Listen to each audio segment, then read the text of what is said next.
Sharpe's Revenge by Bernard Cornwell. Read by William Gaminara. Prologue. Major Richard Sharpe had made every preparation for his own death. His horse Sycorax and his fine French telescope would go to Captain William Frederickson. His weapons would become the property of Sergeant Patrick Harper, while everything else would belong to his wife, Jane. Everything that was, except for the uniform, in which Sharpe always fought. That uniform consisted of knee-high riding boots, French cavalry overalls, and a faded green jacket of the 95th Rifles. Sharpe had asked to be buried in that uniform. "If you weren't buried in those rags," Frederickson observed disdainfully, "they'd be burned anyway." It was true that the leather boots had been deeply scarred by knives, bayonets, and sabres, and that the overalls were so patched with brown homespun that they looked more like a ploughman's cast-off breeches than the plundered uniform of a chasseur colonel of Napoleon's Imperial Guard, and that the green jacket was so faded and threadbare that even a moth couldn't have made a decent meal from it. But the clothes were still those in which Sharpe fought, and were therefore dear to him. He might have looked like a scarecrow in the old uniform, but wearing it for battle was one of his obsessive superstitions, which was why, on a cold March morning in 1814, and despite being miles from any enemy soldier, Sharpe wore the old clothes. "You'll have to take off the jacket," Frederickson, who understood Sharpe's superstitious attachment to the uniform, warned his friend. "I know." There was no detail of this morning that Sharpe hadn't rehearsed again and again in his mind. What would happen this morning was called grass before breakfast. It sounded innocuous, but it could well mean death. The two men stood on a low, grassy bluff above a grey and sullen Atlantic. A long and heaving swell was running from the west to break against the rocks beneath. To the north of the bluff was the French port of Saint-Jean-de-Luz, that was crammed with merchant shipping and fishing boats, while in the harbour's outer roads a small Royal Navy flotilla lay at anchor. The flotilla consisted of 3 sloops, 2 frigates, and a great checker-sided battleship, the Vengeance. It was a shivering dawn, yet spring was coming, and with the spring would come a resurgence of battle. The Emperor Napoleon had refused the peace terms offered by his enemies, so now the French armies would have to fight to defend their homeland. Their enemies were now all Europe. Wellington's army of Britons, Spaniards, and Portuguese had captured the southwestern corner of France and would soon strike yet further into the heartland, while, far to the north, the Prussians, Austrians, and Russians skirmished across Napoleon's northern frontiers. None of which seemed immediately important to Major Richard Sharpe as he began to pace the frosted grass on the bluff's flat summit. A cold wind was gusting from the ocean, and William Frederickson took shelter from it in the lee of some bent and stunted pines. Sharpe, pacing up and down, was oblivious of the wind, obsessed instead with the thought of his own death. The most important thing, he decided, was that Jane was well taken care of. She already had the piece of paper which gave her authority over Sharpe's money, which money was the profit of the plunder he had taken from the French baggage after the Battle of Vittoria. Many soldiers had become rich that day, but few as rich as Major Richard Sharpe or Sergeant Patrick Harper. Sharpe paced close to Frederickson. "Time?" Frederickson fumbled with gloved hands to open his watch's lid. 20 minutes past 6. Sharpe grunted and turned away. The dawn had made the grey clouds palely luminous, while the sea was so dark that it seemed to be made of a liquid and sluggish slate. A small, high-prowed fishing boat was perilously close to the rocks beneath Sharpe. The fishermen were heaving lobster pots overboard. Perhaps, Sharpe thought, his enemy would be eating one of those lobsters this very night, while Sharpe would already be as cold as stone and lying 6 feet under French soil. Grass before breakfast. "God damn it!" he said in sudden irritation. "Why can't we fight with swords?" "Because Bamfile chose pistols." Frederickson had just lit a cheroot, and the wind whirled its smoke quickly away. "God damn it!" Sharpe turned away again. He was nervous, and he didn't mind showing his nervousness to Frederickson. The rifle captain was one of Sharpe's closest friends, and a man who understood how nerves could make the belly into a tight, cold knot before a fight. Frederickson, half English and half German, was a fearsome-looking man who'd given up most of his teeth and one of his eyes on Spanish battlefields. His men, with clumsy affection, called him after a homely flower, Sweet William, though on a battlefield he was anything but sweet. He was a soldier, as tough as any in the army, and tough enough to understand how a brave man could be almost paralyzed by fear. Sharpe understood that too, yet even so he was surprised by the fear he felt in this cold morning. He'd been a soldier ever since he'd joined the 33rd as a 16-year-old recruit. In the 21 years since, he'd clawed his way through defended breaches, he'd stood in the musket line and traded death with an enemy not 40 paces away. He'd shattered cavalry charges with volley fire. He'd fought the lonely fight of a skirmisher ahead of the battle line. He'd watched the enemy's artillery tear his men to red ruin, and he'd done all of those things more often than he could remember.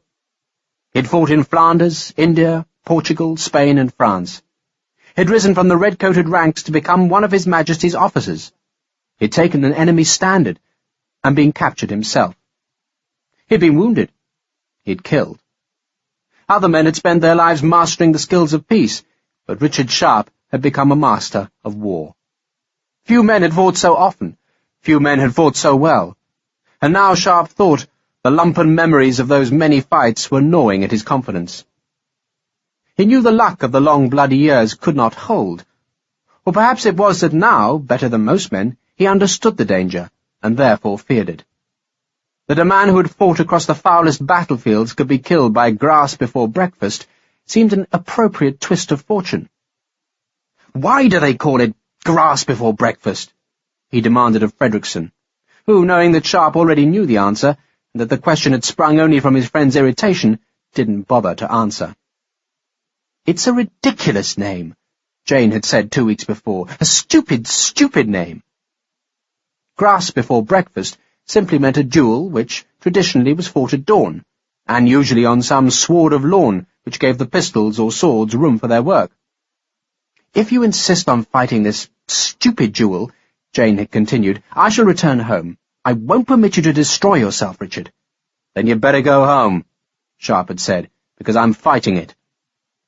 The disagreement had started as a skirmish, but developed into a searing, exhausting argument that had soured the last 2 weeks. Jane's reasons for not wanting Sharpe to eat grass before breakfast were entirely good. For a start, he might very well be killed, which would leave Jane a widow. But even if he won, he would still be a loser. Dueling had been banned in the army, and if Sharpe insisted on fighting, then his career could be undone in a single moment. Her husband's career was precious to Jane, and she didn't want it risked, neither by a duel, nor even by the skirmishes of a war's ending. Jane said it was time for Sharpe to go back to England and take the plaudits for his achievements. In England, she said, he'd be a hero, and he could take a hero's reward. Had he not been given an audience by the Prince of Wales? And would not that prince now make certain that Major Sharpe became Sir Richard? Jane wanted Sharpe to abandon the army, to forget the duel and to sail home. But instead, like the stubborn fool he was, he would stay to eat grass before breakfast. And Jane could see all that future eminence and all those princely rewards fading like pistol smoke in a wind. Thus she had tried her ultimatum, that if Sharpe insisted on fighting, she would publicly shame him by going home. Sharpe had successfully called her bluff, but at the price of a fortnight's cold and silent misery. Fredrickson fumbled with his watch again. 6:30. "It's cold."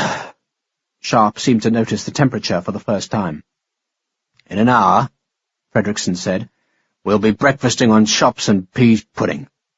"You might be. We will be," Fredrickson insisted patiently, then turned to watch a small black carriage which appeared at the foot of the low hill. The coachman whipped the horses up the rutted earth track, then steered towards the bent pine trees, where he stopped with a clatter of trace chains and squealing brake blocks. Sergeant Harper, looking indecently cheerful, unfolded himself from the cramped interior and offered Sharpe a confident grin. "Good morning, sir. A bit chilly." "Morning, Sergeant. I've got the bugger, sir." Harper gestured at a black-dressed man who'd shared the coach. "Good morning, Doctor," Sharpe said politely. The doctor ignored the greeting. He was a thin, elderly Frenchman who'd stayed inside the small carriage. He had a black bag which doubtless contained knives, bone saws, gouges, and clamps. The doctor had been reluctant to come to this dawn slaughter, which was why Fredrickson had charged Harper with the duty of making sure the man was up and ready. No British doctor, either of the Navy or Army, had been willing to serve at this illegal ceremony, which could well lead to court-martials for everyone involved. "He was drunk last night, sir." Harper, wearing a rifleman's green jacket as faded as either Sharpe's or Fredrickson's, confided to Sharpe. "Well, who was drunk? The doctor?" "No, sir. Captain Bampfylde was drunk. He stayed ashore, you see, and I saw him in the yard of that big inn back of the rope walk." Harper laughed with a scornful pleasure. "Pissed as a bishop he was. He's as twitchy as a cat, I reckon." "Well, I'm nervous too," Sharpe snapped. "I hardly slept last night, or the night before, because the anticipation of this duel had kept him awake as he tried to foresee what might happen in this cold morning. Now he would discover what was ordained, and the closeness of the discovery only added to the fear. He confessed as much to Harper, and was glad to make the confession, for the big Irishman was Sharpe's closest friend, and a man who'd shared all of the battles since Wellington's army had first landed in Portugal. "But you weren't drunk, sir. Bampfylde's going to have the bloody shakes this morning. They'll be pouring eggs into him, they will." Harper, 4 inches taller than Sharpe's 6 feet, seemed amused at the impending confrontation. Harper had no doubt that Sharpe would dispatch Captain Bampfylde's loathsome soul to eternal damnation. And Sharpe had no doubt that Bampfylde deserved such a fate. Bampfylde was a naval officer, captain of the Great Vengeance, which was anchored in the outer roads, and just weeks before he had led an expedition north to capture a French coastal fort. Sharpe had been the senior land officer, and once the fort was captured, Sharpe had marched inland to ambush the French supply road. He had returned to the captured Duco fort to find Bampfylde gone. Sharpe, with 2 companies of riflemen and a force of marines, had been stranded in the fort, where he had been besieged by a French brigade led by a general called Calvé. By the grace of God, the luck of the rifles, and the help of an American privateer, Sharpe had saved his men. But not all of them. Too many had died in the fort, and Bampfylde was to blame. Sharpe, returning from the savagery of the battle against Calvé, and lethal with indignation, had challenged the naval officer to this confrontation. "I wish we were fighting with swords." "Swords or guns, who cares?" Harper said blithely. "I care. He's a dead bastard either way." "He's a late bastard." Fredrickson swung his arms to generate warmth, then, apparently oblivious to the gnawing tensions in Sharpe, asked Harper if the company was ready to march. "Aye, sir." "Good." For as soon as this duel was fought, Fredrickson would take his prime company of the 60th Rifles eastwards to join the army. Sergeant Harper would go with Fredrickson, for, just like Sharpe, he had become detached from his old battalion. That battalion, the Prince of Wales' own volunteers, had a new colonel, who had appointed his own majors and a new regimental sergeant-major, which had left Sharpe and Harper adrift.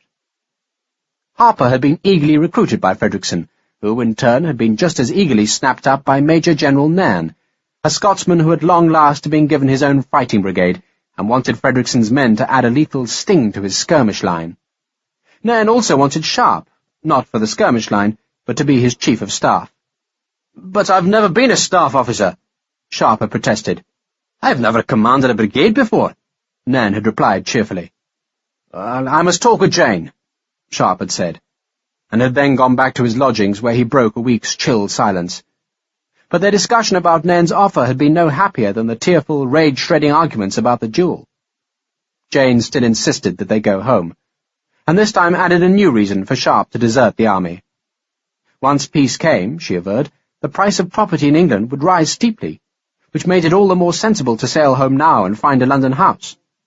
Sharpe had violently protested at such a notion, claiming that he would never live in London, that it was a vile, dirty, crowded and corrupt city, and while he was not averse to buying a house, that house should be in the country. For no very good reason, he wanted to live in Dorset. Someone had once extolled that county, and the idea had lodged irreversibly in his head.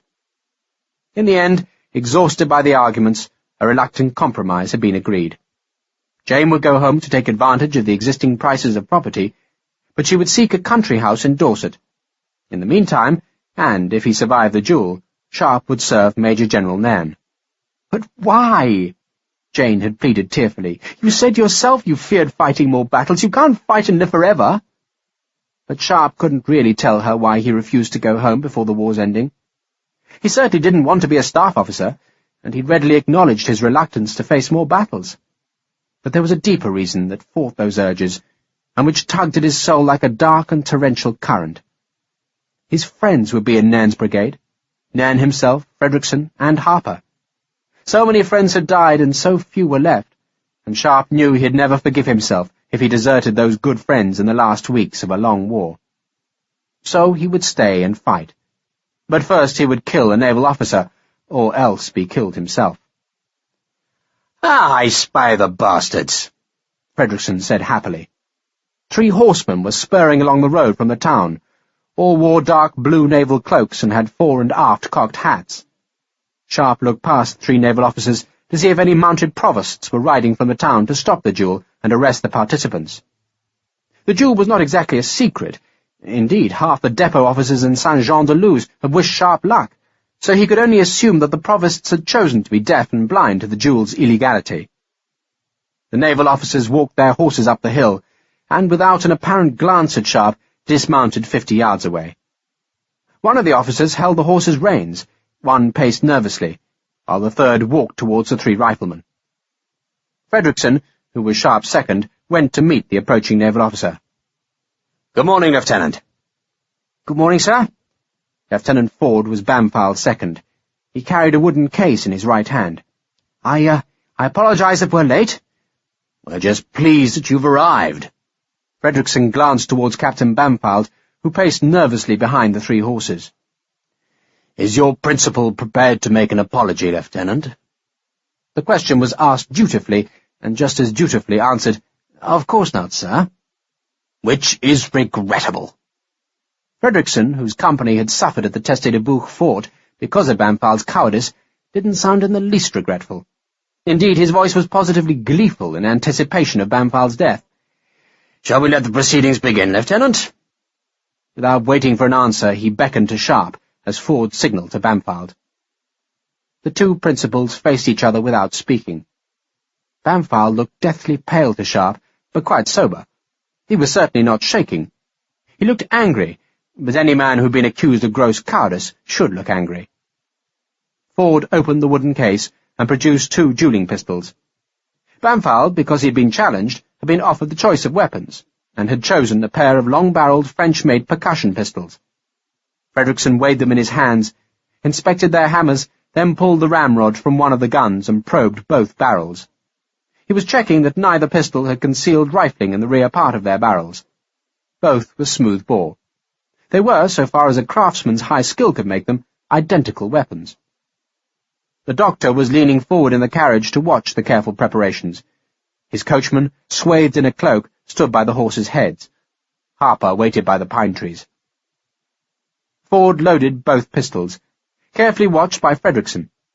The lieutenant used fine black powder that was dispensed from a small measuring cup. Ford was nervous. His hand quivered, and some of the powder was whisked away by the wind, but he carefully took an extra pinch to compensate for the loss. The powder was tamped down with the ramrod, then each lead ball was wrapped in an oiled leather patch. Bullets, however carefully cast, were never quite of a perfect caliber, but the leather patch made the fit as true as was possible, and thus gave the pistols added accuracy. Greater accuracy would have been achieved if the weapons' barrels had been rifled, but that was thought to be unsporting. The balls were rammed down the barrels, then the ramrod was struck with a brass hammer to make sure that the missiles were sitting hard against the powder charge. Once the barrels were charged, Ford opened a small tin case which contained the percussion caps. Each cap was a wafer of paper-thin copper, enclosing a tiny charge of black powder. When the pistol's hammer struck the copper wafer, the hidden powder exploded to lance a tiny jet of flame down the touch-hole to the compacted charge in the barrel. Such guns were finicky, expensive, and much more reliable than the old-fashioned flintlock that was so prone to dampness. Ford carefully pressed the caps into the tiny recesses beneath the 2 hammers, then gently lowered the hammers so the guns were safe. Then, with a curiously diffident air, he offered both butts to Fredrickson. Fredrickson, thus given the choice, looked at Sharpe. "Either," Sharpe said curtly. It was the first word either principal had spoken since they'd met. Bampfylde glanced at Sharpe as the rifleman spoke, then quickly looked away. The naval officer was a plump young man with a smooth face, while Sharpe had a tanned, scarred skin and angular bones. A scar on the rifleman's left cheek distorted his mouth to give his face an unwitting look of mockery that only disappeared when he smiled. Fredrickson chose the right-hand gun. "Coats and hats, gentlemen, please," he said solemnly. Sharpe had anticipated this ritual, yet it still seemed strange and clumsy as he threw down his shako, then as he took off the threadbare rifleman's jacket. On the jacket's sleeve was a dirty cloth badge, a wreath of oak leaves that proved he'd once led a forlorn hope into a breach that had been savage with fire and steel. He gave the coat to Fredrickson, who in return handed the loaded pistol to Sharpe. The wind stirred Sharpe's black hair that he irritably pushed away from his eyes. Bampfylde shrugged off his boat cloak, then undid the buttons of his blue and white jacket. Beneath it he wore a white silk shirt that was tucked into a sash about the waistband of his white uniform breeches. It was said to be easier, and thus much safer, to remove shreds of silk from a bullet wound, which was why many officers insisted on wearing silk into battle. Sharpe's shirt was of stained linen. Ford took Captain Bampfylde's hat, cloak, and jacket, then cleared his throat. "You will take 10 paces, gentlemen, to my count." Ford was very nervous. He swallowed phlegm, then cleared his throat once more. "After which you will turn and fire. If satisfaction is not given with the first exchange, then you may insist on firing a second time, and so forth." "You're happy with your station?" Fredrickson asked Bampfylde, who gave a start at being thus addressed, then looked around the bluff as if seeking a safer place to fight. "I am content," he said after a pause. "Major?" Fredrickson asked Sharpe. "Content." The butt of the pistol was made of cross-hatched walnut. The gun felt heavy and unbalanced in Sharpe's hand, but that was only because he wasn't used to such weapons. It was undoubtedly a gun of great precision. "If you'll turn, gentlemen." Ford's voice was shaking. Sharpe turned so that he was staring out to sea. The freshening wind had begun to fleck the slaty swell with rills of white foam. The wind, he noted, was coming straight into his face, so he wouldn't have to aim the pistol off to compensate for a cross-breeze. "You may cock your weapons," Fredrickson said. Sharpe pulled back the hammer and felt it click into place. He was besieged by a sudden worry that the percussion cap would fall out of its recess, but when he looked he saw that the wafer's copper edges were so crimped by the tight fit that the cap was effectively wedged tight. 10 paces, gentlemen," Ford announced. 1, 2... Sharpe walked his normal paces. He held the gun low. He didn't think he'd shown any fear to Bampfylde, but his belly was like knotted ice, and a muscle was trembling in his left thigh. His throat was dry as dust. He could see Harper out of the corner of his eye. 7, 8... Ford had raised his voice so it would carry above the sound of the sea wind. Sharpe was close enough to the bluff's edge to see the French lobstermen pulling on long oars to escape the sucking undertow at the cliff's ragged base. 9, Ford shouted, then a perceptible and nervous pause before the last word. 10. Sharpe took the last pace, then turned his back to the Atlantic wind. Bampfylde was already raising his pistol. He looked very near to Sharpe, who suddenly seemed unable to raise his right arm. He was thinking of Jane, who he knew was waiting in horrid suspense. Then he jerked his arm into motion, because Bampfylde's pistol was already nothing but a round black hole pointing straight between Sharpe's eyes. He watched the black hole, and suddenly felt the warm calm of battle. The reassurance was so unexpected, yet so familiar, that he smiled. And Bampfylde fired. Flame pierced at Sharpe through the billowing smoke, but he'd already heard the ball go past his head with a crack like a leather whip snapped hard. The bullet couldn't have been more than 6 inches from his left ear, and Sharpe wondered if both pistols pulled to the right. He waited, wanting the smoke of Bampfylde's pistol to dissipate in the wind. He was still smiling, though he didn't know it. Bampfylde, doubtless from nerves, had fired too quickly, and thus had wasted his shot. Sharpe now had all the time he needed to take revenge for the men who had died in the fortress of Teste-de-Bou. The wind shredded the smoke, revealing a Bampfylde who stood in profile to Sharpe. The naval captain was sucking in his belly to make his body into a smaller target. Sharpe had the blade of the pistol's foresight outlined against the white silk shirt, and now he lined the back notch with the blade foresight. Then he edged the pistol a fraction to the left, just in case the weapon did pull to the right. He would aim low, for most guns fired high. If this one didn't fire high, then he'd give Bampfylde a belly wound. That would kill, but slowly. As slowly as some of Sharpe's men had died after Bampfylde had abandoned them behind the enemy's lines. His finger curled round the trigger.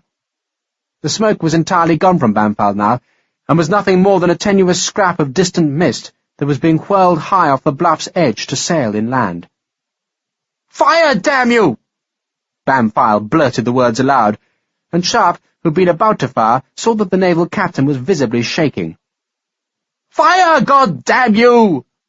Bampfylde called again, and Sharpe knew he had won utterly, for he'd reduced this proud man to a quivering coward. Sharpe had accused Bampfylde of cowardice, and now he was proving the allegation. "Fire!" Bampfylde called the word in despair. Sharpe lowered the pistol's muzzle to compensate for the upward pull, then fired. Sharpe's pistol didn't pull up at all, but had a slight tendency to fire leftwards rather than right, and the result, instead of a belly shot, was to sear the ball through both cheeks of Bampfylde's bottom. It ripped his white naval breeches open, then scored bloody gouges in his flesh. Bampfylde squealed like a stuck pig and lurched forward. He dropped his pistol, fell to his knees, and Sharpe felt the exultation of a job well done. He could see blood bright on the white breeches. The doctor was running clumsily with his black bag, but Ford was already kneeling beside the wounded Bampfylde. It's only a flesh wound, sir. He's broken my back!" Bampfylde hissed the words as evidence of his pain. "He's creased your ass!" Fredrickson was grinning. Ford looked up at Fredrickson. "You agree honour is served, sir?" Fredrickson was finding it hard not to laugh. "Eminently served, Lieutenant. I bid you good day." The doctor knelt beside the naval captain. "A flesh wound, nothing more. It will only need a bandage. There'll be some bruising and soreness. You're a lucky man." Ford translated for the distraught Bampfylde, but the naval captain was not listening. Instead, he was staring through angry and shameful tears at the black-haired rifleman who had come to stand over him. Sharpe said nothing, but just tossed down the smoking pistol and walked away. He'd failed to kill the man, which angered him, but honour had been served on the dead of the teste debout. He'd eaten his grass before breakfast, and now Sharpe must cement his fragile peace with Jane, send her away with his love, then go back to the place he knew the best and feared the most, the battlefield. Bordeaux still belonged to the Emperor, though for how long no one could tell. The river wharfs were empty, the warehouses bare, and the city's coffers dry. A few men still proclaimed their loyalty to Napoleon, but most longed for the peace that would revive trade, and as a symbol of that longing, they made themselves white cockades that were the badge of France's royal house. At first the cockades were kept hidden, but as each day passed, more were worn in open defiance of the Bonapartist troops that remained. Those imperial defenders were few and pitifully weak. Some crippled veterans and pensioners manned the river forts, and a half-battalion of young infantrymen guarded the prefecture. But all the good troops had marched south and east to reinforce Marshal Soult, and, encouraged by their absence, the hungry city grumbled with disaffection and rebellion. On a March morning, brisk with a cold wind and wet with rain that swept from the Atlantic, a single wagon arrived at the city's prefecture. The wagon held 4 heavy crates, and was escorted by a troop of cavalrymen, who, oddly, were commanded by an infantry colonel. The wagon stopped in the prefecture's yard, and its dragoon escort, on weary and muddied horses, slouched empty-eyed in their saddles. They wore their hair in cadenettes, small pigtails which hung beside their cheeks, and were a mark of their elite status. The infantry colonel, elderly and scarred, climbed slowly from his saddle and walked to the porticoed entrance, where a sentry presented his musket.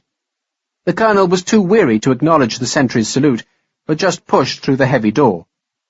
The cavalry escort was left under the command of a dragoon sergeant, who had a face that was the texture of knife-slashed leather. He sat with his heavy, straight-bladed sword resting across his saddle-bow, and the nervous sentry, trying not to catch the sergeant's hostile eyes, could see that the edge of the dull blade was brightly nicked from recent battle. "Hey! Big face!" The sergeant had noted the sentry's surreptitious interest. "Sergeant? Water! Fetch some water for my horse." The sentry, who was under orders not to stir from his post, tried to ignore the command. "Hey! Big face! I said get some water. I'm supposed to stay." The sentry went silent because the sergeant had drawn a battered pistol from a saddle holster. The sergeant thumbed back the pistol's heavy cock. "Big face?" The sentry stared into the pistol's black muzzle, then fled to get a bucket of water. While upstairs, the infantry colonel had been directed into a cavernous room that had once been gracious with marble walls, a moulded plaster ceiling, and a polished boxwood floor, but which was now dirty, untidy, and chill, despite the small fire that burned in the wide hearth. A small, bespectacled man was the room's only occupant. He sat hunched over a green malachite table, on which a slew of papers curled between the wax-thick stumps of dead candles. "You're Duco?" the infantryman demanded without any other greeting. "I am Major Pierre Duco." Duco did not look up from his work.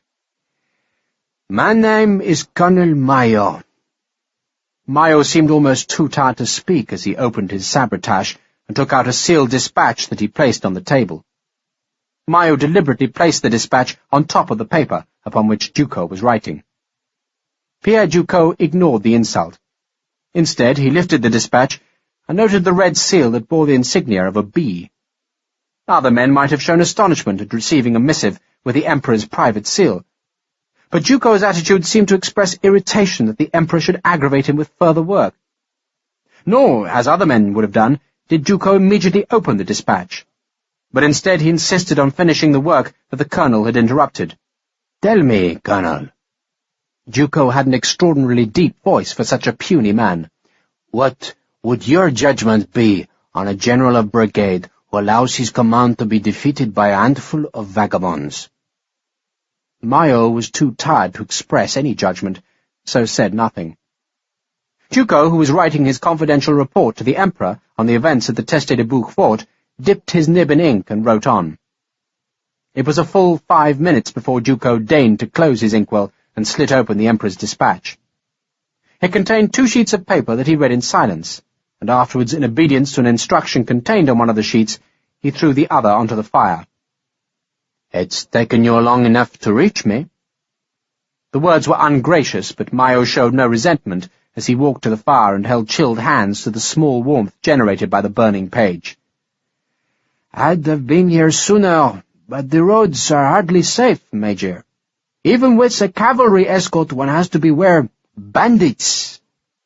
He said the last word mockingly, for both men knew that the bandits were either deserters from Napoleon's armies or young men who had fled into the countryside to avoid conscription. What Mayo did not say was that his wagon had been attacked by such bandits. 6 of the dragoons had died, including Mayo's second-in-command, but Mayo had counterattacked, then released the surviving dragoons to pursue and punish the brigands.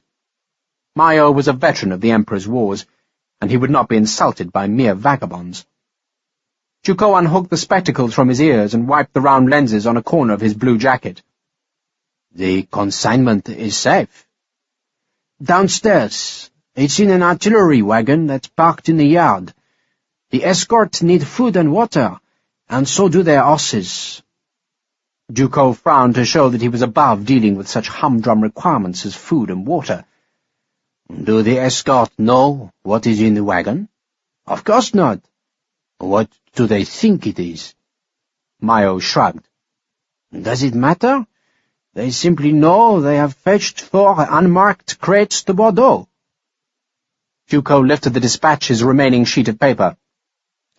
"This gives me authority over the escort, and I insist upon knowing whether they can be trusted." Mayo sat in a chair and stretched out his long, weary, and mud-spattered legs. "They're commanded by a good man, Sergeant Chalon, and they'll do nothing to cross him. But can they be trusted? Who knows? They've probably guessed what's in the crates by now, but so far they've stayed loyal." He stifled a yawn. "What they're more concerned about now is food and water." "And you, Colonel?" Duco asked. "I need food and water, too." Duco grimaced to show that his question had been misunderstood. "What do you do now, Colonel?" "I return to the Emperor, of course.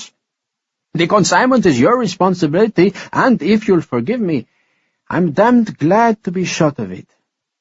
A soldier should be fighting now, not acting as a baggage master." Duco, who had just been given the responsibilities of a baggage master, restored the polished spectacles to his face. "The Emperor does me great honor."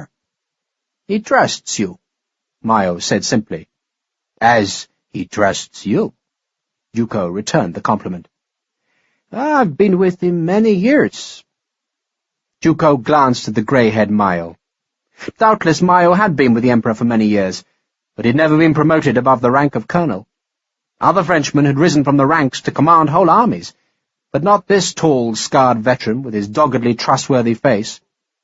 In brief, Duco decided, this Mayo was a fool, one of the Emperor's loyal mastiffs, a man for errands, a man without imagination. "Bordeaux is not a safe place," Duco said softly, almost as if he was speaking to himself. "The mayor has sent a message to the English, asking them to come here. He thinks I don't know of the message, but I have a copy on his table." "Then arrest him," Mayo said casually. "With what? Half the town guard wears the white cockade now, and so would the other half if they had the guts." Duco stood and crossed to a window from which he stared at the rain which swept in great swathes across the Place Saint-Julien. "The wagon will be safe here tonight," he said, "and your men can take some of the empty billets." Duco turned, suddenly smiling. "But you, Colonel, will do me the honor of taking supper at my lodgings." All Mayo wished to do was sleep, but he knew in what favour the Emperor held this small, bespectacled man, and so, out of courtesy, and because Duco pressed the invitation so warmly, the colonel reluctantly accepted. Yet, to Mayo's surprise, Duco proved a surprisingly entertaining host, and Mayo, who had snatched 2 hours' exhausted sleep in the afternoon, found himself warming to the small man who talked so frankly of his services to the Emperor.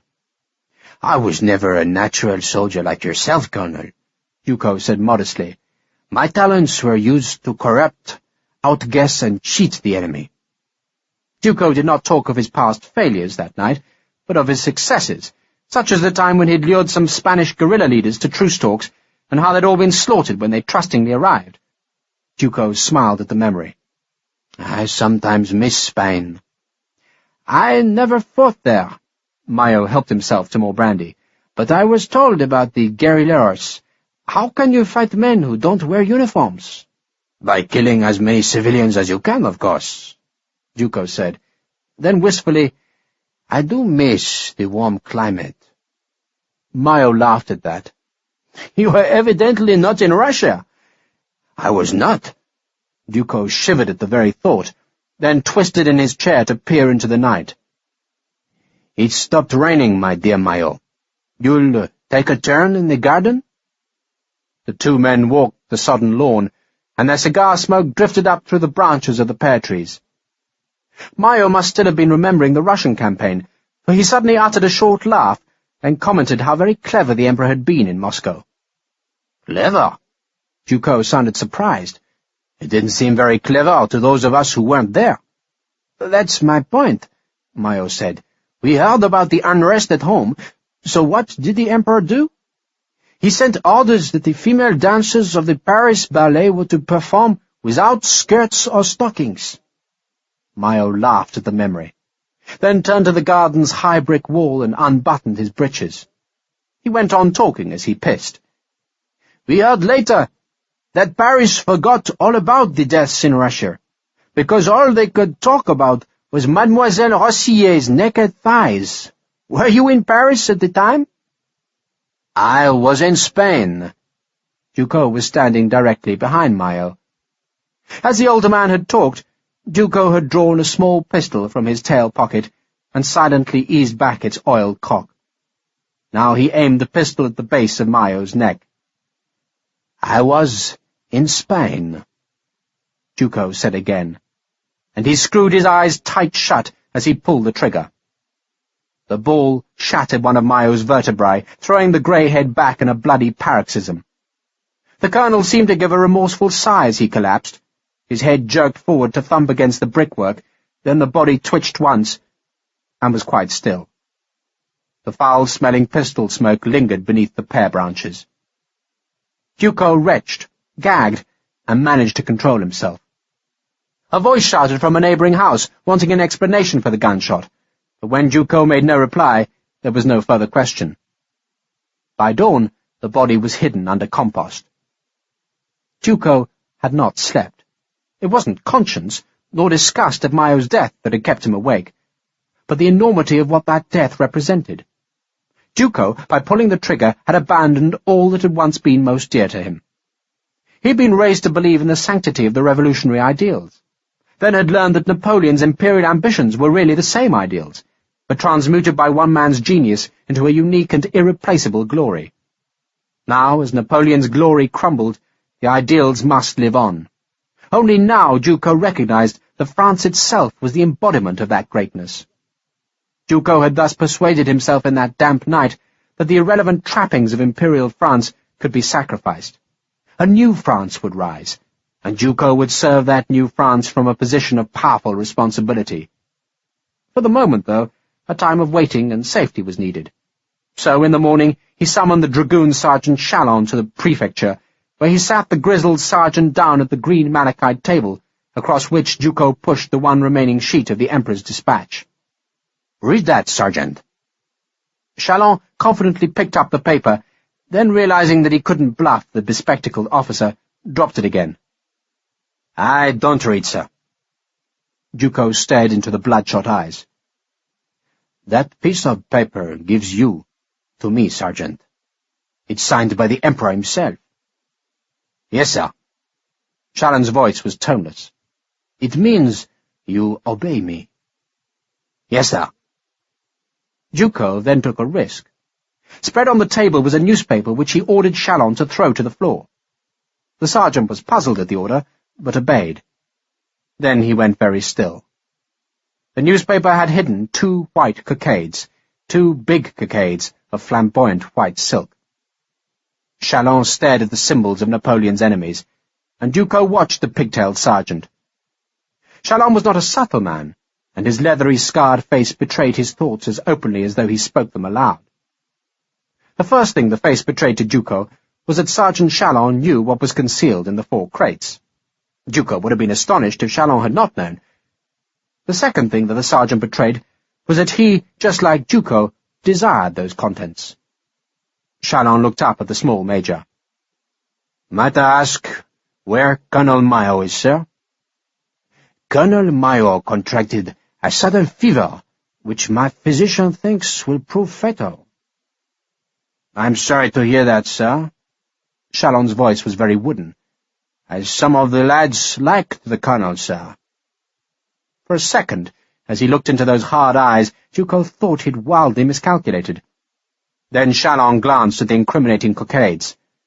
"But some of the lads will learn to live with their grief." The relief washed through Duco, though he was far too clever to reveal either that relief or the fear which had preceded it. Chalon, Duco now knew, was his man. "The fever," Duco said mildly, "can be very catching." "So I've heard, sir." "And our responsibility will demand at least 6 men. Don't you agree?" "I think more than that will survive the fever, sir," Chalon said as elliptically as Duco. They were now confederates in treachery, and neither could state it openly, though each perfectly understood the other. "Good." Duco picked up one of the cockades. Chalon hesitated, then picked up the other, and thus their pact was sealed. 2 mornings later, there was a sea fog that rolled from the Garonne estuary to shroud Bordeaux in a white, clinging dampness through which 9 horsemen rode eastwards in the dawn. Pierre Duco led them. He was dressed in civilian clothes, with a sword and 2 pistols at his belt. Sergeant Chalon, and his men were in the vestiges of their green uniforms, though all the troopers had discarded their heavy metal helmets. Their saddlebags bulged, as did the pannier of the pack-horses that 3 of the troopers led.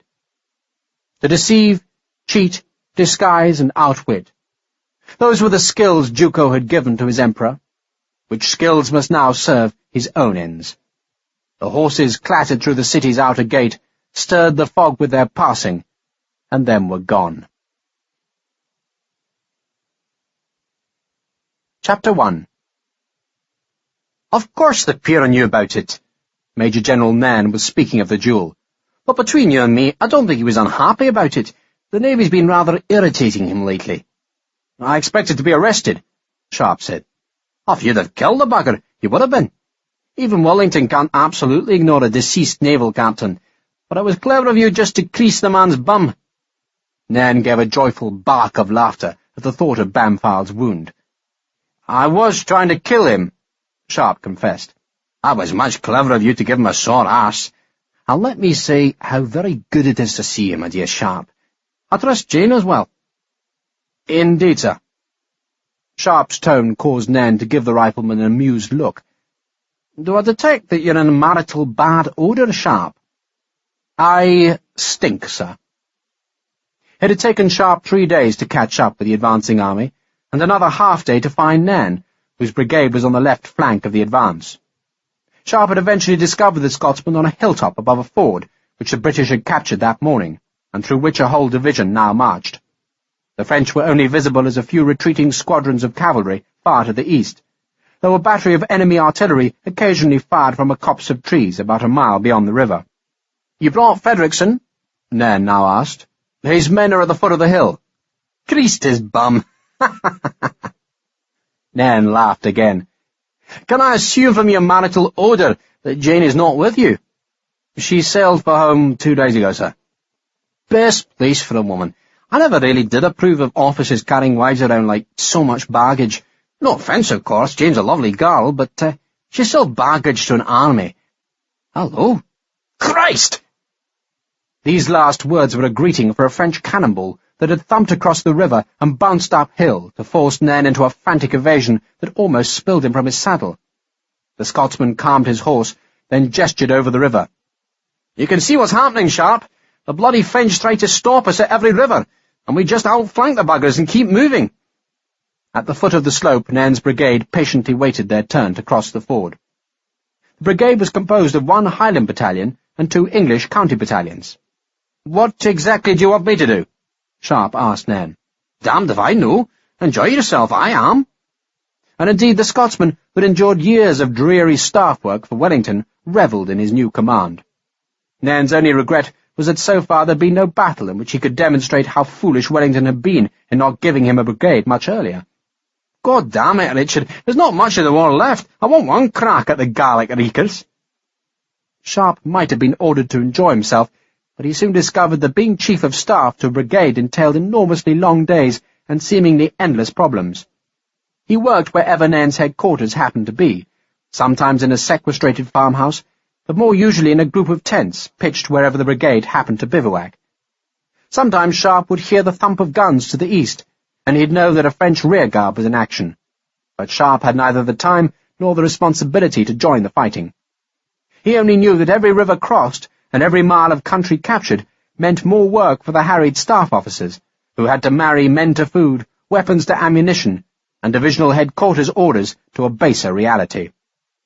It was a salutary job. Sharpe had always expressed a combat soldier's scorn for most staff officers, believing that such arrogant creatures were overpaid and underworked. But as Sharpe discovered the problems of organizing a brigade, so he learned that it was his job, rather than Nairn's, to solve those problems. Thus, one typical day, just 2 weeks after his arrival at the brigade, began with an appeal from the commander of a battery of horse artillery, whose supply wagon had become lost in the tangle of French lanes behind the British advance. Retrieving the errand wagon was no part of Sharpe's duties, except that the gunners were detailed to support Nairn's forward positions, and Sharpe knew that field guns without round shot were useless, and so he sent an aide in search of the missing supplies. At breakfast, a patrol of the King's German Legion light cavalry fetched a score of French prisoners to the farmhouse that was Nairn's temporary headquarters. The cavalry commander bellowed for a competent officer, and when Sharpe appeared, the man waved at the frightened enemy soldiers. "I don't want the buggers!" He and his men galloped away, and Sharpe had to feed the Frenchmen, guard them, and find medical help for the half-dozen men whose faces and shoulders had been slashed by the German sabres. A message arrived from division ordering Nairn to move his brigade 3 miles eastward. The brigade was supposed to be enjoying a rest day while the southern divisions caught up, but evidently the orders had been changed. Sharpe sent an aide in search of Nairn, who had snatched the opportunity to go duck-shooting. Then, just as he had all the clerks, cooks, prisoners, and officers' servants ready to move, another message cancelled the first. The mules were unloaded, and urgent messages sent to countermand the march orders which had long gone to the battalions. Another aide was sent to tell Nairn he could continue slaughtering ducks. Then 3 provosts brought a Highlander to headquarters. They'd caught the man stealing a goose from a French villager, and though the Scotsman was undoubtedly guilty, and the goose indisputably dead, Sharpe had no doubt that Ned would find some reason for sparing a fellow Scotsman's life.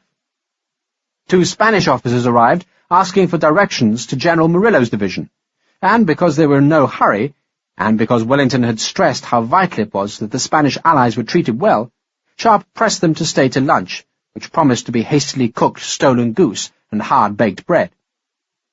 A village priest arrived to seek assurances that the women of his parish would be safe from the molestation of the British, and in the very next breath mentioned that he had seen some of Marshal Soult's cavalry to the northwest of his village. Sharpe didn't believe the report, which would have implied that the French were attempting an outflanking march, but he had to report the sighting to division, who then did nothing about it. In the afternoon, there were a dozen new standing orders for the clerks to copy and send to Nairn's 3 battalions. Sharpe wondered if he'd now have time to join the Spaniards who were lingering over the lunch table, but then the problem of the brigade's cattle landed on his lap. "They're just no damn good, sir." The head drover, a Yorkshireman, stared gloomily at the beasts which had been driven into a pasture behind the headquarters. These animals had been sent as the brigade's walking larder, which the Yorkshireman was supposed to herd forward as the army advanced. "It's the wet that's done it, sir." "Well, they look plump," Sharpe said, hoping that optimism would drive the problem away. "Well, they're fleshy right enough," the Yorkshireman allowed, "but you should see their hooves, sir. It's fair cruel to do that to a beast." Sharpe stooped by the nearest cow and saw how the hoof had separated from the pelt. The gap was filled with a milky, frothy ooze. "Once they start seeping like that," the drover said grimly, "then you've lost the beasts. They've walked their last mile, sir, and I can't understand the nature of a man who'd do this to a creature. You can't walk cattle like men, sir. They have to rest." The Yorkshireman was bitter and resentful. 200 cattle stared reproachfully as Sharpe straightened up. "Are they all like it?" "All but a handful, sir. And it'll mean a killing. Nothing else will serve." So butchers had to be fetched, ammunition authorized, and barrels and salt found for the meat. All afternoon the sound of bellowing and musket shots, mingling with the stench of blood and powder smoke, filled headquarters. The sounds and smells at least served to drive away the 2 Spaniards, who otherwise seemed intent on draining away Nairn's precious hoard of captured brandy. An aide arrived from division, demanding to know what the firing was, and Sharpe sent the man back with a curt complaint about the quality of the cattle. The complaint, he knew, would be ignored. At the day's end, and despite its unrelenting activity, Sharpe felt that most of his work was still unfinished. He said as much to Nairn when they met before supper in the farm's parlour. The Scotsman, as ever, was ebullient. "4 brace of duck, almost as satisfying as a good battle." "Well, I've got enough work without fighting battles," Sharpe grumbled. "There speaks the true staff officer." Nairn stretched out his legs so his servant could tug off his muddied boots. "Any important news?" he asked Sharpe. Sharpe decided not to worry Nairn with the problem of the cattle. "The only remarkable aspect of today, sir, is that Colonel Taplow didn't make any trouble." Lieutenant Colonel Taplow commanded one of Nairn's 2 English battalions. He was a short and choleric man, with a manner of astonishing incivility, who perceived slights to his dignity in every order. Nairn rather liked the foul man. "Taplow's easy enough to understand. Think of him as typically English, stubborn, stupid, and solid, like a lump of undercooked pork. Or salt beef." Sharpe wouldn't rise to the Scotsman's bait. "I hope you like salt beef, sir, because you're going to get a damned lot of it." Next day the advance continued.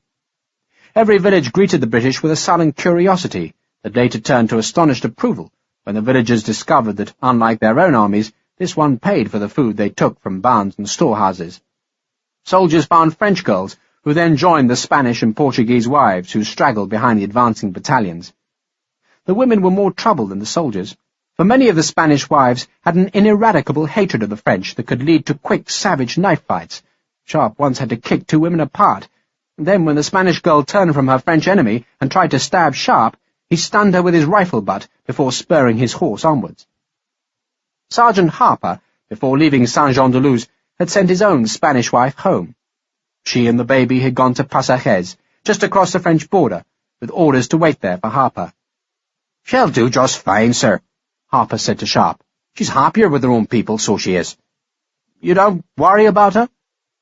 Harper was astonished at the question. "Why should I? I gave the lass money, so I did. She knows I'll fetch her and the child when it's time." Harper might not have worried about his Isabella, but Sharpe found Jane's absence hard to bear.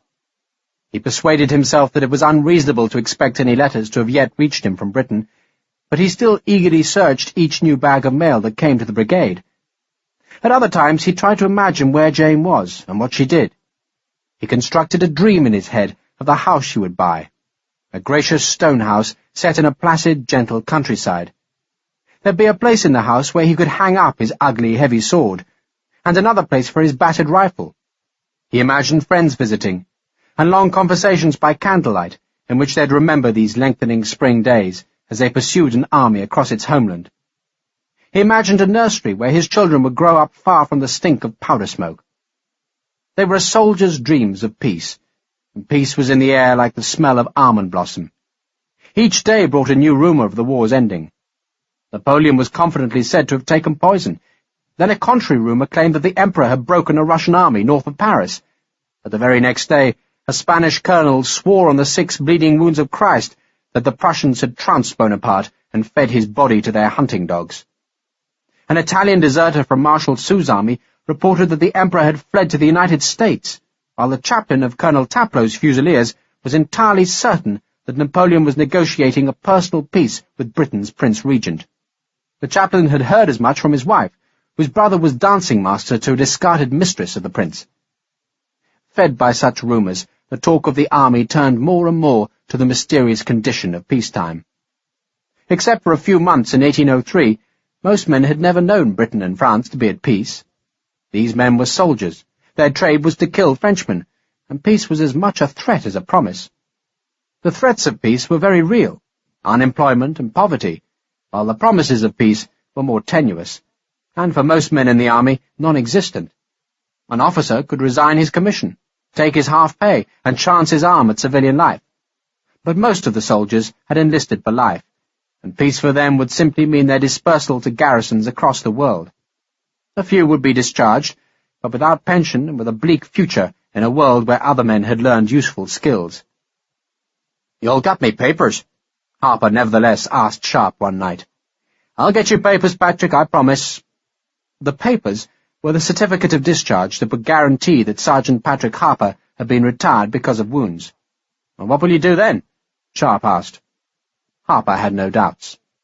"Fetch the wife, sir, then go home." "To Donegal?" "Where else?"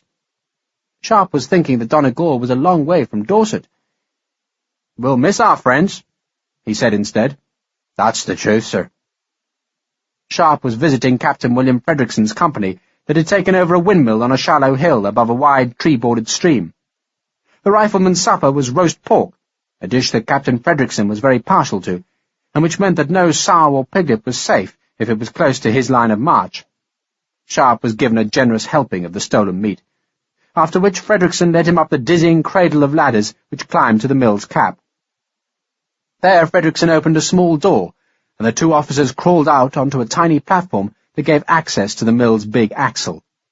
A spitting rain was being gusted by an east wind. "There!"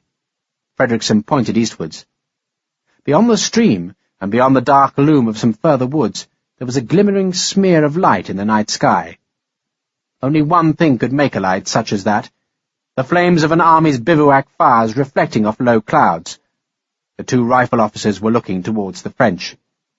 They're camped around Toulouse, Fredrickson said. Toulouse, Sharpe repeated vaguely. It's a French city. I wouldn't expect anyone as exalted as a staff officer to know that. It's also the place where Marshal Soult doubtless hopes to stop us, unless the war ends first. Perhaps it's all wishful thinking. Sharpe took the bottle of wine that Fredrickson offered him.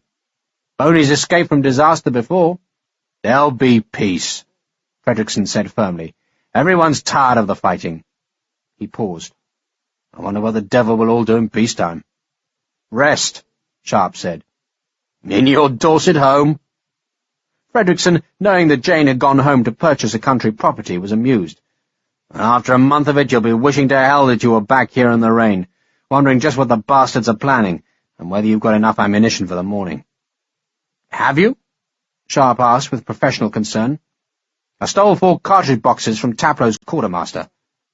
Sweet William fell silent as a billow of wind stirred the furled and tethered mill sails. Sharpe gazed towards the French encampment. Is it a big city? Big enough. Fortified? I would imagine so. Fredrickson took the wine bottle back and tipped it to his mouth. And I imagine it'll be a bastard of a city to take. They all are, Sharpe said dryly. Do you remember Badajoz? I doubt I'll ever forget it, Fredrickson said, and nor would any man who had fought across that ditch of blood. We took that at Easter time, Sharpe said, and next week is Easter. Is it, by God? Fredrickson asked. By God, so it is. Both men fell silent, both wondering whether this would be their last Easter. If peace was a promise, then it was a promise barred by that great red smear of light, for unless the French surrendered in the next few days, then a battle would have to be fought. One last battle. What will you do, William? Sharpe took the bottle and drank. Fredrickson didn't need the question explained. Stay in the army? I don't know another life, and I don't think I'd be a good tradesman. He fumbled with flint and steel, struck a spark to his tinderbox, then lit a cheroot.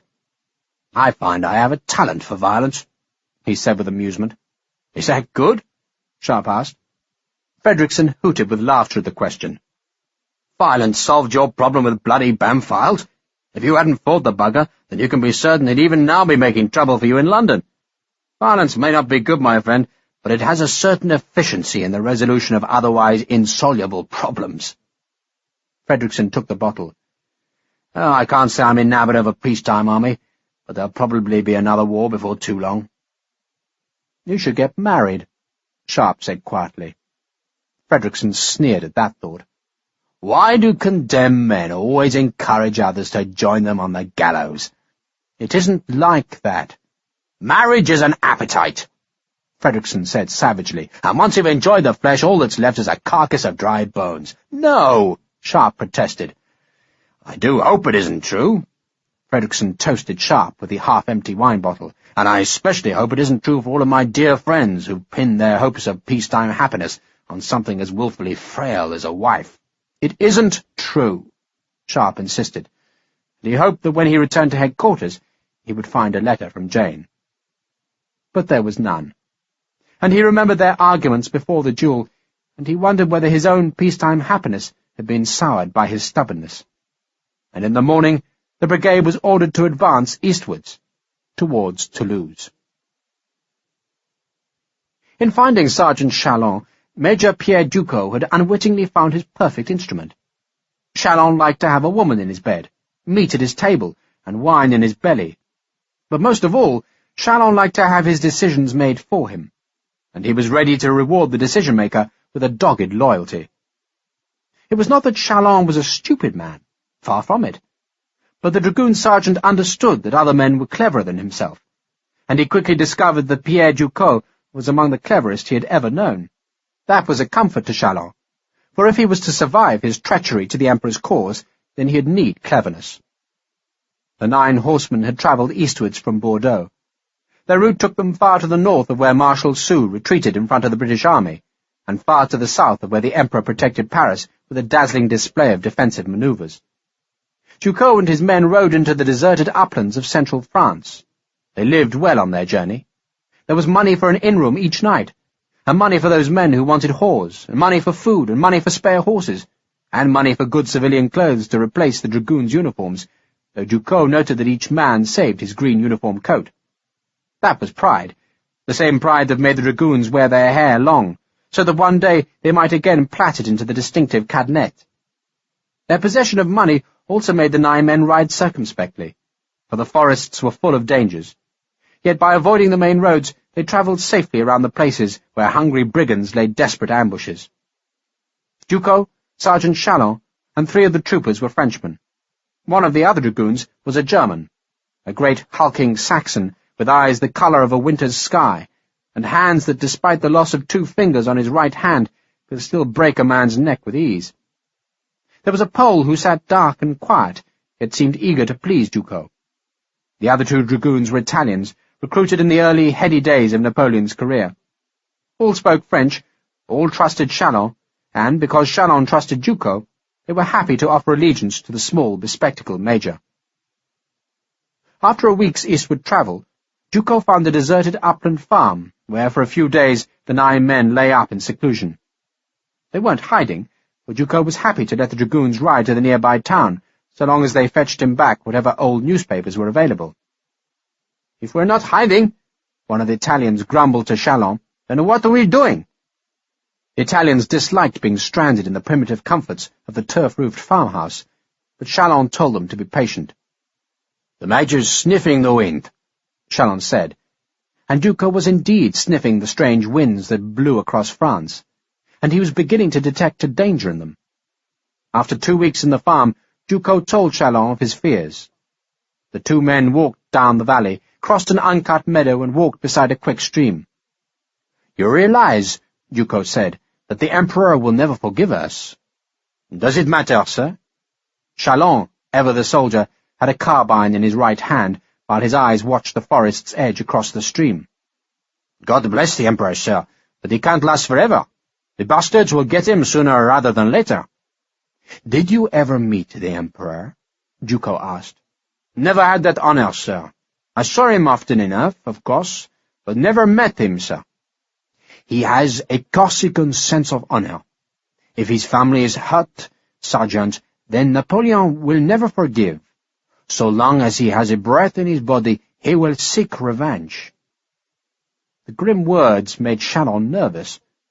The 4 crates that Chalon had escorted to Bordeaux had contained property that belonged to the Emperor and to his family, and soon the Emperor would have all the leisure in the world to wonder what had happened to that precious consignment. "Even so, sir, if he's imprisoned, what can he do?" "The Emperor of France," Duco said pedantically, "is the head of the French state. If he falls from power, Chalon, then there will be another head of state. That man, presumably the king, will regard himself as Napoleon's legitimate heir. I presume that you would like to die of a peaceful old age in France." "Yes, sir. So would I." Duco was staring over the stream and dark trees towards a tall crag of pale rock, about which 2 eagles circled in the cold wind. But Duco was not seeing the rock, nor even the handsome birds, but instead was remembering the Teste de Bouc fort, where once again he had been humiliated by an English rifleman. Sharpe. It was odd, Duco thought, how often Sharpe had crossed his path, and even odder how often that crude soldier had succeeded in frustrating Duco's most careful plans. It had happened again at the benighted fort on the French coast, and Duco, seeking some clever stroke that would give himself and Sergeant Chalon freedom, had found himself thinking more and more about Major Richard Sharpe. At first Duco had resented the intrusion of Sharpe into his thoughts, but in these last 2 days he had begun to see that there was a possible purpose to that intrusion. Perhaps it would be possible for Duco to take revenge on his old enemy, as a part of the concealment of the theft. The plan was intricate, but the more Duco tested it, the more he liked it. What he needed now was Chalon's support, for without the sergeant's physical courage, and without the loyalty that the other dragoons felt for Chalon, the intricacy was doomed. So, as they walked beside the stream, Duco spoke low and urgently to the sergeant, and what he said revealed a golden bridge to a wonderful future for Sergeant Chalon. "It will mean a visit to Paris," Duco warned, "then a killing somewhere in France." Chalon shrugged. "That doesn't sound too dangerous, sir." "After which we'll leave France, Sergeant, till the storm blows out." "Very good, sir." Shalom was quite content so long as his duties were clear. Duco could do the planning, and Shalom would doubtless do the killing. Thus, in Shalom's world, it had ever been. He was content to let the officers devise their campaign plans, and he would cut and hack with a blade to make those plans work. Duco's clever mind was racing backwards and forwards, sensing the dangers in his ideas and seeking to preempt those risks. "Do any of your men write?" "Herman's the only one, sir. He's a clever bugger for a Saxon." "I need an official report written, but not in my own handwriting." Duco frowned suddenly. "How can you write? He's had 2 fingers chopped off." "I didn't say he wrote so as you can read it, sir," Shalom said chidingly. "But he's got his letters." "It doesn't matter." For Duco could even see a virtue in the Saxon's illegible handwriting, and that, he realized, was a hallmark of a good plan, when even its apparent frailties turned into real advantages. So that night, under a flickering rushlight, the 9 men made a solemn agreement. The agreement was a thieves' pact, which pledged them to follow Duco's careful plan, and to further that plan, the Saxon laboriously wrote a long document to Duco's dictation. Afterwards, as the dragoons slept, Duco wrote his own long report, which purported to describe the fate of the Emperor's missing baggage. Then, in the morning, with panniers and saddlebags still bulging, the 9 men rode north. They faced a few weeks of risk, a few months of hiding, then triumph. Chapter 2. Over the next few days, it seemed as if Wellington was offering peace and opportunity, for he broke off his direct advance on Toulouse, and instead ordered the army into a confusing series of manoeuvres that could only delay any confrontation with Marshal Soult's army. If the manoeuvres were designed to offer the French a chance to retreat, they didn't take it, but just waited at Toulouse while the British, Spanish, and Portuguese forces made their slow and cumbersome advance. One night, Nairn's brigade was marched through pelting rain to where engineers were laying a pontoon bridge across a wide river. Sharpe knew the river was the Garonne, for his orders said as much, but he had no idea where in France the Garonne ran. Nor did it much matter, for the night became a fiasco when the engineers discovered their bridge was too short. Nairn's men slept by the roadside, as the engineers swore and wrestled with the clumsy tin boats that should have carried the wooden roadway. Eventually, the crossing was abandoned. 3 days later, a bridge was successfully laid elsewhere on the river. Troops crossed, but it seemed the bridge led to nothing but swampland, in which the artillery floundered up to its axles. In Spain, no such mistake would have happened, for in Spain there had always been willing local guides eager to lead the British army towards the hated French. But here, on the Emperor's own soil, there was no such help. Neither was there any opposition from the local population, who merely seemed numbed by the years of war. The troops who struggled in the swamps were called back, and their bridge was dismantled. There had been no interference from Marshal Soult's army that was entrenched about the city's outskirts. A German deserter reported on the enemy dispositions, and also said that the Emperor Napoleon had committed suicide. "A German soldier will see anything to get a decent meal," Nairn grumbled, "or an English one to get a bottle of rum." No confirmation came of the Emperor's death. It seemed that Napoleon still lived. Paris was uncaptured, and so the war went on.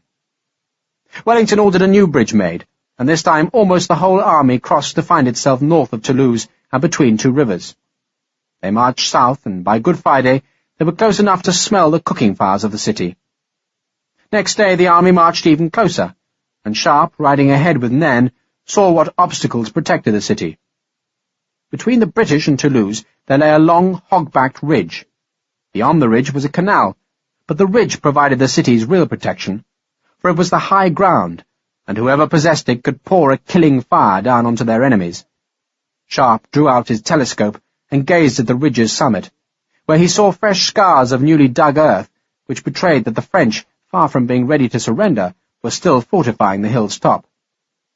"I hate goddamn bloody trenches," he said to Nairn. "You faced them before?" "In the Pyrenees. It wasn't pleasant."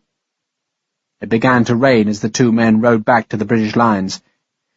"Tomorrow's Easter Day," Nairn said moodily. "Yes." Nairn took a long swig of rum from his flask, then offered it to Sharpe. Even for a disbeliever like me, it's a bloody inappropriate day to fight a battle, wouldn't you say?" Sharpe didn't reply, for a gun had boomed behind him. He twisted in his saddle and saw the dirty puff of smoke on the crest of the ridge, and just a second later he saw a spurt of water splash and die in the western marshes. The French were sighting in their 12-pounders, the killing guns with their 7-foot barrels. The thought of those efficiently served weapons gave Sharpe a quick, sudden pain in his belly. He'd somehow convinced himself that there would be no fight, that the French would see how hopeless their cause was, yet the enemy gunners were even now ranging their batteries, and Sharpe could hear the whining scrape of blades being whetted on stones in the British cavalry lines. At luncheon, which Nairn's military family ate inside a large tent, Sharpe found himself hoping that peace would be announced that very afternoon. Yet when a message arrived, it proved to be orders for the brigade to prepare itself for battle the next day. Nairn solemnly toasted his aides. "An Easter death to the French, gentlemen. Death to the French." The aides repeated the old toast, then stood to drink the king's health. Sharpe slept badly. It was not work that kept him awake. The last marching orders had been copied and dispatched well before nightfall. Nor was it the supper of salt beef and sour wine that had made him restless. It was the apprehension of a man before battle. That same apprehension which had kept him awake on the nights before the duel with Bampfylde. The apprehension was fear, pure, naked fear, and Sharpe knew that battle by battle the fear was getting worse for him. When he first joined the army as a private, he had been young and cocksure. He'd even felt exhilarated before a fight. He had felt himself to be immortal then, and that had made him confident that he could maul and claw and kill any man who opposed him. Now, as an officer, and married, he possessed more knowledge, and so had more fear. Tomorrow he could die. He tried the old tricks to conquer the knowledge, attempting to snatch an augury of life or death from the commonplace. If a sparrow alighted this side of a puddle, he'd live. He despised such superstitious obsessions, yet couldn't help but indulge them, though he'd made the attempt too often in the past to believe in any such trivial portents. Indeed, every man in both armies, Sharpe knew, was trying to snatch just such prophecies from their fears. But there were few who would allow themselves to see death written in their stars, yet many must die. The eve of battle was a time for talismans and amulets and charms and prayers, but the dawn would bring the kick of musket butts, the hiss of sabres and the skull-shattering sound of artillery firing. So Sharpe shivered in the night, and hoped his death would be quick, and that he wouldn't scream beneath the surgeon's knife. By dawn the rain had stopped, and a drying wind blew across the countryside. High clouds scudded away from the sun's rising, as Sharpe walked through the smoking bivouac fires in search of a cavalry armourer who could put an edge onto his sword. It was the sword of a trooper of the heavy cavalry, a long-bladed, heavy and unbalanced weapon. It was far too unwieldy for most men, even for the burly men who rode the big horses and trained with dumbbells to give strength to their sword arms. But Sharpe liked the sword, and was strong enough to make it into a responsive and murderous weapon. He found an armourer who ran the blade up his treadled wheel, and afterwards stropped it on his leather apron. Sharpe gave the man a coin, then shared a tin mug of tea. Afterwards, with the oiled sword blade safe in its scabbard, he went back to Nairn's tent, outside of which he found the old Scotsman breakfasting on bread, cold salt beef, and strong tea.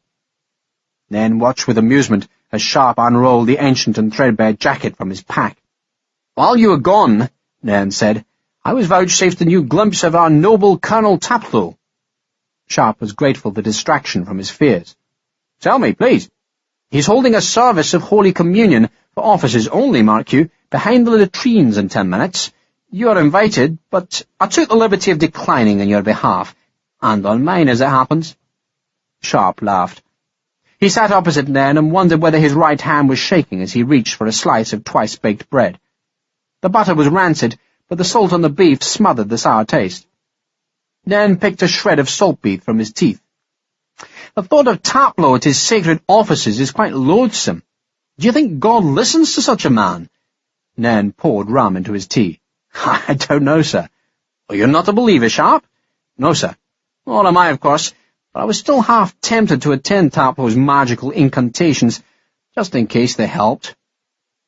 "I'm damned nervous, Sharpe." Sharpe felt a sudden, strong surge of affection for Nairn. "Me too, sir. You? Truly? Sharpe nodded. Truly. It doesn't get easier. How many battles have you fought? Sharpe was dunking a lump of hard bread into his tea. He left it there as he thought, then shrugged. God knows, sir. Dozens of the damn things, too many. Enough to entitle you to be cautious, Richard. You don't have to be heroic today. Leave that to some wet-behind-the-ears lieutenant who needs to make his name. Sharpe smiled his thanks. I'll try, sir. And if I do anything foolish today, you will tell me. Sharpe looked up at the Scotsman, surprised by this confession of uncertainty. Well, you won't need that, sir. But you'll tell me, Nairn insisted. Yes, sir. Not that I'll share any of the glory with you, Sharpe, you mustn't think that. I might say afterwards that you were moderately useful. Nairn laughed, then waved a greeting to two of his other aides who came to the breakfast table. Good morning, gentlemen. I was thinking last night that perhaps Paris doesn't count. Paris? One of the puzzled aides asked. Nairn was evidently thinking of the war's ending. Perhaps the Northern Allies will take Paris, but Napoleon might just fall back, and we'll keep marching on, and someday this summer the whole damn lot of us will meet in the very middle of France. There'll be Boney himself in the centre, and every French soldier left alive with him, and the rest of Europe surrounding him, and then we'll have a proper battle. One last real bastard of a killing. That seems unfair to have come this far and never actually fought against Napoleon himself. Nairn gazed wistfully across the bivouacs, where the smoke of the cooking fires melded into skeins like a November mist. I'll keep the Highlanders in reserve, Sharpe. That way no one can accuse me of showing them favouritism. It was a strange world, Sharpe thought, in which to keep a battalion out of the battle line was construed as an insult. Yes, sir. I suppose there's no point in giving Captain Frederickson direct orders. Not if you want those orders obeyed, sir, but he knows what to do, and his men would appreciate a visit from you. Of course, of course. Nairn added more rum to his tea, then frowned. Frederickson's rifles are the only men in this brigade who eat properly. They never have salt beef. Why do we never catch them looting? Because they're riflemen, sir. They're much too clever. Nairn smiled. At least there'll be no more salt beef once this battle's won. We'll have French rations. The other aides arrived, faces gleaming from their razors. Sharpe had still not shaved, and he had a sudden irrational conviction that he had survived the day if he didn't shave. Then another equally strong impulse said that he would only live if he did shave, and he felt the reptilian squirm of fear in his belly. He stared up at the long, long ridge that, just like the British bivouacs, was topped by a shifting layer of smoke. The smoke was thick enough to suggest the large numbers of Frenchmen who'd be defending the high ground this day. Sharpe thought of Jane, and suddenly longed for the Dorset house with its implicit promise of a nursery. He was about to ask whether any mail had arrived, when a light flashed from the ridge top, and Sharpe knew it was the sun reflecting from a telescope as an enemy officer gazed down at the British lines. The fear stirred in Sharpe. He was tempted to take some of Nairn's rum, but resisted. The waiting abraded the fear. The first Spanish, Portuguese, and British brigades had marched long before dawn, their long lines uncoiling from the encampment in a sluggishly macabre motion. But Nairn's brigade would be one of the last to leave the lines. They could only wait, pretending confidence, as the minutes wore on. Nairn inspected his battalions and tossed gruff encouragement to the soldiers. Some of the Highlanders sang psalms, but their tunes were so dirge-like that Sharpe went out of earshot. He decided that his survival lay in not shaving. It took another half-hour before the orders came from division, and Nairn at last could order his men forward. Taplow's battalion led, and the Highlanders marched at the rear. The brigade followed the other battalions, who were already marching to the ridge's southern slopes. Sharpe, mounted on his mare, Sycorax, could see the Spanish divisions that waited at the ridge's northern end.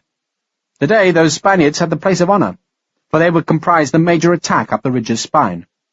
They'd asked for the honour. As they attacked, so the British and Portuguese, under Marshal Beresford, would assault the ridge's southern end to split the French defences. Other British troops were ringed about the city to make threatening feints designed to stop Marshal Soult concentrating his army on the ridge. The French, secure on their heights, could see all that Wellington planned. There could be no deception this day, no sleight of arms to blind the enemy and cheat him. This would be work, hard work, work for the bayonet and the bullet, work for the infantry. The southward march was not easy, for the ground was soft. Nairn's brigade, among the last in Beresford's long column, found the tracks churned into a morass. At first that clinging mud was their only problem, but as their route angled ever closer to the ridge, the brigade came within range of the French gunners. Nairn ordered his men to march through the marshy fields to the west of the tracks, but still the round shot slashed into his battalion columns. The British artillery tried to reply, but they were shooting uphill at enemy batteries well dug in behind thick emplacements. "Close up, you scum!" Lieutenant Colonel Taplow bellowed at his leading company after a cannonball had crashed through a file to leave 3 men bloody and twitching on the soaking ground. "Leave them there!"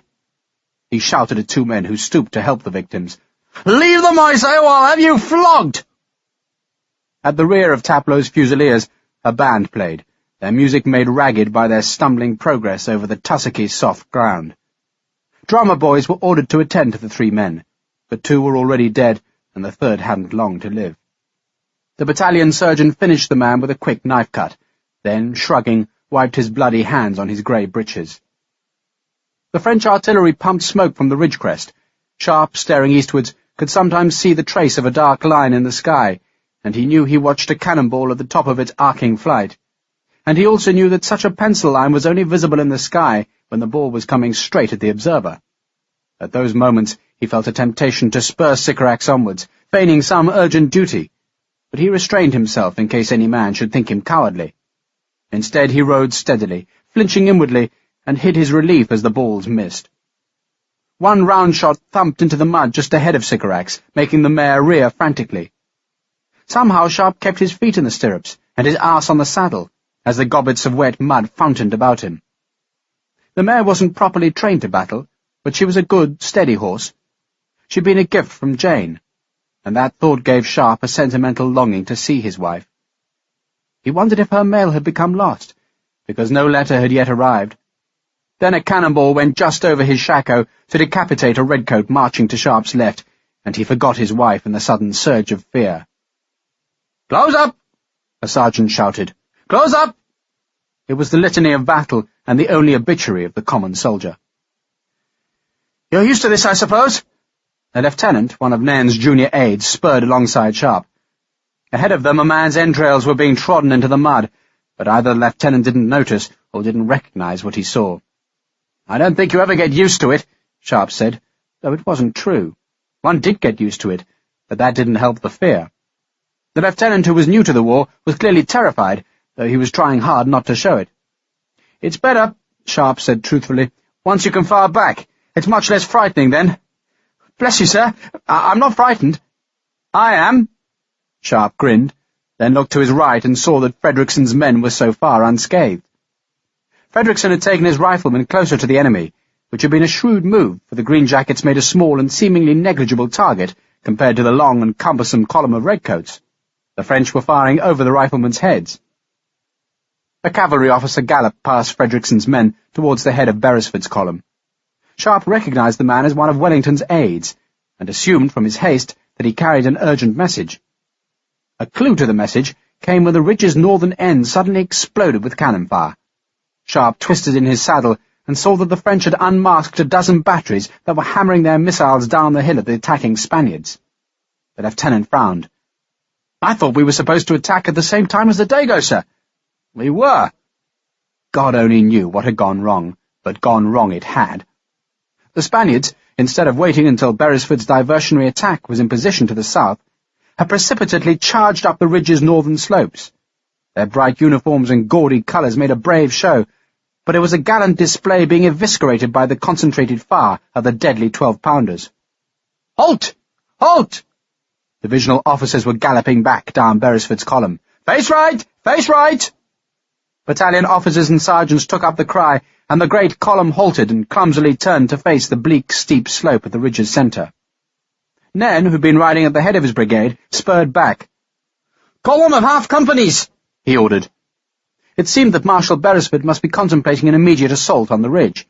Certainly, if Beresford was to divert attention from the Spanish attack, then he couldn't wait till he reached the gentler slopes at the ridge's southern end. He'd be forced to launch his 11,000 men on a desperate uphill scramble against the French entrenchments. The French batteries, seeing the British and Portuguese battalions shake into their attack columns, kept firing. "Lay down!" Nairn shouted. "Lay down!" The battalions dropped, making themselves a smaller and lower target for the enemy gunners, but leaving the officers on horseback feeling horribly exposed. Sharpe stared at the ridge and feared its muscle-sapping steepness. The sun, just rising above the summit, was suddenly dazzling. "Wait here, Sharpe!" Nairn was excited. "I'll discover what's happening. You wait here!" Sharpe waited. After breakfast he'd pushed some bread and beef into a saddlebag, and now, suddenly hungry, he gnawed at a lump of the meat. "They've cooked it up!" Colonel Taplow, his red face as bad-tempered as ever, rode to Sharpe's side. "The Spanish have cooked it up, Sharpe." "So it seems, sir." A cannonball thumped the earth to Sharpe's left. Sycorax skittered sideways until Sharpe soothed her. "Seems?" Taplow was incensed by the mild word. "They've cocked it up, that's what they've done, cocked it up!" He gestured to the north, where a new sound erupted as French musketry began flaying the Spaniards.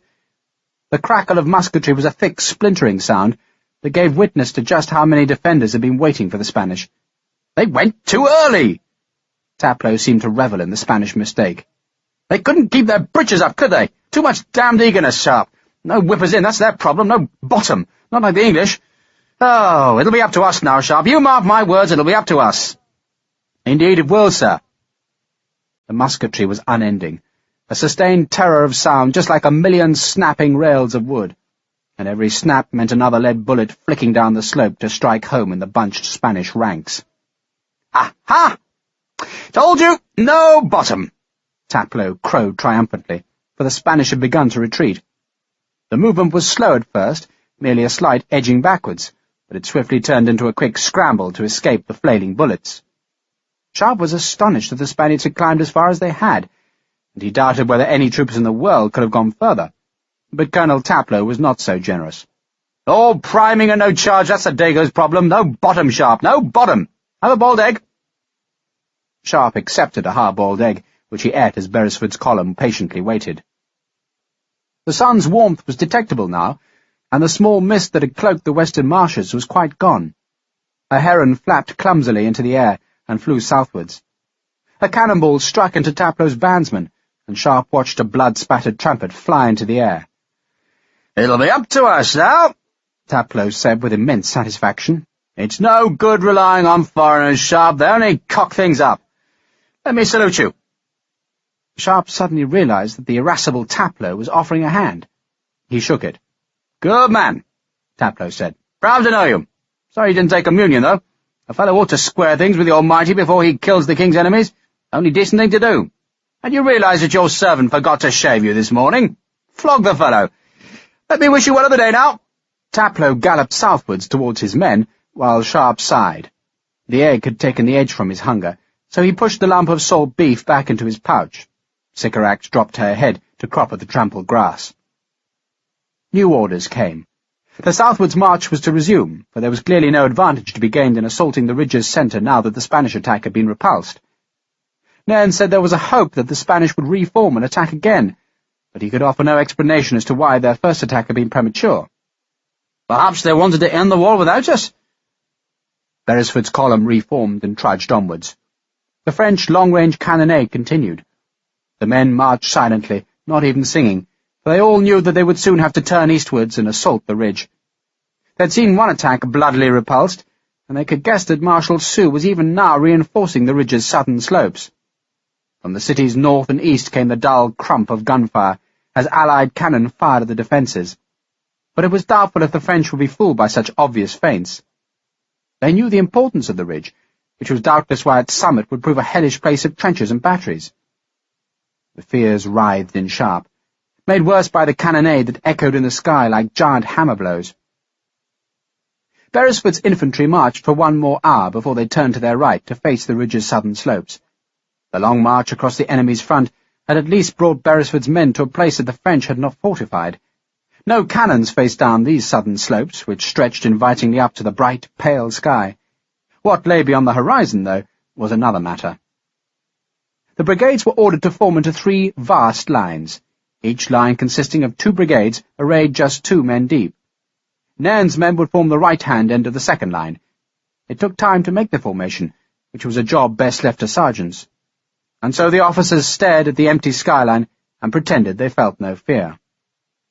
The only enemy in sight, besides the occasional glimpse of an officer riding forward to stare down the slope, was a force of cavalry that spilt right down the ridge's centre. The enemy cavalry had been sent to threaten the right flank of Beresford's assault, but an even larger cavalry force of British and German horsemen rode to block them. "Skirmishers forward!" An aide cantered down the first line. "I think we'll put our light chaps on the flank," Nairn said. "Will you see to it, Sharpe? Can I stay with them, sir?" Nairn hesitated, then nodded. "But let me know if anything threatens." He held out his hand. "Remember, you're dining with me tonight, so take care. I don't want to write a sour letter to Jane. You take care as well, sir." Sharpe collected the brigade's 3 light companies and sent them running to the right flank, where they joined Frederickson's riflemen. As the attack advanced, those skirmishers would scatter to fight their lonely battles with the French light troops. Sharpe, a skirmisher by nature, wanted to fight with them, and, as ever, he wanted to fight on foot. He summoned a headquarters clerk and gave the man Sycorax's reins. "Keep her out of trouble." "Yes, sir." A drummer made a flurry of sound as Taplow uncased his battalion's colours. Sharpe, walking past the colour party, took his shako off in salute to the 2 heavy flags of fringed silks. A French round-shot, fired blind and at extreme range from one of the ridge's centre batteries, smacked into the wet ground, and, instead of bouncing, drove a slurry-filled furrow across Sharpe's front. He wiped the mud from his face and unslung his rifle. The rifle was another of Sharpe's eccentricities. Officers might be expected to carry a pistol into battle, but not a long arm. Yet Sharpe insisted on keeping the ranker's weapon. He loaded it as he walked, testing the flint seating in its leather-lined doghead, then slung it back on his shoulder. "A nice day for a battle," Fredrickson greeted Sharpe cheerfully. "You think Easter is an appropriate day?" "It has an implicit promise it will rise from the grave. Not that I have any intention of testing the promise." Fredrickson turned his one eye to the skyline. "If you were Marshal Soult, what would you have waiting up there?" "Every damned field gun in my army." The knot was tying itself in Sharpe's belly as he imagined the efficient French 12-pounders lined wheel to wheel. "Let us hope he doesn't have sufficient guns." Fredrickson did not sound hopeful. He, like Sharpe, could imagine the horse teams dragging the field guns from where the Spanish had been repulsed to where they could decimate this new attack. Trumpet calls sounded far to Sharpe's left, were repeated ever closer, and the first line of Beresford's attack started forward. The second line was held for a moment before it, too, was ordered into motion. Almost at once the careful alignments of the thin lines wavered because of the ground's unevenness. Sergeants began bellowing orders for the men to watch their dressing. The officers' horses, as if sensing what waited for them, became skittish. "Are you here to take command?" Fredrickson asked Sharpe as the skirmishers started forward. "Are you the senior captain?" Fredrickson cast a dour look at the captains of the 3 redcoat light companies. "By a very long way." The sour tone told Sharpe that Fredrickson was resenting the lack of promotion. Rank was clearly more important to a man who planned to stay in the army, and Fredrickson well knew how slow promotion could be in peacetime, when there were no cannons and muskets to create convenient vacancies. And Fredrickson, more than any man Sharpe knew, deserved promotion. Sharpe made a mental note to ask Nairn if he could help, then smiled. "I won't interfere with you, William. I'll just watch. So fight your own battle." "The last one," Fredrickson said, almost in wonder. "I suppose that's what it'll be. Our last battle. Well, let us make it a good one, sir. Let's send some souls to hell." "Amen." The 3 advancing lines seemed very fragile as they climbed upwards. The sweep of the lines was interrupted by the battalion's colours, splashes of bright cloth guarded by the long, shining-bladed halberds.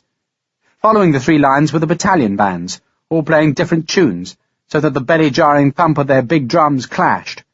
The music was jaunty, rhythmic, and simple, the music for death. Fredrickson's riflemen were mingled with the redcoats of the other 3 light companies. Those redcoats carried the quick-firing but short-ranged muskets, while the greenjackets had the more accurate, longer-ranged rifle that was slow to reload. The mixture of weapons could be lethal. The rifles killed with precision and were protected by the muskets. The men were scattered now, making a screen to repel the attack of any French skirmishers.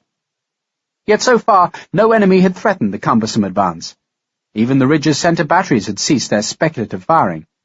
Sharpe could see nothing but the empty skyline and a wisp of high cloud. The thin turf on the slope was drier than the bottom ground. A hare raced across the advance's front, then slewed and scampered downhill.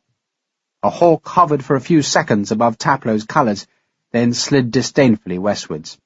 From beyond the crest came the sound of a French band playing a quick march, the only evidence that a real enemy waited for Beresford's thin lines. The slope steepened, and Sharpe's breath shortened. The enemy's invisibility seemed ominous. Marshal Soult had been given 3 hours to observe the preparations for this attack, 3 hours in which he could prepare a devil's reception for the 3 lines that struggled up the ridge. Somewhere ahead of the attack, beyond the empty skyline, the enemy waited with charged barrels and drawn blades. The old game was about to be played once more. The Goddams against the Crappos, the game of Cressy and Agincourt, Ramillies and Blenheim. The air was very clear, so clear that when Sharpe turned he could see a woman driving 2 cows to pasture a half-mile beyond the Western River. The sight of the woman made Sharpe think of Jane. He knew that he could have accompanied Jane home, without any shame, and that even now he could be sitting in England, but instead he was on a French hillside and on the brink of battle's horror. He turned back to the east just in time to see a redcoat among Frederickson's flank skirmishers bend double, clutch his belly, and start gasping for breath. At first Sharpe thought the man was winded, then he saw the puff of dirty white smoke higher on the slope. The redcoat toppled backwards, blood drenching his grey breeches. More French skirmishers fired from positions that had been concealed in a tumble of rocks. The enemy would soon be on the flank of the advance, unless they were shifted. "We're going to clear those scum out of there!" Frederickson had seen the danger just as soon as Sharpe. He had a company of redcoats offer rapid fire to keep the enemy subdued, while Sergeant Harper led a squad with fixed saw bayonets in a flanking charge. The Frenchmen didn't stay to contest the rocks, but retreated nimbly up towards the empty skyline. One of the retreating Frenchmen was hit in the back by a rifle bullet, and Marcos Hernandez, one of Frederickson's Spanish riflemen, grinned with pleasure at his own deadly marksmanship. "Cease fire!" Frederickson called. "Well done, lads. Now don't budge up. You're not in love with each other, so spread out." Sweet William had taken off his eye patch and removed his false teeth, so that he looked like some monstrous being from the grave. He seemed much happier now that the first shots had been fired. Hernandez reloaded, then scored a line on the butt of his rifle to mark another hated Frenchman killed. The surviving French skirmishers ran over the skyline, from where, though the source of the noise stayed hidden, came the sudden sound of massed French drums. The instruments rattled the sky. Sharpe had first heard that malicious sound when he was 16, and he'd heard it on unnumbered battlefields since. He knew what it portended. He was listening to the pas de charge, the heartbeat of an empire, and the sound that drove French infantry to the attack. "You see guns, Sergeant?" Frederickson shouted to Harper, who was some yards further up the slope. "Not a one, sir." Then the skyline, as though sown by dragon's teeth, sprouted men. "Christ in a Scottish heaven!" Major General Nairn, surrounded by his junior aides, sounded disgusted with the enemy. "You'd have thought the woolen-headed bastards would have learned by now." He sheathed his sword and glowered dour disapproval at the 2 enemy columns. "Learn, sir?" The young aide, whose first battle this was, asked nervously. "You're about to see the goddamn frogs damned even farther." Nairn took a watch from his fob pocket and snapped open the lid. "Good God, if they're going to offer battle, they might as well do it properly."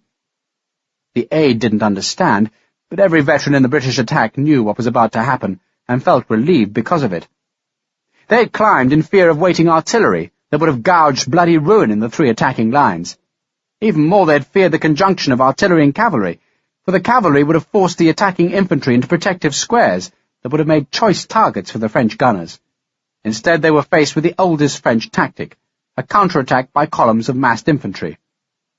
2 such columns were advancing over the skyline. The 2 columns were immense formations of crammed soldiers, rank after rank of infantrymen assembled into human battering rams that were aimed at the seemingly fragile British lines. These were the same columns that the Emperor Napoleon had led across a continent to smash his enemy's armies into broken and panicked mobs. But no such column had ever broken an army led by Wellington. "Halt!" All along the British and Portuguese lines the order was shouted. Sergeants dressed the battalions, while the skirmishers readied themselves to beat off the French light troops, who, advancing in front of the columns, were supposed to unsettle the British line with random musketry. The French light troops offered no threat to Beresford. Instead, it was the momentum of the two great columns that was supposed to drive his men into chaos.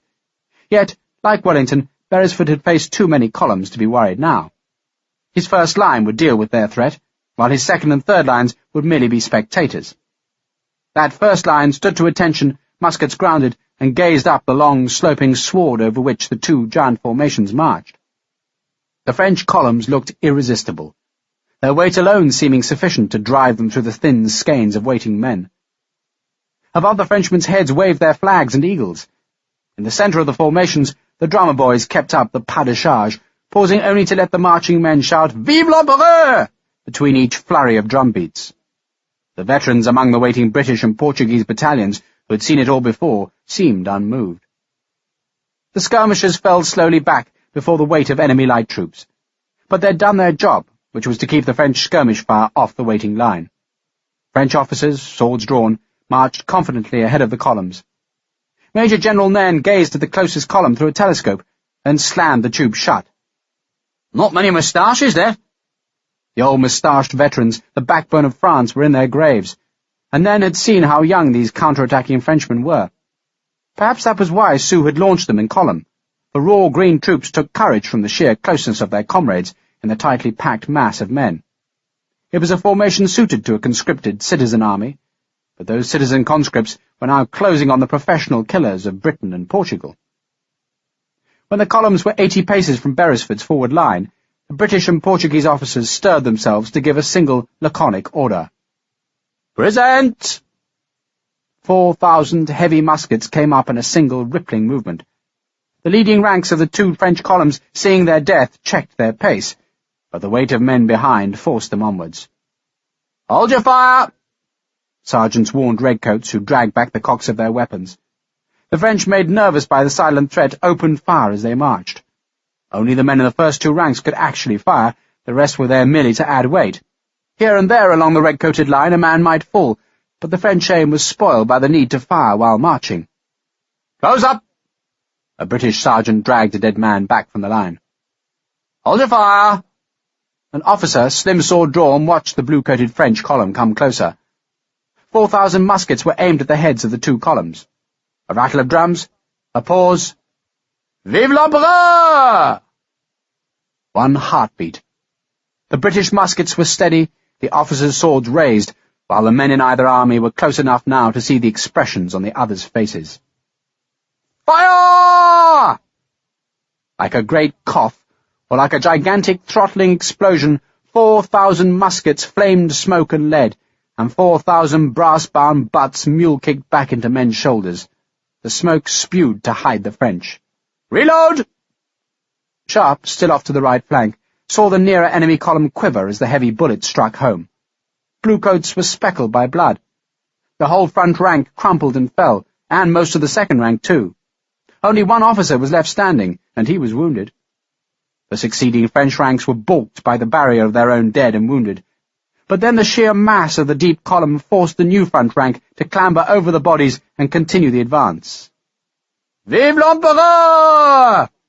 Fire!" Now it was the deadly platoon fire that rippled out of the British and Portuguese lines. Hours of training had made these men into clockwork killers.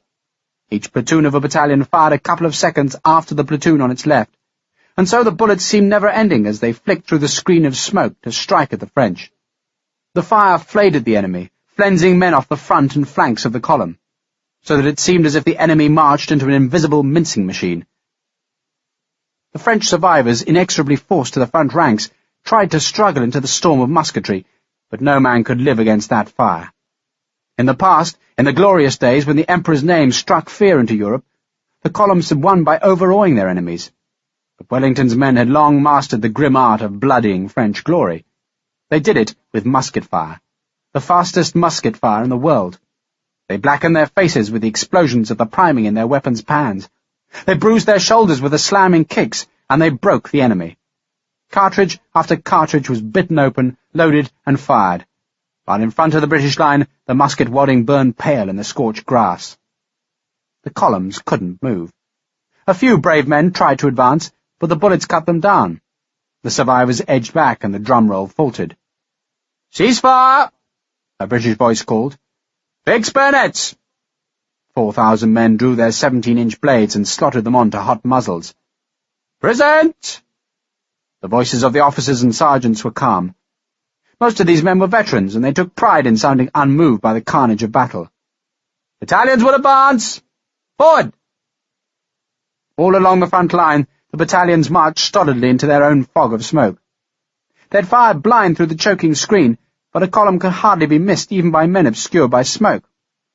Now at last they broke through the smoke to see what carnage their disciplined fire had done. Officers' swords swept downwards. "Charge!" Now, and only now, did the British and Portuguese soldiers cheer. Till this moment they kept silent, but now, with blackened faces and bayonets levelled, they cheered and broke into a quick march. The French broke. They ran. They left 2 blood-soaked heaps of dead, dying and wounded men behind and raced back towards safety. A drummer boy wept because a bullet was in his guts. He'd die before noon, and his drum would be chopped up for firewood. "Halt!" The British didn't press their charge home. There was no need, for the columns had fled in panic. "Dress ranks! Unfix bayonets! Skirmishers forward! Reload!" Major General Nairn looked down at his watch and noted that it had taken precisely 3 minutes and 20 seconds to break the French attack. In the past, he reflected, when more moustaches had filled the enemy ranks, it would have taken about 6 minutes longer. He put the watch away. "Advance the brigade! Battalion will advance! Silence in the ranks! Forward!" The seemingly tenuous lines started forward again. In 2 gory places the men stepped clumsily over the piles of enemy dead. The men, long practised in the art, dragged their enemies' bodies with them for a few paces, giving themselves just enough time to loot the pockets and pouches of the dead or wounded. They took food, coins, talismans, and drink. One redcoat kicked the wounded drummer boy's instrument downhill. The drum's snares twanged as it bounced and rolled down the long hill. "Looks like it's going to be an easy Easter," Fredrickson said happily. But then the skyline was reached, and the plateau of the ridge's summit was revealed, and nothing looked easy any more. Chapter 3. The battle, as if by mutual consent, stopped to draw breath. Beresford used the lull to divide his attack. His left-hand division would now slant away to threaten the land between the ridge and the city, while the right division, in which Nairn's brigade marched, would advance northwards along the ridge's summit. Horse artillery was being dragged up the slope to thicken Beresford's attack. The morning passed. Many of the waiting men fell asleep with their heads pillowed on their packs and their faces shaded by mildewed shakos. Some ate, and a few just stared emptily at the sky. Some men gazed along the ridge towards the fearful French defences. Every few minutes a random French cannonball bounded through the somnolent lines, provoking an irritated scramble from its bouncing path. Sometimes a howitzer shell banged a sharp explosion on the turf, but the fire was sporadic and allowed most of the waiting men to ignore the enemy. Sharpe watched one fusilier patiently hammer the soft lead of a musket ball into a perfect cube, then prick its face with a touch-hole spike to make a dice. No one would gamble with the man, who, disgusted, hurled the lead cube away. In the early afternoon, the battalions which had broken the twin French columns were moved to the rear of Beresford's new formations. Nairn's brigade now formed the right flank of the first line. He had his 2 English battalions forward and his Highlanders in reserve. The horse gunners stacked their ready ammunition alongside the advanced positions, while the skirmishers deployed as a protective screen even further forward. Sharpe strolled forward to join Fredrickson, who offered a piece of French garlic sausage. "I suppose," Fredrickson was staring at the ridge's plateau, "that this would be a good moment to resign from the army." Sharpe smiled at the grim joke, then drew out his telescope which he trained on the nearest French fortification. He said nothing, and his silence was ominous. "Bloody French must know the war's lost," Fredrickson said irritably, "so why prolong the killing?" "Pride," Sharpe said curtly, though why, for that matter, were his own countrymen insisting on taking Toulouse, if it was really believed that the Emperor was doomed? Perhaps peace was a chimera. Perhaps it was just a rumour that would fade like the stench of blood and powder smoke from this battlefield. And, as Sharpe well knew, there would be much blood and smoke on this high ridge. The French were waiting, prepared, and Beresford's infantry must now advance through a series of strong fortifications that ran across the ridge's spine. There were gun batteries and entrenchments, all bolstered by earthen redoubts, which, topped by palisades, stood like small fortresses athwart the line of attack. One redoubt, larger than the rest, dominated the ridge's centre, and, like its smaller brethren, was faced with a ditch above which its wooden palisade was embrasured for artillery. It was no wonder that Beresford's climb up the southern slope had not been imposed by French gunfire, for all the enemy cannons were now dug safe into the small forts. Frederickson borrowed Sharpe's glass instead for a long time of the awesome defences. "Easter's meant to be a day for miracles, is it not?" Sharpe smiled dutifully, then turned to greet Sergeant Harper. "We'll be earning our crust today, Sergeant." "Aye, sir, we will." Harper accepted Frederickson's offer of the telescope and made a quick scrutiny of the great redoubt in the ridge's centre. "Why don't we just beat the bastards so jolly with gunfire? Go and get the big guns up here." Frederickson answered cheerfully. "We've only got galloper guns today. Pay shooters." Harper spat scornfully, then handed the telescope to Sharpe. "Do you know where our boys are, sir?" Our boys were the Prince of Wales' own volunteers, the battalion that Sharpe and Harper had fought in for so many years. "They're off to the east." Sharpe vaguely waved in that direction. He could still not see the city of Toulouse, which was hidden by a shoulder of the ridge, but gun smoke showed in the far distance to betray where Wellington's faint attacks threatened Toulouse's eastern suburb. "They shouldn't be taking much of a beating today, then," Harper said hopefully. "I suppose not." Sharpe suddenly wished he was back with the Prince of Wales' own volunteers, who under their new colonel didn't have to face this devil's ridge of forts, trenches and guns. They'd be safe, while Sharpe was foully aware of the symptoms of terror. He could feel his heart thumping, sweat was chill on his skin, a muscle in his left thigh was twitching. His throat was parched, his belly felt hollow, and he wanted to vomit. He tried to smile, and sought for some casual words that would demonstrate his lack of fear, but he could think of nothing. Hooves sounded behind, and Sharpe turned to see Major General Nairn cantering towards the skirmish line. The general curbed his horse, then grimaced at the landscape ahead. "We've got the right flank, so we'll be attacking the batteries."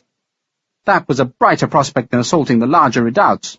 The batteries, constructed on the edge of the ridge, were the positions from which the long approach march had been cannonaded, and they had been built purely to defend the gunners from counter-battery fire. Thus there were no fortifications facing the ridge's centre, so Nairn's brigade would only have to deal with the flanking trenches and the battery's guns which had been dragged from their embrasures and arrayed like ordinary field artillery. Those nearest guns were supported by at least 2 battalions of French infantry, who waited in 3 deep lines to add their volley fire to the gunnery. Nairn seemed to shiver as he stared at the ridge's summit. Then he asked to borrow Sharpe's glass, through which he gazed long and hard at the enemy positions. He said nothing when he closed the tubes, except to express surprise at the evident quality of the spyglass. "Where did you get it?" "Vittoria," Sharpe said. The telescope had been a gift from the Emperor Napoleon to his brother, King Joseph of Spain, who had lost it when his baggage had been captured by the British after the Battle of Vittoria. A small brass plate, let into the ivory of the barrel, recorded the gift. Nairn held the glass out to Sharpe. "I hate to spoil your enjoyment, Major, but I need you." Sharpe retrieved his horse. His task, once the advance began, would be to relay Nairn's orders. The junior aides would be doing the same thing, but Sharpe's rank and reputation would give him an authority that could be useful to Nairn. At times, Sharpe knew, he'd have to use his own judgment, then claim that his decision was a verbal order from Nairn himself.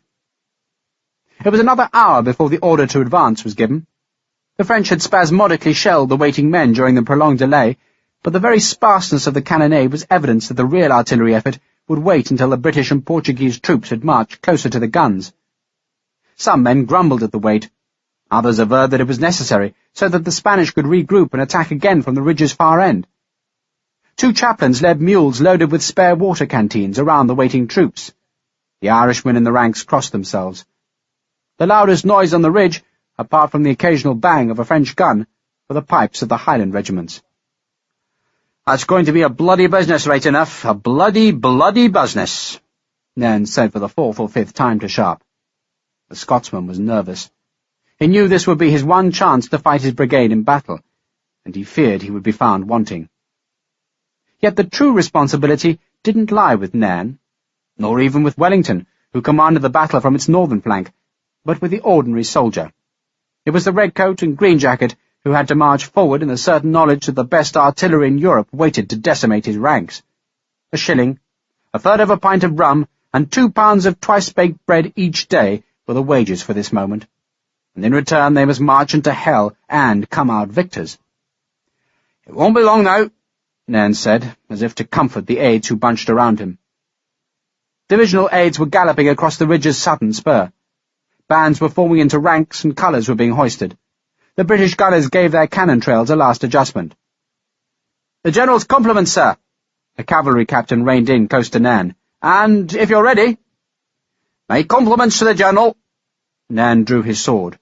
No actual order to advance had been given, nor was it necessary, for as soon as the leading battalion saw the arrival of the divisional aide, they were ordered to their feet. What waited for them on the ridge was a foretaste of hell, so it seemed best to get it done fast. "My compliments to Colonel Taplow," Nairn said to Sharpe, "and tell him not to let his men fall off to the right." "Indeed, sir." Sharpe put his spurs to Sycorax's flanks. Nairn's concern about the right flank was justified, for as the attack met opposition, there'd be a temptation for the right-hand men to seek safety down the ridge's western slope. Taplow didn't wait for Sharpe's arrival, but had already ordered his men forward. They advanced in 2 lines behind their chain of skirmishers. The front line was composed of 5 companies, and the rear of 4. The battalion's bayonets were fixed, and their colours lofted between the 2 lines. Sharpe found Taplow on a grey horse just in front of the colour party. "The General's compliments, sir. He said he'll not find us wanting—" Taplow interrupted Sharpe. "I told you it would be up to us." Taplow was in high spirits. "He's eager, sir, that your men don't deviate too far to the right." Sharpe phrased Nairn's warning as tactfully as he could. "Damn your eyes, does he think we're amateurs?" Taplow's rage was instant and overwhelming. "Tell them we shall march to their guns, direct to their guns. We'll die like Englishmen, not like skulking Scotchmen. Damn your eyes, Major, and good day to you." The other English battalion of Nairn's brigade marched on Taplow's left, while behind came the Highlanders, who advanced to the eerie skirl of their pipers. They were a secretive, proud battalion who followed their clan chief to war. Many spoke no English, just the Gaelic. In battle they could be terrifying, while off the battlefield they had a grave courtesy. To the left of Nairn's brigade, and straddling the spine of the ridge's summit, another brigade advanced. Frederickson, with the skirmishers of the 2 English battalions, was far ahead of the leading battalions.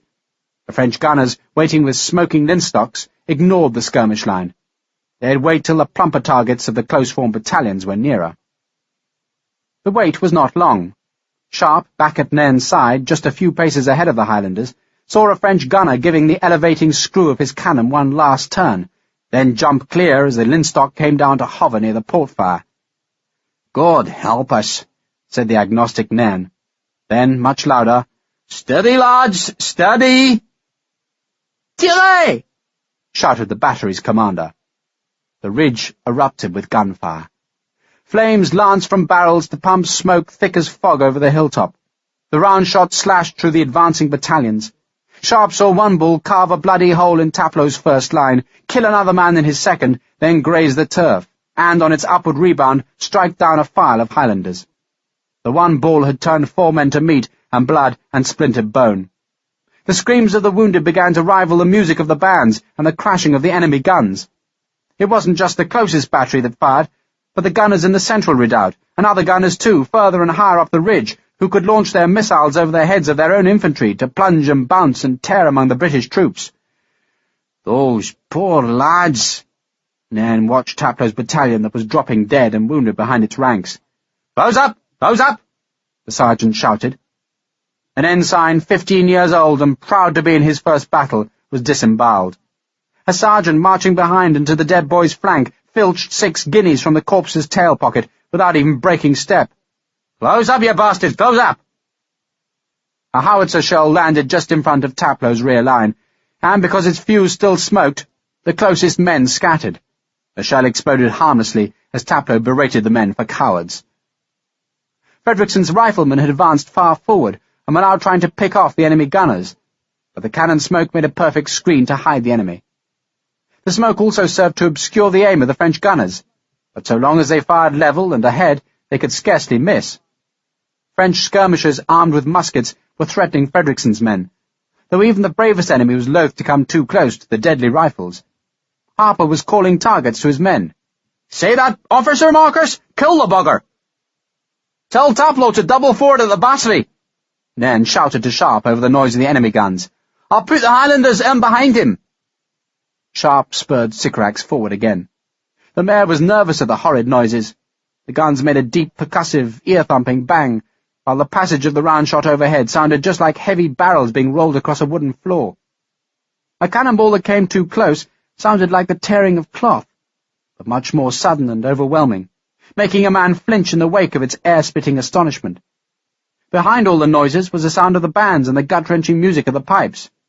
Men screamed, sergeants shouted. Then a new ingredient joined the cacophony, the crackling thunder of an infantry volley. It was a French volley. The enemy battalion was hidden by the cannon smoke, but Sharpe, as he rode towards Taplow, saw the smoke twitch as the bullets flicked through from the ridge's centre. "Steady now, steady!" Taplow was riding immediately behind his front line. His horse sheared away from a wounded man who vomited blood, and Taplow slashed his crop down onto the animal's rump to keep it steady and obedient. Behind him the battalion's colours twitched from the strike of musket bullets. "Major General Nairn's compliments, sir," Sharpe began. "Damn, Nairn! If you double, sir, towards the battery, in my own time, sir, in my own time, damn you!" Taplow twisted his horse away from Sharpe. "Well done!" he exhorted his men. "Close up, my lads! Be steady now! Our turn will come. I'll kill the bastards in a minute. Close up! Steady now! Steady!" When the attacking line was 100 paces from the French guns, the enemy changed from round shot to canister. The tin-encased canisters split apart in the muzzle flames to scatter a charge of lead balls like birdshot. Now, instead of the surgical strike of a round shot, each discharge tore a ragged and gaping red hole in the advancing ranks. Taplow's line was shrinking fast, and littering its wide path with a scatter of dead and injured. The carnage and the noise at last made the advancing battalion check, and that evidence of his men's fear spurred Taplow to ram his horse through the ranks. "Charge, you buggers! Charge for England!" Released, the battalion charged. They screamed in fear, but they ran forward, and the smoke of the guns served to hide them from their enemies. A small dip in the ground helped to save them from the worst of the canister as they scrambled towards the smoke and the enemy's gun line. "Come on, you bastards! Kill the buggers!" Taplow was ahead of his men, charging like a cavalryman with his sword aloft, when 2 canisters exploded full in his face, so that man and horse were turned instantly into scraps of bloody flesh that ribboned back in the gun's gale to spatter the ranks behind. "Charge!" It was the colour sergeant who took up the cry. There was nothing left of Taplow, except blood, bones, and gobbets of flesh spread across the ridge.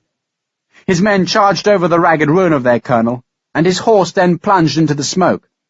A shell, fired from further up the ridge, exploded 10 yards behind Sycorax, and the mare, terrified, bolted forward into the thick fog of gunsmoke.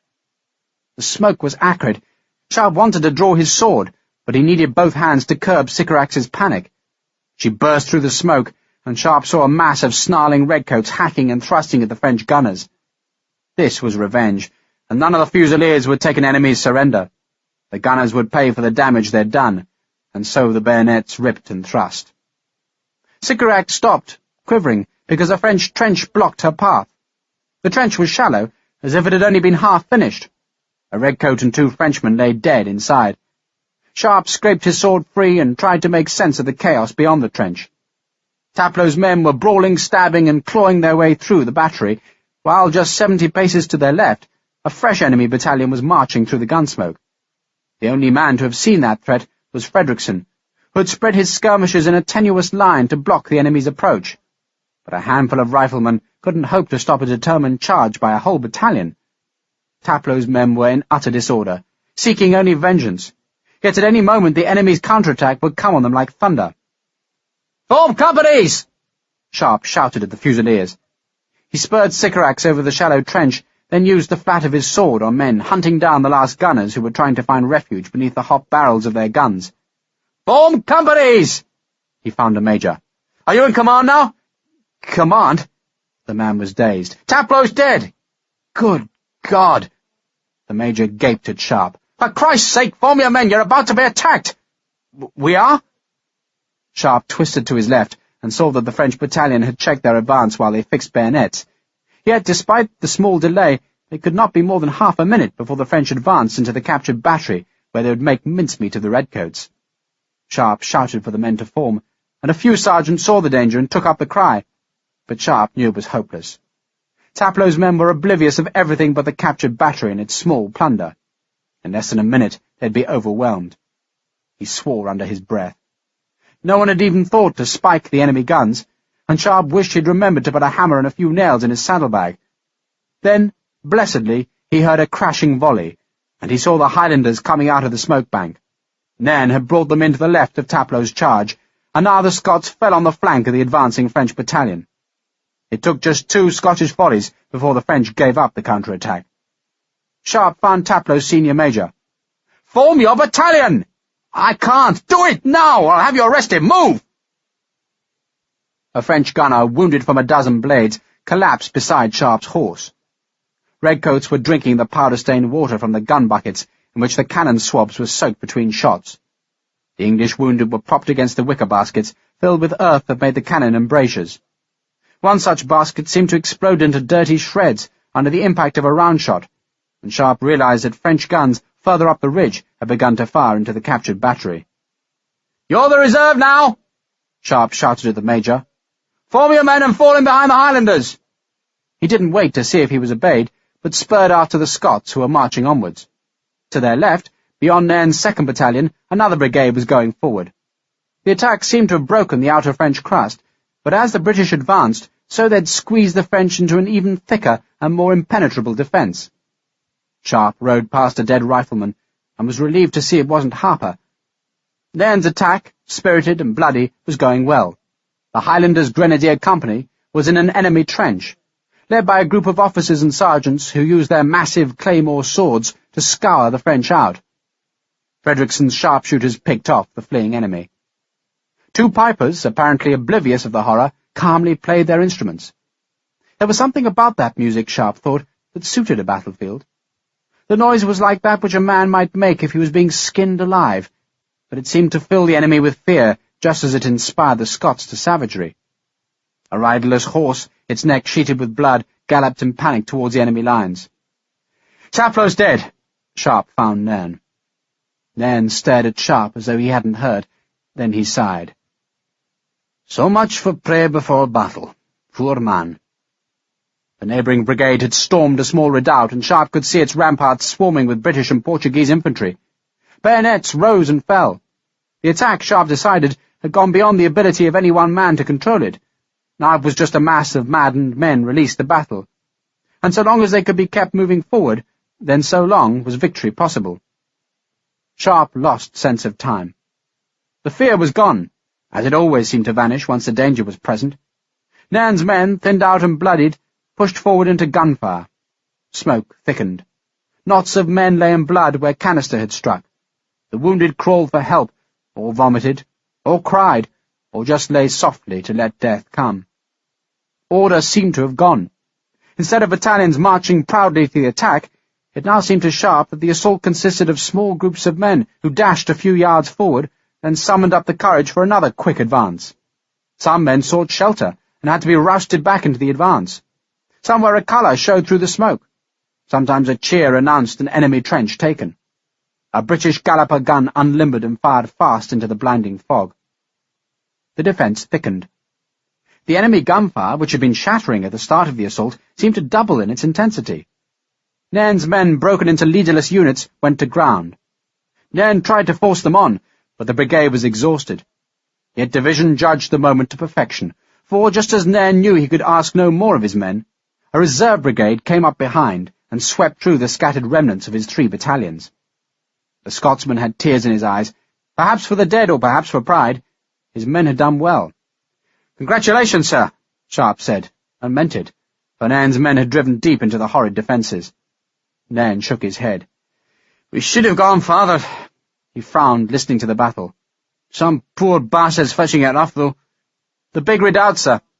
Sharpe pointed forward and left, to where, amidst the shifting scrim of gun smoke, there was a thicker patch of white smoke, which betrayed the position of the large central redoubt. Musketry cracked about its earthen walls. "If we take that fort," Nairn said, "the battle's won."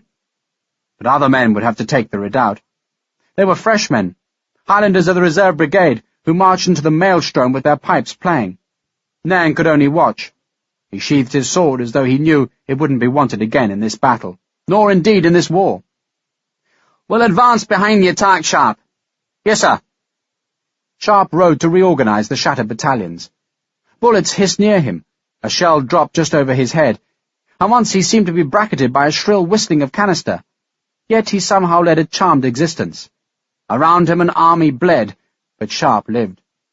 He thought of Jane, of Dorset, and of all the pleasures that waited with peace, and he prayed that victory would come soon, and safely. The French gunners ripped bloody gaps in the Highlanders who charged the redoubt. Canister coughed at point-blank range, reinforced by the musketry of infantry who lined the palisade to fire down into the swarm of men who scrambled across the dry ditch and over the bodies of their clansmen. Rather than the me, Sergeant Harper stood beside Sharpe's horse. Frederickson's company had come well through the horror. They'd lost 6 men only. Taplow's battalion had suffered far worse, and when Sharpe had reformed it, there seemed only to be half as many men as had started on the attack, and that half so dazed as to be in a trance. Some of the men wept because Taplow was dead. "They liked him," the light company's captain had explained to Sharpe. "He flogged them and swore at them, but they liked him. They knew where they were with him." "He was a brave man," Sharpe said. "He was frightened of peace. He thought it would be dull." The Highlanders scrabbled at the earth wall. French muskets clawed at them, but somehow the Scotsmen hauled themselves up and thrust their bayonets over the barricade. One man dragged himself to the top, fell, another took his place, and suddenly the Scots were tearing the palisade to scrap and flooding through the gaps. The cheers of the attackers sounded thin through the smoke. The supporting companies were crossing the ditch of dead men, and the redoubt was taken. Sharpe sheathed his sword. He noted with some surprise that it was unblooded. Perhaps he thought he wouldn't have to kill in this last battle. Then a superstitious certainty suggested that he would only survive if he did not try to kill. He touched his unshaven chin, then forgot the auguries of life and death as a massive volley hammered from the far side of the captured redoubt. "God save Ireland!" Harper's voice had awe in it. A French counterattack, as desperate as the Highland assault, had been launched on the redoubt, and Sharpe saw with horror how the blue-coated enemy was clearing the newly taken ramparts. Men fought hand to hand, but the French had the advantage of numbers, and they were winning by sheer weight alone. Survivors of the Scottish regiments jumped down to escape from the fort. French cheers scorned them. Then the reserve battalions, more Scotsmen, were snarling forward with bayonets outstretched. "We'll form a reserve!" Nairn shouted at Sharpe. "Skirmishers forward!" Sharpe shouted. Nairn's brigade had marched 3 battalions strong, but now had formed in only 2. The shrunken Highlanders were on the left, and the remains of the 2 English battalions paraded as one on the right. The men crouched, praying they wouldn't be needed. Their faces were blackened by powder residue, through which sweat carved dirty white lines. The second Scottish attack clawed its way into the redoubt. Once again the bayonets rose and fell on the parapet, and once again the Scots drove the French out. Smoke drifted to obscure the fight, but the pipes still played, and the cheers were again in Gaelic. Sharpe kept his sword sheathed as he rode Sycorax towards Nairn. Above him, incongruous on this day of struggle, 2 larks climbed high above the smoke. Sycorax shied away from a dead Scottish sergeant. The battle had become quiet, or at least it seemed so to Sharpe. Men fought and died not 200 paces northwards, and all around the guns still thundered their gut-thumping menace into the smoke cloud, but it seemed unthreatening to Sharpe. He remembered the remains of the salt beef in his pouch, and was astonished to find that a French musket bullet had lodged in the tough, gristly meat. He prized the ball free, then bit hungrily into the food. "There's another brigade a quarter mile behind us," Nairn said. "They'll go on to the end of the ridge if the fort falls." "Good." "Thank you for all you did," Nairn said. Sharpe, embarrassed by the praise, shook his head. "I didn't even get my sword wet, sir." "Nor me." Nairn stared up into the sky. A French cannonball, fired blind from the left flank, and aimed at the Scotsman who'd captured the redoubt, flew wide. It took off the head of Sharpe's horse in an eruption of warm blood. For a second Sharpe sat on the headless mare, Then the body tipped forwards and he frantically kicked his feet out of the stirrups and threw himself sideways as the animal's corpse threatened to roll onto him. "God damn it!" Sharpe sprawled in a puddle of warm horseblood, then clambered to his feet. "God damn it!" Nairn governed his impulse to laugh at Sharpe's undignified fall. "I'm sorry," he said instead. "She was a present from Jane." Sharpe stared at the charnel mess that had been Sycorax. The headless body was still twitching. "She was a good horse," Nairn said. "Save the saddle." He turned in his own saddle to see if one of his spare horses was in sight, but a sudden volley of musketry turned him back. Another French counterattack was sweeping forward, this one outflanking and assaulting the redoubt, and again the Scots were being forced backwards by a superior number of men. Blue-coated infantry swarmed at the redoubt's walls. Muskets crashed, and for the second time the French retook the fort. Screams sounded as Highlanders were hunted down inside the courtyard. "The bloody French are fighting well today." Nairn sounded puzzled. The enemy scrambled along the palisade, bayoneting wounded Scotsmen. These Frenchmen were indeed fighting with a verve that the early attack in column hadn't displayed. An eagle's standard shone among the smoke, and beneath its brightness Sharpe saw a French general. The man was standing with legs straddled wide on the fort's southern parapet. It was an arrogant pose, suggesting that the Frenchman was lord of this battlefield and more than equal to anything the British could throw against him.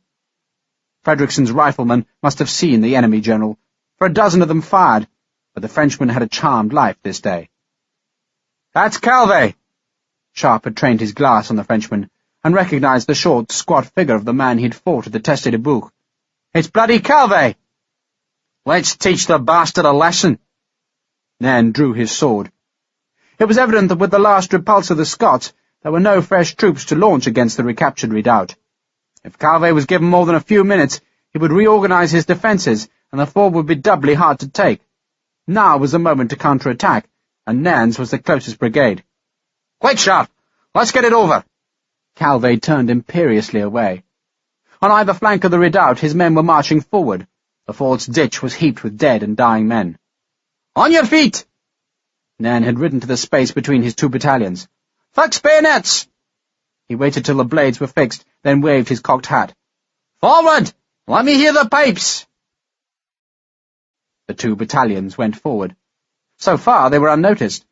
The French were clearing their embrasures and far-step, while one of Calvé's battalions was being formed in 3 ranks in front of the shattered palisade and blood-drenched ditch. It was an officer of that battalion who first saw Nairn's threat and shouted a warning up to the fort's parapet. No one had thought to spike the guns, and now the French artillerymen charged them with canister and crashed death out at Nairn's attack. Sharpe, hurrying to keep up with the mounted Scotsman, saw Nairn fall, but it was only Nairn's horse that had been wounded. The old Scotsman, his hat gone and his white hair disarrayed, picked himself up and brandished his sword. "Forward!" The fort had been captured twice, and twice recaptured. The crude earthen square with its spattered palisades seemed to be sucking men into its horror, almost as if by mutual consent the two armies had agreed that whoever won the fort would gain the day. Sharpe could see open ground to his right, ground that would outflank the smoking redoubt. But cool sense, which might have suggested occupying the ground, had been replaced by a savage pride that would not permit General Calvé the satisfaction of holding the redoubt. Nairn, so long denied the chance to show his skills, would now prove himself the master of this battle's heart. He had more than the redoubt's guns to contend with, for the battalion of French infantry were loading their muskets in readiness for Nairn's assault. "Steady, lads, steady!" Nairn had launched his attack on an impulse. Now he had to slow it down so that his men did not become ragged with fear or eagerness. "Watch your dressing, lads, steady!" He smiled as Sharpe joined him. "One last effort, Sharpe, just one last effort!" One of the Highlanders' colours fell, was retrieved, and hoisted again. A sergeant's leg was sliced off at the knee by a cannonball. The pipes whipped further into flagging hearts. The French infantry was loaded, and their muskets were raised. There was no sign of Calvé, who must have stayed inside the redoubt. Sharpe watched the Frenchmen cock their muskets. "We'll break the bastards!" Nairn shouted. "We'll break them!" The French infantry fired, and the air was filled with the splintering volley and the whiplash hiss of its bullets. Smoke gouted thick as blood from the cannon embrasures, and Sharpe saw the ground ahead of him churn with a strike of canister. Nairn staggered backwards, and Sharpe turned to him in alarm. "It's only my leg, man! It's nothing! Go on! Go on!" Nairn was wounded, but still exultant. He limped, but wouldn't let Sharpe stay with him. "Give him a volley, Richard! Now's your moment!" "Brigade!" Sharpe's voice was huge. "Brigade will halt! Present!" The redcoats stopped. They raised their heavy muskets. The French battalion knew what was coming and frantically tried to reload. Sharpe raised his sword, paused a heartbeat, then swept it down. "Fire!" A crashing, thunderous volley, a spew of acrid smoke, and no time to wonder what damage the bullets had done. "Charge!" "Take the boys home, Richard!" Nairn called. "Take them home!" "Charge!" Sharpe felt the rage rising, the unreasonable rage of battle, the anger that would only be slaked by victory. It was this same pride and rage that had made Taplow spur ahead of his men to certain death, and which had made Nairn lead his men into the cauldron that was the redoubt's killing ground. "Charge!" A musket ball slapped past his face. Sharpe could see the faces of the French infantry now, and they looked desperately young and desperately frightened. "Charge!" That was Nairn behind Sharpe now, and the word seemed to hurl the remnants of the brigade into the stench of bodies and blood among which the enemy stood. The Highlanders ran at the French infantry, who had nowhere to retreat. The enemy hesitated and were lost. Nairn's English battalion was coming at their flank. Scottish bayonets went forward and came back bloody. The clansmen were old in war, fighting conscripts. Sharpe on their flank watched the enemy run, but in their panic the French ran towards the closing English. One youngster ran straight towards Sharpe. Then, seeing the English officer, the boy raised his bayonet to strike. Sharpe disdainfully stepped to one side and tripped the boy. He left him on the ground for one of Frederickson's men to disarm or kill. A cannon crashed canister into the mass of struggling men, killing both Scot and Frenchman alike. "Give them fire!" Frederickson shouted, and his skirmishers fired up at the French embrasures. A gunner was flung backwards. A voice bellowed in French from the palisade. Nairn's Highlanders were already clawing at the sloping earth wall of the fort's southern face. "Come right! Come right!" Sharpe shouted at the makeshift English battalion to angle their advance and follow him to the redoubt's western wall. Sharpe jumped the ditch and reached for the palisade. A musket flamed at him. His foot slipped on the wet earth, and he fell back to the ditch's foot as Frederickson's men leapt past him. Sergeant Harper had his 7-barreled gun unslung. He fired it blindly upwards, and 3 Frenchmen were thrown back to make a space where the rifleman could reach the top. Sharpe went after them. A man's blood soaked his face. A body fell on him, but he pushed it aside and helped another man tug at the palisade. A splinter of wood ripped his palm open as he tugged, but then the parapet cracked outwards to make a space through which a man could pass. A French bayonet reached for them, but Sharpe stabbed with his sword and raked the man's forearm so that the musket and blade dropped. A green jacket went into the gap, was shot, then another man pulled him aside. Harper was wrenching at another part of the barricade, pulling out an earth-filled wicker basket that collapsed a whole section of the defences onto a wounded redcoat. Harper was screaming his own Gaelic challenge. Redcoats were mixed with the green jackets, the whole mass of men scrabbling and tearing at the mud bank and timber palisade. They trampled over the wounded and fought their way up to where French muskets hammered and bayonets stabbed down. One Frenchman stabbed too far. His arm was seized, and the man screamed as he was tugged down to the waiting blades. Sharpe was wedged in a gap of the palisade now, desperately trying to fend off a bayonet, when suddenly a whole section of the wall behind him collapsed inwards under the weight of attackers. There were shouts of victory, and the British were suddenly spilling onto the narrow far-step, then leaping down into the courtyard, where General Calvé tried to line his men into a solid mass. But Nairn's Highlanders had already pierced the southern wall, and the first of those Scots now carried their bayonets towards Calvé's frightened men. The courtyard had been left like a slaughterhouse from the 2 previous attacks. "Close on them! Close!" Sharpe shouted, then jumped down to the courtyard. Now it was blood and stench and blades in a very small place. A French officer tried to duel with Sharpe, but the rifleman had no time for such heroics, and simply threw himself forward past the man's lunge and punched the heavy sword's guard into the man's face. The Frenchman fell backwards, and Sharpe kicked him in the ribs. Sharpe would have left the man there, but the French officer fumbled at his belt to draw a pistol, and Sharpe forgot his superstition about killing, reversed his sword and thrust the blade down once. A man came at Sharpe with a bayonet, but 2 rifle saw bayonets caught the Frenchman first. A Highland officer disemboweled the gunner with a sweep of the claymore, then hacked at the dead man's head to make certain of his death. Calvé was swearing at his men, tucking them into line, cursing them for chicken-livered bastards. A Scots officer came close enough to the general to threaten him with a claymore, but Calvé almost casually parried the blow, then lunged his own sword into the Scotsman's belly before turning back to shout at his men to stand fast and fight the goddamn bastards off. Calvé's men were mostly young conscripts who had fought like demons this day, but Nairn's attack had drained their last courage. Despite their general, they edged back. A few fought on. A French gunner swung a rammer like a great club. Sharpe ducked under the swing, then lunged. The Frenchman looked oddly surprised as the blade punctured his belly. A Highlander finished the job for Sharpe. A piper was on the southern rampart, flaying the Scots on with his wild music. Sharpe's sword handle was slippery with blood. Calvé's men were breaking and running. The first of them were already spilling over the northern wall. Sharpe looked for Calvé and saw him in the centre of a few moustached veterans, and beneath the bright eagle standard. "Calvé!" Sharpe shouted the name as a challenge. "Calvé!" The Frenchman saw Sharpe. Oddly, instead of bridling at the challenge, he raised his sword in a mock salute. Sharpe struggled to get close to the man, but a sudden rush of Highlanders came between him and the group of Frenchmen. The colours of 3 British battalions were in the redoubt now.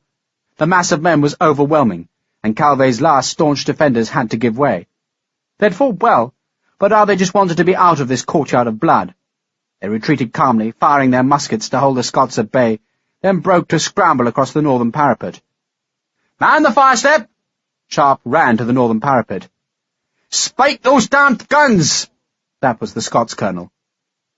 Frederickson's men were on the northern parapet, firing at the retreating French. Sharpe joined them, unslung his rifle, and looked for Calvé. He saw the general walking away, not bothering to run, but just slashing at weeds with his sword, as though he took a walk in the country. Sharpe aimed his rifle dead at the small of Calvé's back, but couldn't bear to pull the trigger. He twitched the barrel up and to one side before firing so that the bullet slapped past the French general's right ear. Calvé turned. He saw the riflemen lining the parapet. None fired at him, for his calm demeanour spoke of a bravery they could admire. He was a beaten man, but a brave one. He stared at the rifleman for a second, then bowed an ironic bow. As he straightened up, he made an obscene gesture, then walked quietly on. He only began to run when British troops flooding either side of the redoubt threatened to cut him off. Ahead of Calvé, the smoke blossomed as the Spaniards renewed their assault on the ridge's northern end. That assault and the fall of the large fort broke what spirit was left in Marshal Soult's army. The French ran. They ran down the ridge's eastern face and towards the bridges that crossed the canal and led to the city. Sharpe, standing on the captured fire step, could at last stare down at the spires and towers and pinnacles and roofs of Toulouse. He could see the semicircle of smoke that marked the British positions to the city's east and south. It was like looking at a woodcut of a siege, taken from some old book about Marlborough's wars. He stared, oblivious of the sudden silence on the ridge, and all he could think of was that he was alive. Sharpe turned away from the city and saw Sergeant Harper alive and well. The big Irishman was cutting a canteen off a Frenchman's belt. A bugle called victory. A wounded Frenchman cursed his pain and tried to stand. A Highland sergeant was admiring a French officer's sword, which he'd taken as a trophy. Men were ladling water from gun buckets and pouring it down their faces. A dog ran with a length of intestines in its mouth. A British lieutenant was dying at the base of the empty French flagpole. The man was blinking desperately, as though he knew that if he let his eyelids stay closed, he would slip into eternal night. Frederickson came and stood beside Sharpe, and the 2 rifle officers turned to stare down into the enemy city. "Tomorrow," Frederickson said, "I suppose we'll have to assault the damn place." "It won't be us, William." Sharpe knew that bloody business would be given to other battalions. The men who had taken this ridge had earned their pay, and the proof of it was in the horror all around. Dead men, wounded men, dying horses, broken gun carriages, smoke, litter. It was a field after battle. The last battle. Surely, Sharpe thought, it had to be the last battle. Sharpe found a cannon's cleaning rag and wiped his sword clean. He'd wet the blade after all, but soon he thought he'd hang this long sword on a country wall and let it gather dust. To his north, British colours advanced along the ridge as fresh battalions hunted down the last nests of stubborn defenders. The smoke was thinning to a misty haze.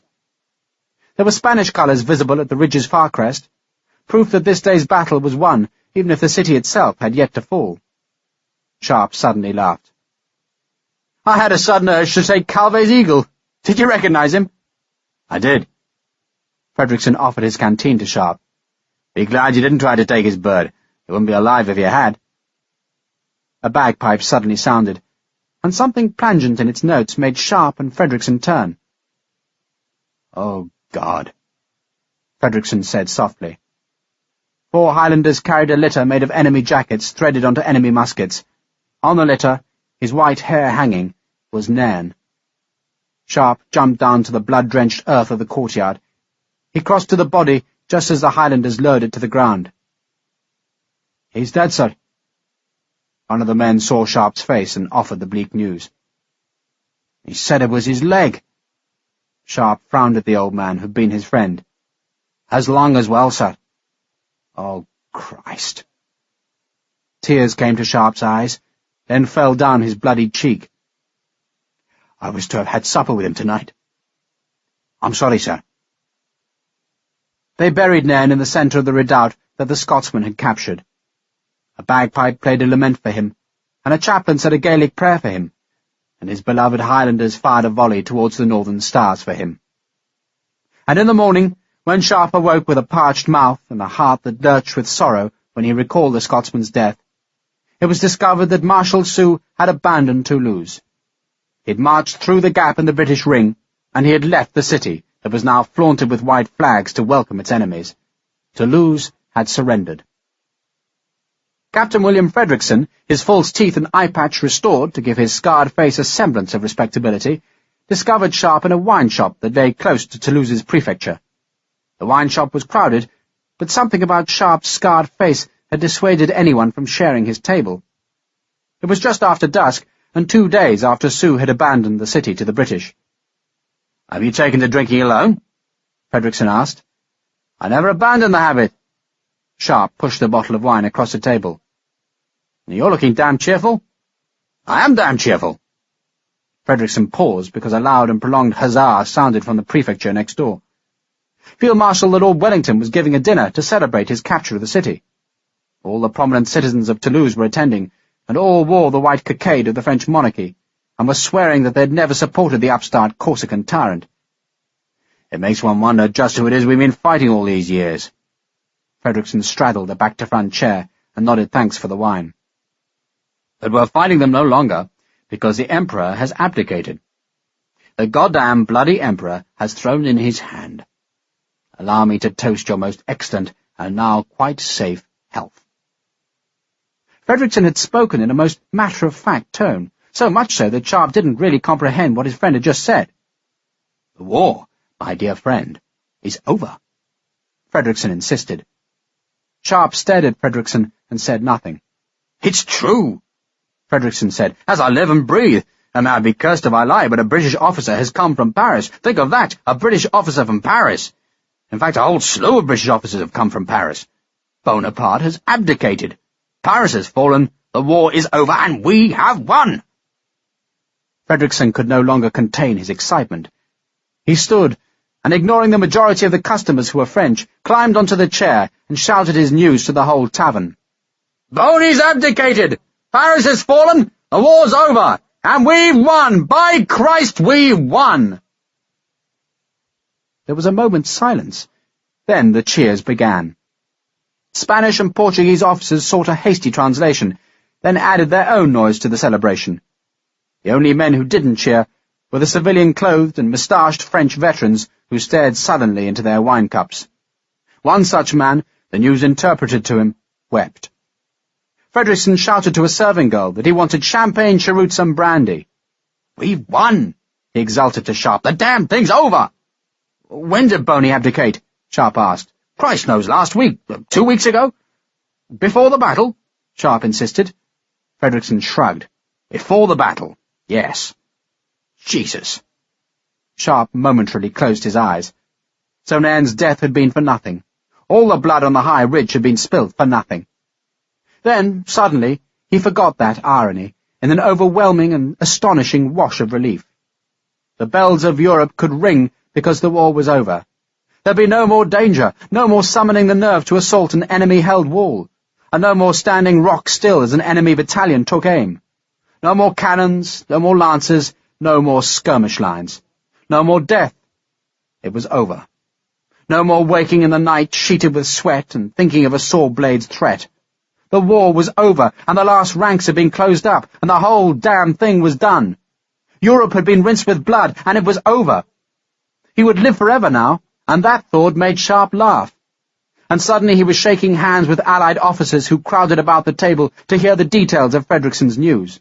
Napoleon, the ogre, the tyrant, the scourge of Europe, the damned Corsican, the upstart, the beast, was finished. Someone began singing, while other officers were dancing between the tables where the Emperor's veterans sat, keeping their thoughts hidden. Brandy and champagne arrived. Frederickson, without asking, poured the red wine from Sharpe's cup onto the sawdust-covered floor and replaced it with champagne. "A toast to peace! To peace! To Dorset!" Frederickson beamed. "To Dorset!" Sharpe wondered whether a letter had come from England, then forgot the thought to savour this astounding news. It was over. No more canister, no more bayonets, no more shivering on long night marches, no more stench of French cavalry, no more sabres chopping down, no more bullets. Easter had triumphed, and death was defeated. "I must write to Jane," Sharpe said, and he wondered whether she was celebrating the news in some Dorset village. There'd be oxen roasting, hogsheads of ale, church bells ringing. It was over. "You can write to Jane tomorrow," Frederickson ordered. "For tonight, we get drunk."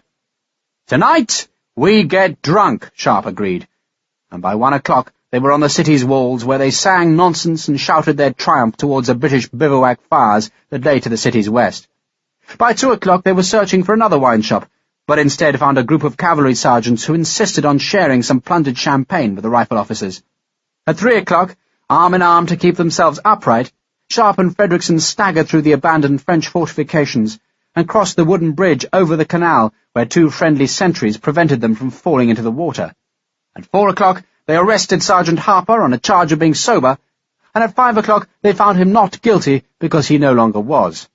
At 6 o'clock Major Richard Sharpe was being sick, and at 7 o'clock he staggered to Nairn's vacant tent and gave instructions that he was not to be woken up ever again. Ever. Because a war was over, and it was won, and at long, long last there was peace. Chapter 4. Nairn's brigade was no more. Broken by battle and leaderless, its shrunken battalions were attached to other brigades. The reason was purely administrative, but now the army was to be run by bureaucrats instead of by fighting men, and the bureaucrats had been ordered to disband the army that had fought from the Portuguese coast to deep inside France. Frederickson was curious to discover just how far the army had marched, and found his answer with the help of some old maps that he uncovered in a Toulouse bookseller's shop. "As the crow flies," he told Sharpe in an aggrieved voice, "it's only 660 miles, and it took us 6 years. Or 10,000 miles, as a soldier reckoned miles, which was as bad roads that froze in winter, were quagmires in spring, and choked the throat with dust in summer. Soldiers' miles were those that were marched under the weight of back-breaking packs. There were miles that were marched over and over again, in advance and retreat, in chaos and in fear. Soldiers' miles led to sieges and battles, and to the death of friends. But now those soldiers' miles were all done, and the army would travel the Crows 120 miles to Bordeaux, where ships waited to take them away. Some battalions were being sent to garrisons far across the oceans. Some were being ordered to the war in America, and a few were being sent home, where, their duty done, they'd be disbanded. Frederickson's company was ordered to England, where, along with the rest of its battalion, the company would be broken up, and the men sent to join other battalions of the 60th. Most of the Spaniards who'd enlisted in the company during the war had already deserted. They joined the Greenjackets only to kill Frenchmen, and, that job efficiently done, Frederickson gladly turned his blind eye to their departure. Sharpe, without a battalion of his own or even a job, received permission to travel back to England with the riflemen. And so, 3 weeks after the French surrender, he found himself clambering onto one of the flat-bottomed river barges that had been hired to transport the army up the River Garonne to the quays of Bordeaux. Seconds before the barge was poled away from the wharf, a messenger arrived from divisional headquarters with a bag of mail for Frederickson's company. The bag was small, for most of the company couldn't read or write, and of those who could, there were few whose relatives would think to write letters. One letter was for a man who had died at Fuentes d'Onoro, but whose mother, refusing to believe the news, still insisted on writing each month, with exhortations for her long-dead son to be a good soldier, a fervent Christian, and a credit to his family. There was also a packet for Major Richard Sharpe, forwarded from London by his army agents. The packet had first been sent to the Prince of Wales' own volunteers, then forwarded to General Headquarters, then to Division, and had thus taken over a month to reach Sharpe.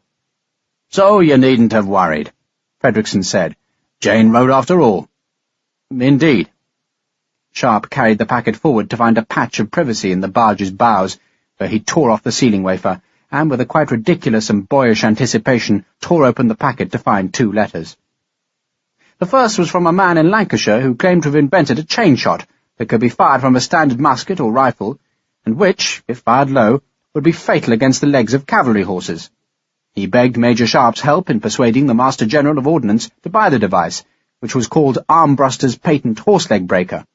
Sharpe screwed the letter into a ball and threw it over the barge's gunwale. The second letter was from Sharpe's army agents.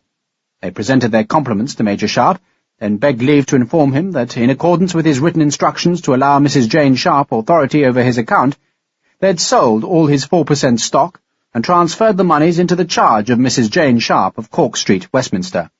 They thanked Major Sharpe for the trust and privilege of handling his affairs, and hoped that should he ever need such services again, he wouldn't forget his humble and obedient servants, Messrs. Hopkinson and Son, army agents of St. Albans Street, London.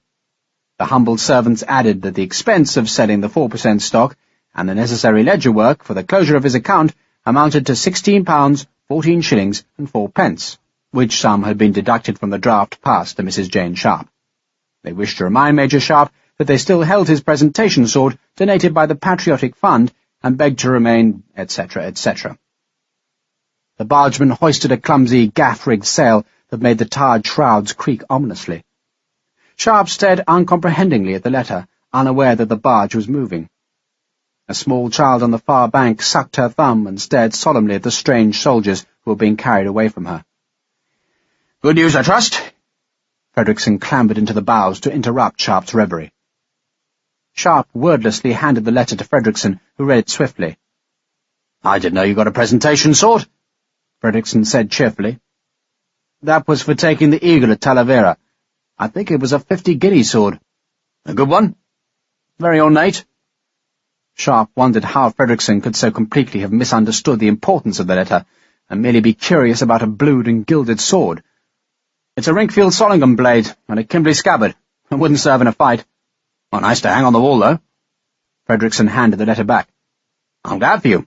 It's splendid news." "Is it?" "Jane's collected the money, so presumably she's off to buy your house in Dorset. Isn't that what you wanted to hear?" 18,000 guineas? Frederickson stared at Sharpe. He blinked. At length he spoke. "Jesus wept." "We found diamonds at Vittoria, you see," Sharpe confessed. "How many?" "Hundreds of the bloody things." Sharpe shrugged. "Well, Sergeant Harper found them, really, but he shared them with me." Frederickson whistled softly.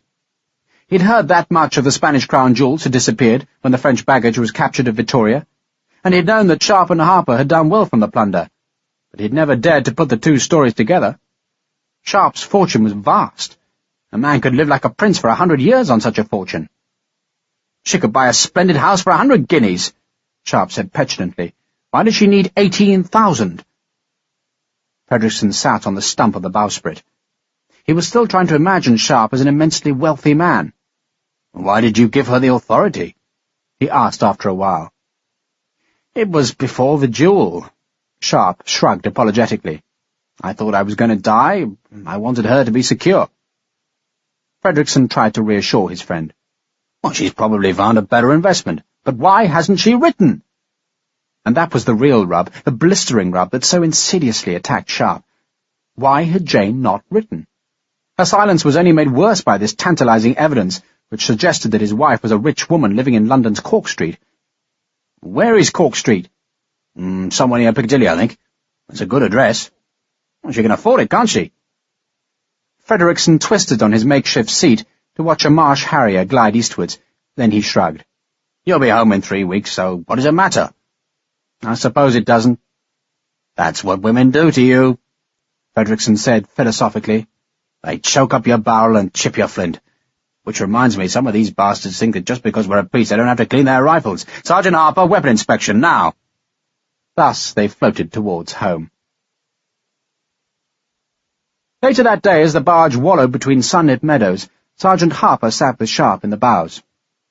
"What'll you do now, sir?" "Resign my commission, I suppose." Sharpe was staring at two fishermen. They wore white blouses and wide straw hats and looked very peaceful. It was hard to imagine that a month ago this had been a country of war. "And I suppose you'll go to Spain to fetch Isabella?" "If I'm allowed to, sir." This was Harper's rub. He, like Sharpe, was a wealthy man, and a married man, too. There was no longer any need for Patrick Harper to wear the King's badge, which he'd only ever assumed out of poverty and hunger. He wanted his precious discharge papers, and Sharpe had failed to secure them. Sharpe had collected all the requisite forms, but he'd needed to secure the signatures of a staff medical officer, a regimental surgeon of the 60th, and of a general officer. He would also have needed the imprint of the regimental seal of the 60th. Sharpe had blithely assumed that such things would be easily secured, but the Army's regulations had defeated him. The Army was no longer run by men who understood that a favour would be repaid by victory on a battlefield, but instead by men who could only read the small print of the regulations.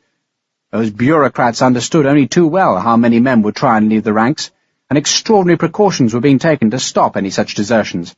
Harper was thus being forced to stay in the Army. "There is another way," Sharpe said diffidently.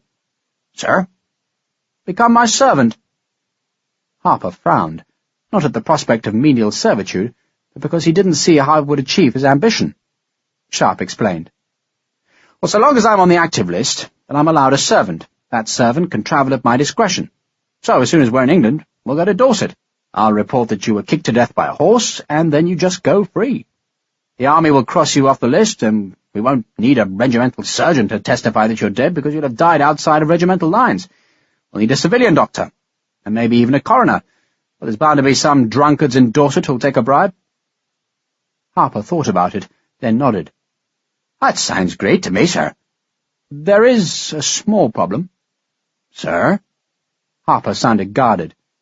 "King's regulations, Sergeant, concerning the interior economy of a regiment, insist that no non-commissioned officer is on any account to be permitted to act as an officer's servant." "You looked the rules up, did you, sir? I just quoted them to you." Harper smiled. Then he hooked his big, powder-stained fingers into the frayed hems of his sergeant's badge. "I never wanted the stripes in the first place." "I seem to remember it was one hell of a struggle to make you wear them." "Should have saved your breath, sir." Harper ripped the stripes off his sleeve. He stared ruefully at the patch of dirty cloth for a moment, then threw it overboard. "Busted back to the ranks," he said, then laughed. Sharpe watched the drifting stripes, and he thought how many hard years had passed since he had first persuaded Harper to put up that patch of white cloth. It was all coming to an end, Sharpe thought.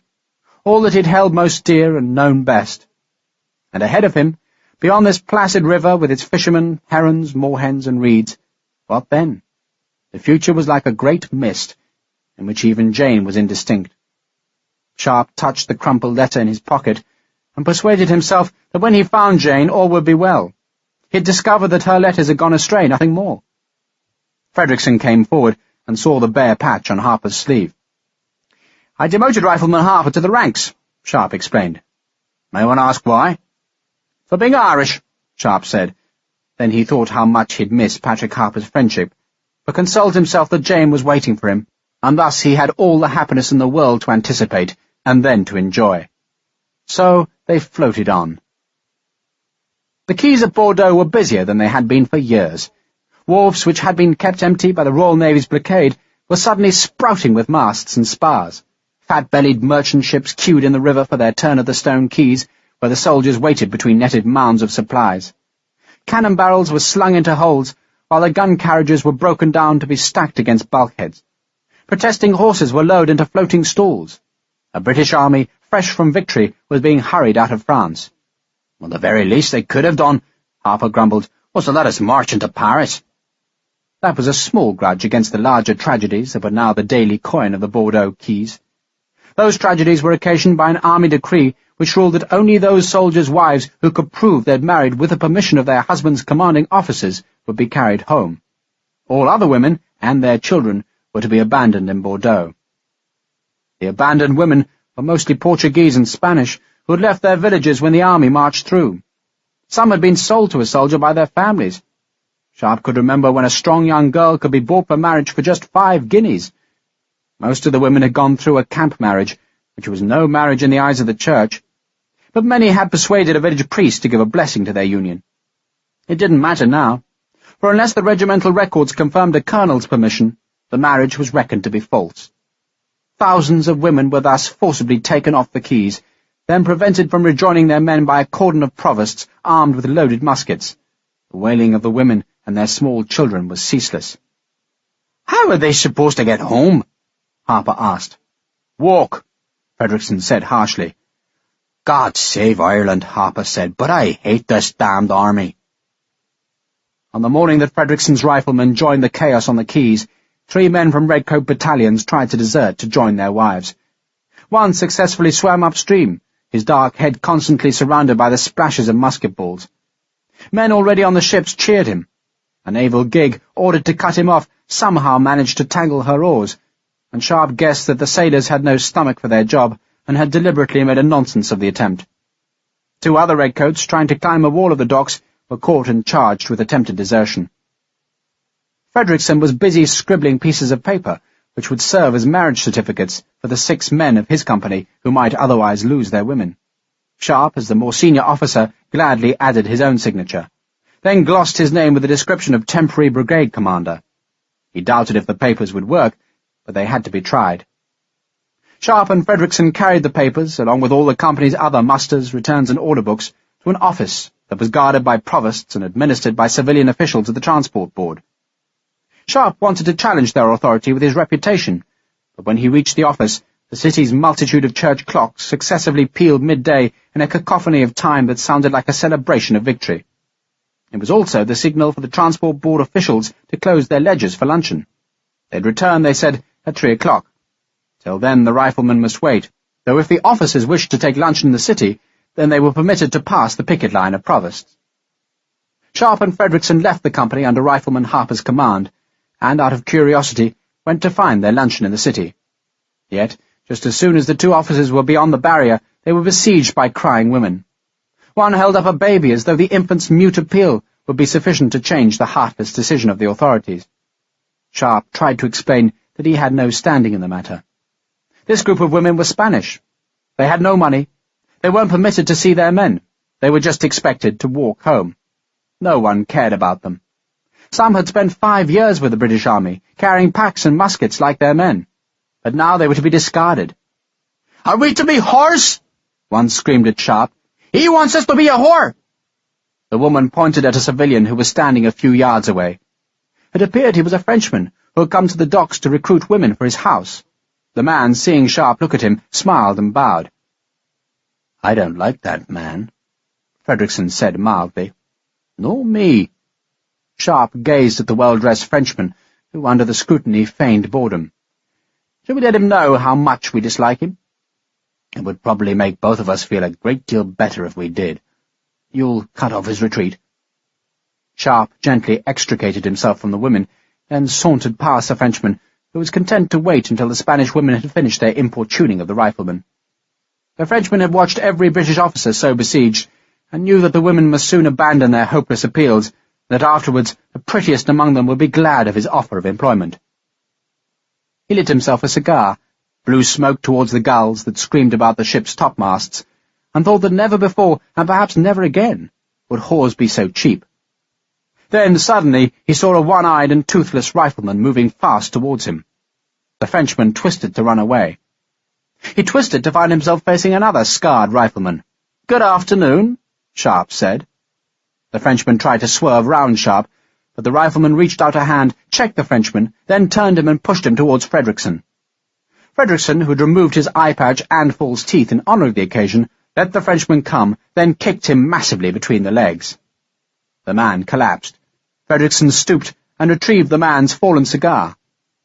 The Frenchman was breathless on the cobbles, his hands clutching a pain that was like 1,000 red-hot musket balls exploding outwards from his groin. For a few seconds he couldn't draw breath. Then he gasped, and afterwards screamed so loud that even the gulls seemed to be silenced. The provosts twitched towards the sound, then decided that the two rifle officers were best left in peace. "Shut your bloody face, you pimp!" Sharpe slapped the man's cheek hard enough to loosen teeth, then began cutting open his pockets and seams, much as if the Frenchman was a battlefield corpse. He found a few coins that he distributed to the women. It was a small gesture, and one that was shrunk to nothing in the face of the women's plight. It was also a gesture that couldn't be repeated for the sake of every woman who accosted the two riflemen as they crossed the city's bridge. To escape the hopeless appeals, they ducked into a wine shop, where Fredrickson, who spoke good French, ordered ham, cheese, bread, and wine. Outside the wine shop, a legless man swung himself into the gutter, where he held out a French infantry shako as a begging bowl. The weeping women, and the sight of the beggar who had once marched proudly beneath his regiment's eagle, had depressed Sharpe. Nor did the pathetic paper signs pinned to the wine shop's walls help his mood. Fredrickson translated the small handwritten notices. "John Blanchard, of the 106th of the Line, seeks his wife Marie, who used to live in the Fishmonger's Street. If anyone knows of her, please to tell the landlord." The next was a plea from a mother to anyone who could inform where her son might be. He had been a sergeant of the artillery, and hadn't been seen or heard of in 3 years.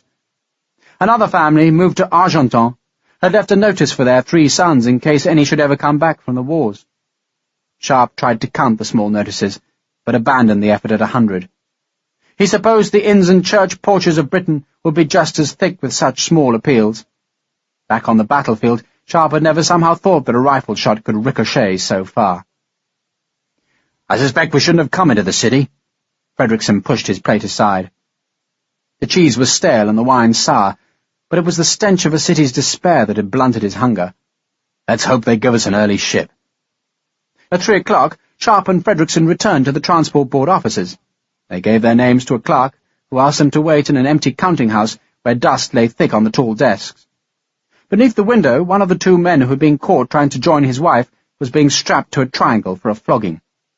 Sharpe, remembering the day when he'd been flogged, turned away, only to see that a tall, thin, and pale-eyed provost captain was staring at him from the counting-house doorway. "You're Major Sharpe, aren't you, sir?" the captain asked. "Yes." "And you're Fredrickson?" "Captain Fredrickson," Fredrickson insisted. "My name is Salmon." Captain Salmon took a piece of paper from his pocket. "I'm ordered to escort you both to the prefecture." "Escort us?" Sharpe reached for the piece of paper, which was nothing more than a written confirmation of what Salmon had just said. The signature meant nothing to Sharpe. "Those are my orders, sir." Salmon spoke woodenly, but there was something in his tone of voice which sent a small shiver down Sharpe's spine. Or perhaps it was the realization that in the corridor outside the empty counting-house, Salmon had a squad of provosts armed with muskets and bayonets. "Are we under arrest?" Sharpe asked. "No, sir." But there was a very slight hesitation. "Go on," Sharpe ordered. Salmon hesitated again, then shrugged. "If you refuse to accompany me, sir, then I'm ordered to arrest you." For a moment Sharpe wondered if this was some practical joke being played by an old acquaintance, yet Salmon's demeanour suggested this was no jest, and clearly the summons presaged trouble. "Oh, for Christ's sake," Sharpe protested, "we only kicked a pimp in the balls." "I don't know anything about that, sir." "Then what is this about?" "I don't know, sir." "Then who wants us?" Sharpe insisted. "I don't know, sir." Salmon still spoke woodenly. "You're both to bring your baggage, sir, all of it. I'll have your servants fetch it to the prefecture." "I don't have a servant," Fredrickson said. "You'll have to fetch my baggage yourself, Salmon." Salmon ignored the jibe. "If you're ready, gentlemen." "I need to speak to my servant first." Sharpe leant on a desk to show he would not move until Harper was fetched. The Irishman was summoned and ordered to bring both officers' baggage to the prefecture. A provost would show Harper the way. As soon as Harper was gone, Sharpe and Fredrickson were ordered to leave. They filed out of the room down the stairs and into the flogging yard, where Salmon's grim squad closed about them. The two riflemen might not have been under arrest, but it felt and looked just as if they were. The man being flogged gave a pathetic moan. Then the drummer boys laid on again with their whips. Beyond the wall, the man's wife and children sobbed. "Welcome to the peacetime army, sir," Fredrickson said. Then they were marched away. Chapter 5. "This tribunal," Lieutenant Colonel Wigram solemnly intoned, "has been convened by and under the authority of the Adjutant General." Wigram was reading from a sheaf of papers, and did not look up to catch the rifleman's eyes as he read. He went on to recite his own commission to chair this tribunal, then the separate authorities for the presence of every other person in the room. The room was a magnificent marble chamber in Bordeaux's prefecture. 4 tables had been arranged in the form of a hollow square in the very centre of the room. The top table, where the tribunal itself sat, was an extraordinary confection of carved and gilded legs, on which was poised a slab of shining green malachite. To its left was a humble deal table, where 2 clerks busily recorded the proceedings, while to the right was a table for the official observers and witnesses. Completing the square, and facing the magnificent malachite table, was another cheap deal table, which had been reserved for Sharpe and Fredrickson. The 2 rifle officers had been fetched straight up the prefecture stairs and into the room. Captain Salmon had reported to Wigram that their baggage was being fetched, then had left. Sharpe and Fredrickson had still not been given any indication why they'd been summoned, or why this pompous tribunal had been convened. Sharpe gazed malevolently at Wigram, who, apparently oblivious of the baleful look, droned on. Wigram was a man Sharpe had met before, and had disliked mightily. He was a staff colonel, a petty-minded and meticulous bore, a clerk in a colonel's uniform. Wigram, Sharpe also remembered only too well, had been an avid supporter of Captain Bampfylde in the days before the Duco expedition had sailed. Surely this tribunal could have nothing to do with the man Sharpe had fought above a dawn-grey ocean. Yet that seemed only too possible, for one of the official observers on Sharpe's left was a naval officer. Wigram tonelessly introduced the other 2 members of the tribunal, both lieutenant colonels from the Adjutant General's department. One of the 2 was a uniformed lawyer, the other a provost officer. Both men had sallow and unfriendly faces. The naval officer was introduced to Sharpe and Fredrickson as Captain Harcourt. The second man at Harcourt's table was, strangely, a civilian French lawyer. "The purpose of this tribunal," Wigram at last reached the meat of his document, "is to inquire into certain happenings at the Teste-de-Bouc fort in the Bay of Arcachon during the month of January this year." Sharpe felt an initial pulse of relief. His conscience was entirely clear about the fight at the Teste-de-Bouc fort, yet the relief did not last, for the formality of this tribunal was very chilling. Papers and pens had been provided on the rifleman's table, and Sharpe wrote a question for Fredrickson. "Why a French lawyer?" "God alone knows," Fredrickson scribbled in reply. "I shall begin," Wigram selected a new sheaf of paper, "by recapitulating the events which took place at the Teste-de-Bouc fortress." It had been decided, Wigram informed the tribunal, to capture the fort in an attempt to deceive the enemy into thinking that a seaborne invasion might follow. The expedition was under the overall command of Captain Horace Bampfylde, R.N. The land troops were commanded by Major Richard Sharpe. Wigram looked up at that point and found himself staring into Sharpe's unfriendly eyes. The staff officer, who wore small round-lensed spectacles, quickly looked back to his paper. The fort had been successfully captured, Wigram went on, though there was disagreement between Captain Bampfylde and Major Sharpe as to the exact manner in which that success had been achieved. "Wrong," Sharpe said, and his interruption so astonished the room that no one objected to it. "Any disagreement between Captain Bampfylde and myself," Sharpe said harshly, "was ended by a duel. He lost." "I was about to point out," Wigram said icily, "that all the indications reveal that the predominant credit for the fort's capture must be given to you, Major Sharpe. Or is it that you wish this tribunal to investigate a clearly illegal occurrence of duelling?" The naval captain smiled, and hastily looked more solemn as Wigram continued. "Among those captured at the fort," Wigram said, "had been an American privateer, Captain Cornelius Killick. Killick had been promised good treatment by Captain William Fredrickson, and when it appeared that promise was being broken by Bampfylde, Major Sharpe had released the American and his crew." "Is that accurate, Major?" It was the provost lieutenant colonel who asked the question. "Yes," Sharpe answered. "Yes, sir," Wigram corrected Sharpe. "Yes, it is accurate," Sharpe said belligerently. There was a pause, and Wigram evidently decided not to press the issue. Major Sharpe, Wigram continued, had subsequently marched inland with all the army troops, plus a contingent of Royal Marines under the command of Captain Neil Palmer. "May one inquire," it was the army lawyer who now interrupted Wigram, "why Captain Palmer is not here to present his evidence?" "Captain Palmer has been sent on a voyage to Van Diemen's Land," Wigram replied. "He would have been," Fredrickson said loudly enough for the whole room to hear. The lawyer ignored Fredrickson. "We nevertheless have an affidavit from Captain Palmer." "There was no opportunity to secure one." Wigram was clearly discomfited by the questions. "There wouldn't have been," Fredrickson said sardonically. Sharpe laughed aloud. He wondered how Bampfylde had so conveniently managed to have Palmer sent all the way to Australia. Then he wondered how Bampfylde had managed to have this tribunal instituted. God damn the man! He'd lost a duel, but had somehow continued the fight. How? The man had lied, had been a coward, yet here in this captured prefecture it was Sharpe and Fredrickson who were being questioned. During Sharpe's absence from the fort, Wigram pressed on with his account, the weather conditions were such that Captain Bampfylde deemed it sensible to take his ships offshore. Bampfylde's decision was made easier by intelligence, which claimed that Major Sharpe and all his men had been defeated and captured. That intelligence later proved to be false.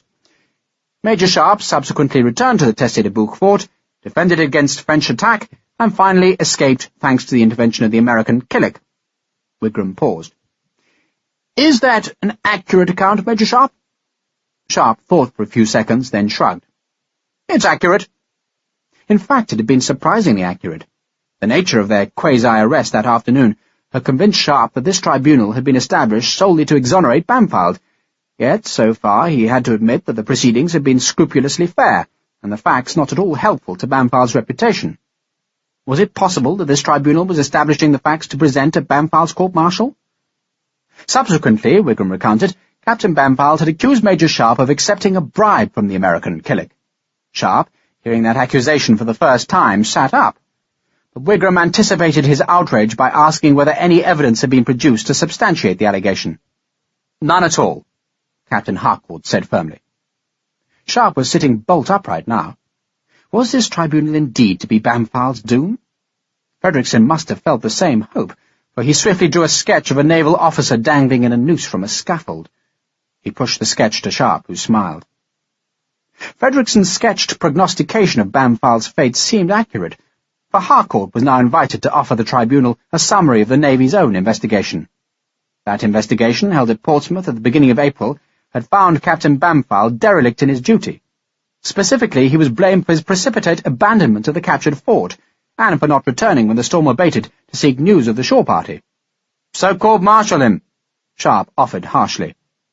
Harcourt glanced at the rifleman, then shrugged. "It was decided that for the good of the service there will be no court-martial. You may be assured, though, that Captain Bampfylde has left the Navy, and that he still has difficulty with his bowels." The small, jesting reference to the duel passed unnoticed. If there was to be no court-martial, Sharpe wondered, why in hell were they here? The Navy had decided to hush up an embarrassing incident, yet this army tribunal was reopening the sack of snakes, and apparently doing it with the Navy's connivance. It would be assumed, Wigram continued, from the evidence already offered to the tribunal, that Captain Bampfylde's accusations against Major Sharpe were groundless. The army had indeed already decided as much.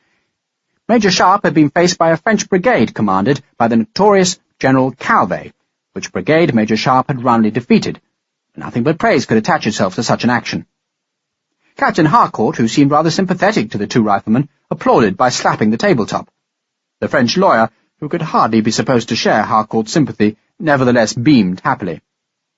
"Perhaps they want to give us both presentation swords," Fredrickson wrote on his piece of paper. "Now, however," Wigram's voice took on a firmer tone, "fresh evidence has been received at the Adjutant General's office." Wigram laid down the papers from which he had been reading and looked owlishly to his right. "Monsieur Roland, perhaps you would be so kind as to summarize that evidence."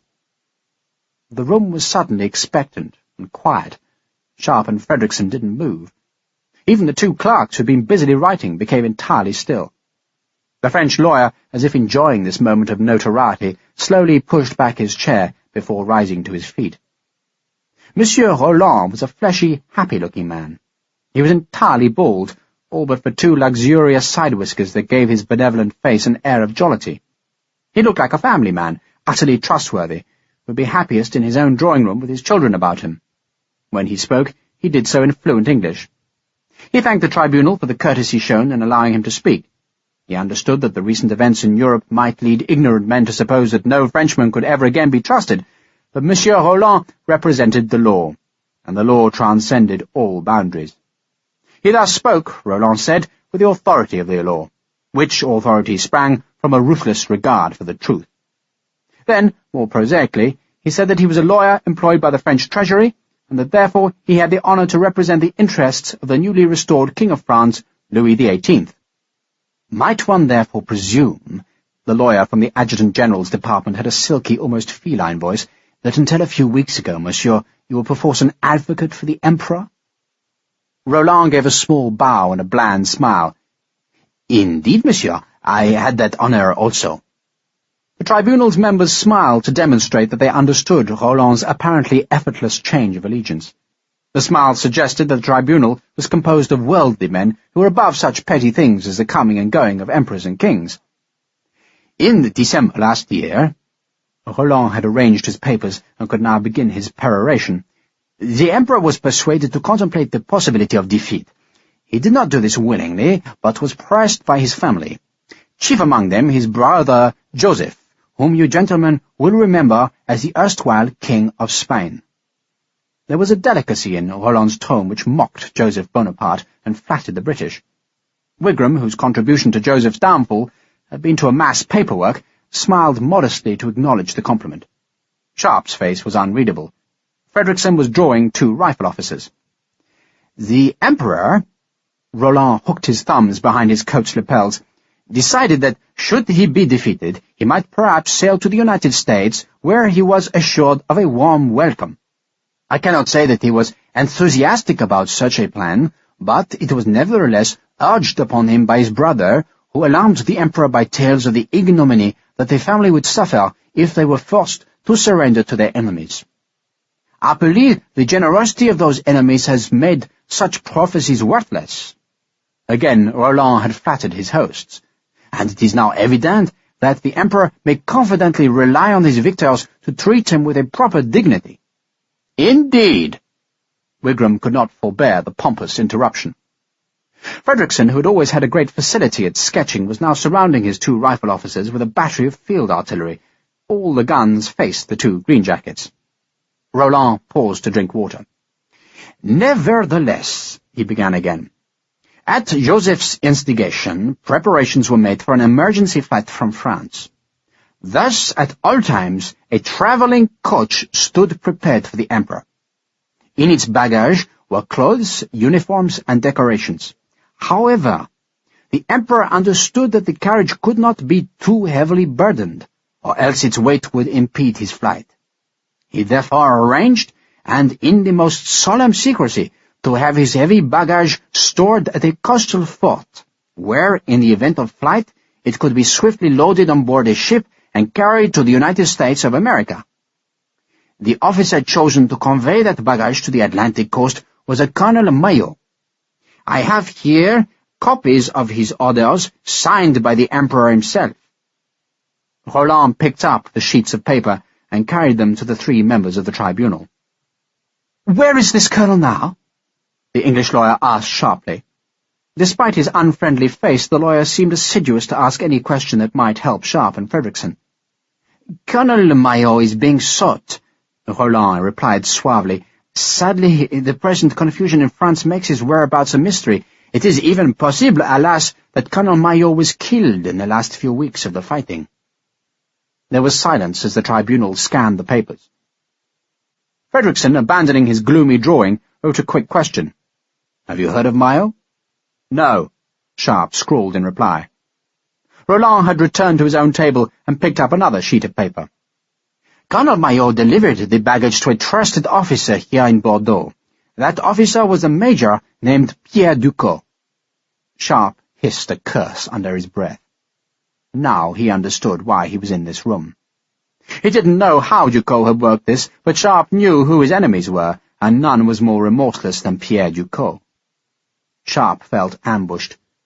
He had been prepared to fight down the clumsy and untruthful attack of the disgraced Captain Bampfylde, and all the time it had been the far more dangerous and far more cunning Pierre Duco who had been working for his downfall. "I know Duco," he wrote. "Major Duco," Roland went blandly on, "conveyed the baggage in great secrecy to the Teste-de-Bourg fort, which covers the seaward entrance of the bassin d'Arcachon." "He's lying," Sharpe interrupted. "Quiet!" Wigram slapped the table. "It was that fortress, of course," Roland was quite unmoved by Sharpe's interruption, "which, thanks to the great gallantry of Major Sharpe," here Roland bowed slightly towards the angry Sharpe, "was captured shortly after the baggage had been conveyed thither. The baggage consisted of 4 large wooden crates that had been concealed inside the fortress." "How were the crates concealed?" Fredrickson asked, but in such a respectful tone that no one reprimanded him for interrupting. "I have here Major Duco's report." Roland held up the sheets of paper, which reveals that the 4 wooden crates were bricked up in the fort's main magazine. The work was done by men entirely loyal to the Emperor. None of the fort's garrison was present when the work was done, and only the fort's commandant was apprised of the existence of the baggage. The tribunal already has copies of the commandant's report and that of Major Duco, but I now submit those officers' original documents." The papers were duly handed across, and again there was silence as the tribunal perused them. It was the Adjutant-General's lawyer who broke the silence with a petulant complaint that the commandant's handwriting was almost illegible. "Commandant Lasson explains in the final paragraph of his report that he lost 2 fingers of his right hand during the defense of the fort." Roland excused the almost indecipherable scrawl. "But you will nevertheless discover that your copy is an exact transcription of his words." "I assume," the Adjutant-General's lawyer aligned the edges of the paper in front of him, "that if it should prove necessary, these officers can give evidence?" "Indeed." Roland bowed acknowledgment of the point, "but they were unwilling to travel into British-held territory at this moment." "We are fortunate," Wigram said fulsomely, "that you yourself showed no such reluctance, Monsieur Roland." Roland bowed at the compliment, then explained that he had travelled with a party of British officers to London, where he had taken this matter to the Judge Advocate General in Whitehall. That official had ordered the Adjutant-General to establish an investigative tribunal, and ordered the Royal Navy to bring Monsieur Roland to Bordeaux. The Frenchman picked up his papers again. "You will notice, gentlemen, that on the final page of Commandant Lasson's account, he states that when the fortress was finally reoccupied by the French, the baggage was gone." Roland paused to look at his copy of the report. "You will further note from Commandant Lasson's testimony that before the fort was evacuated by the British, he saw heavy objects being transported from the seaward bastions to the Americans' vessel." The Adjutant-General's lawyer frowned.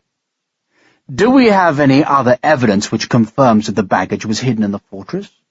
What about this General, he leafed through his papers, Calvé? He eventually reoccupied the fort, so wouldn't he have known about it?"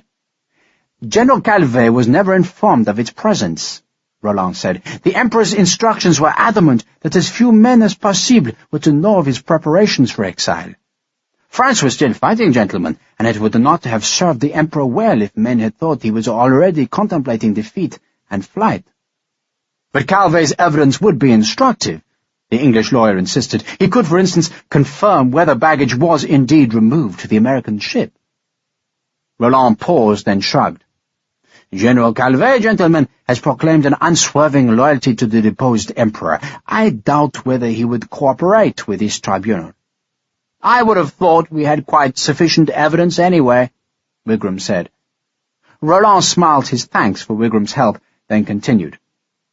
"The inference of Commandant Lasson's report, gentlemen, is that the Emperor's baggage was taken by the British forces under Major Sharpe's command. They had every right to do so, of course, for the baggage was properly a seizure of war." "Then why are you here?" the provost officer asked in a pained voice. Roland smiled. "Permit me to remind you that I am here on behalf of His Most Christian Majesty Louis XVIII. It is the opinion of His Majesty's legal advisers, myself among them, that if the seizure of the imperial baggage was a legitimate act of war, and as such was duly reported to the proper authorities, then it now belongs to the government of Great Britain. If, however, and here Roland turned to look at the two riflemen, the seizure was for private gain, and was never so reported, then our opinion holds that the said baggage is now the property of the Emperor's political successor, which is the French crown, and that the French crown would be justified in any attempts to recover it. Lieutenant Colonel Wigram dipped a quill in ink. Perhaps it would help the tribunal, Monsieur Roland, if you would tell us the contents of the Emperor's baggage. With the greatest pleasure, Colonel. Roland picked up another sheet of paper. There were some personal items. These were not inventoried properly, for they were packed in great haste, but we know there were some uniforms, decorations, portraits, snuff boxes, swords, candlesticks, and other keepsakes of a sentimental nature. There was also a valise of monogrammed small clothes. He mentioned the last item with a deprecating smile, and was rewarded with appreciative laughter. Roland was making his revelations with a lawyer's innate skill, though in truth the clumsiest of speakers could have held the room spellbound. For years the Emperor Napoleon had been an apparently superhuman enemy endowed with an exotic and fascinating evil. Yet now in this magnificent room, the tribunal was hearing from a man who could provide them with an intimate glimpse of that extraordinary being. Some of these possessions, Roland went on, belonged to Joseph Bonaparte, but the bulk of the baggage belonged to the Emperor, and the greatest part of that baggage was coin. There were 20 wooden boxes, 5 in each crate, and each box contained 10,000 gold francs. Roland paused to let each man work out the fabulous sum. As I said earlier, he went on blandly, His Most Christian Majesty will have no claim upon this property if it should transpire that it was a seizure of war. If, however, the baggage is still unaccounted for, we shall take a most strenuous interest in its recovery. Jesus Christ!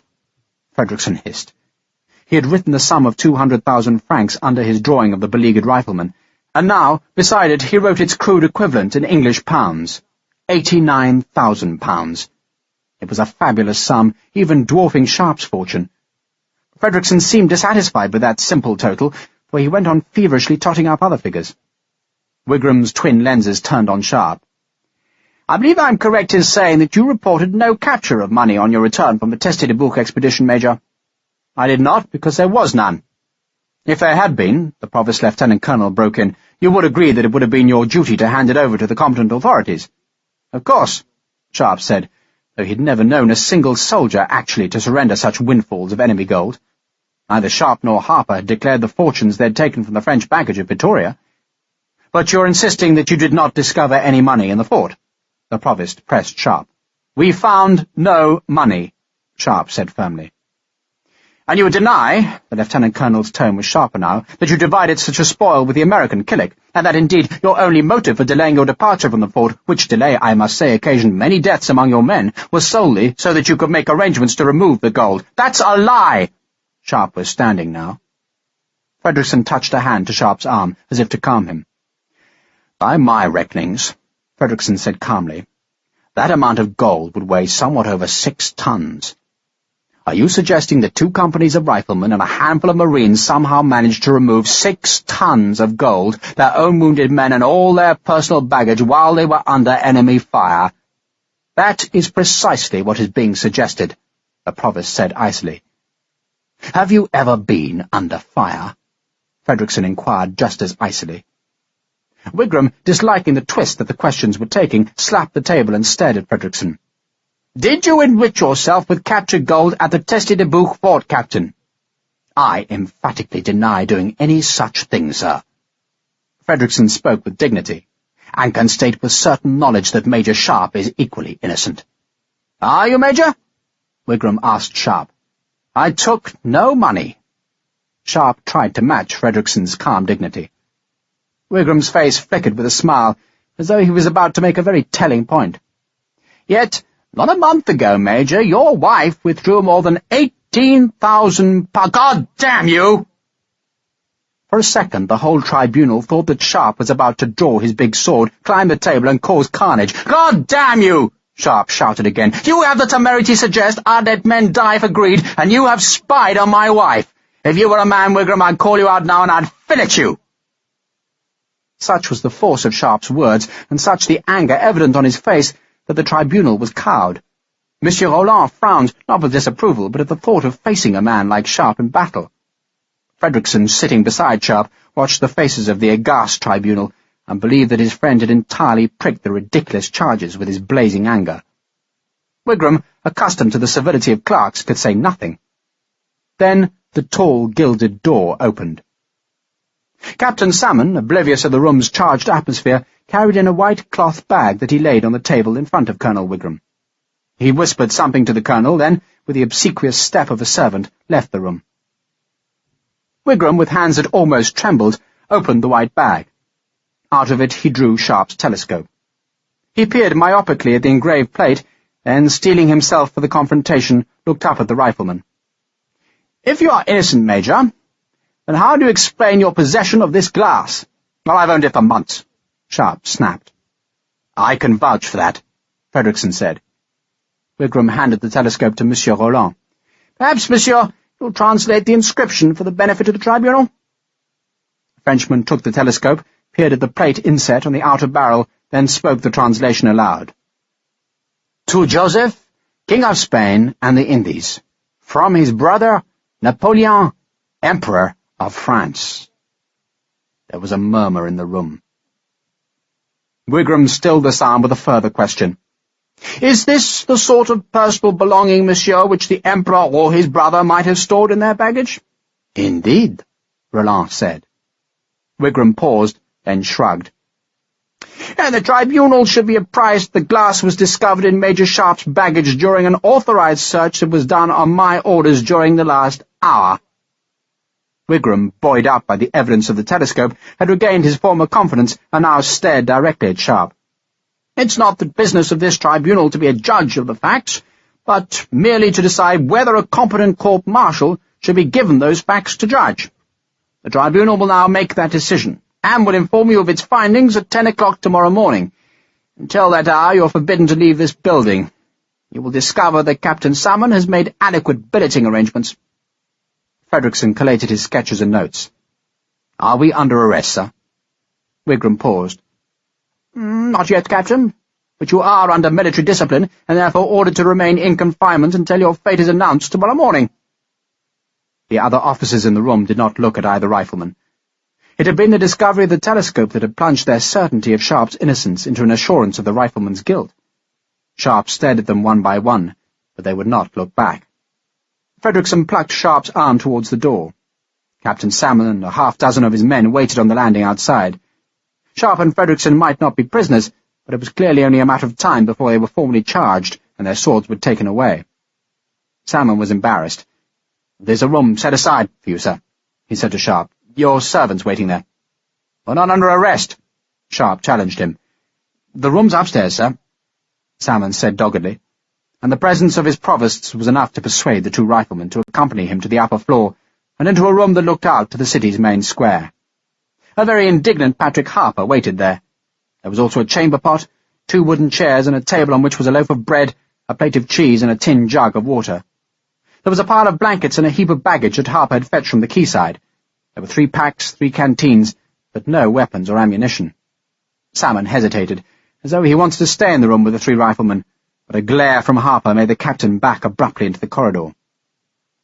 "That bastard of a provost searched your packs." Harper was still smarting under that indignity. "I tried to stop him, so I did, but he threatened me with a flogging." "They took my rifle?" Sharpe asked. "I sent the bloody guard room downstairs, sir." Harper was incensed that he, like Sharpe, had been disarmed. "They've got my rifle and gun there as well, even my bayonet." Sharpe and Fredrickson, because they hadn't been officially placed under arrest, had been allowed to keep their swords, but those were now their only weapons. "I hate provosts," Fredrickson said mildly. "So what the hell's happening, sir?" Harper asked Sharpe. "Why are any accused of stealing half the bloody gold in France? Jesus Christ, it's bloody madness." Indeed it is. Frederickson was placidly cutting the loaf into big chunks. I'm sorry, William. Why should you apologize to me? Because this is my battle. Goddamn bloody Duco. Frederickson shrugged. They could hardly ignore me. They must have known I'd testified to your ignorance, which would be embarrassing for the authorities, so it's much simpler to implicate me in the crime as well. Besides, if there had been that much gold in the fort, I'd have undoubtedly helped you to steal it. He cut the cheese with his knife. Pity about the telescope, though. It's just the corroborative evidence they needed. They need the gold, Sharpe said, and it never existed. It existed all right, but not in the fort. Frederickson frowned. I've no doubt there'll be a battle royal between Paris and London as to who the money really belongs to, but the one thing they'll agree on is that we've got a damn good share of it. Who's to disprove that? Killick? Sharpe suggested. Frederickson shook his head. The word of a confessed American pirate against a French government lawyer. Duco, then, Sharpe said savagely, and I'll rip his damn bowels out. Either Duco, Frederickson agreed, or the commandant. He looked at his notes to find the commandant's name. Lasson. The problem is that it'll be very difficult to find either man if we're under arrest. I would suggest to you that we will very soon be placed under arrest. Sharpe went to the window and stared at the ship's masts, which showed above the rooftops. We've got to get the hell out of here. Getting the hell out of here, Frederickson spoke very mildly, is called desertion. Both officers stared at each other, appalled at the enormity of what they proposed. Desertion would invite a court-martial, loss of rank, and imprisonment. But exactly the same fate would attend them if they were found guilty of stealing the Emperor's gold and concealing it from their masters. And there is rather a lot of gold at stake, Frederickson added gently, and unlike you, I'm a poor man. You can't come. Sharpe turned on Harper. Mary, Mother of God, why not? Because if you desert in a court, they'll shoot you. They'll only cashier us because we're officers, but they'll shoot you. Ain't coming anyway. For God's sake, Patrick, I don't mind taking the risk for myself, and Mr. Frederickson's in the same boat as I am, but I won't have you— And why don't you just save your bloody breath? Harper asked. Then after a pause, Sir. Frederickson smiled. I wasn't enjoying peace much anyway. So, let's go back to war, shall we? War? Sharpe stared back at the ship's masts. He should have been on board one of those vessels, ready for the voyage up the Garonne estuary, across Biscay, around Usan, so back to Jane. Perhaps if we're to escape this problem, Frederickson said softly, then we'll have to fight. And we're rather better at fighting when we're armed and free. So let's get the hell out of here, find Duco or Lasson, and make some mischief, and some money. Sharpe stared west. Somewhere out there, beneath the sinking sun, was an enemy who still skulked and schemed. So his reunion with Jane must wait, and peace must wait, for a last fight must still be fought. But after that, he prayed, he'd find his peace in the English countryside. We'll go tonight, he said. But he suddenly wished to the depths of his heart that he was sailing home instead. But an enemy had decreed otherwise, so Sharpe's war was not yet done. Chapter 6.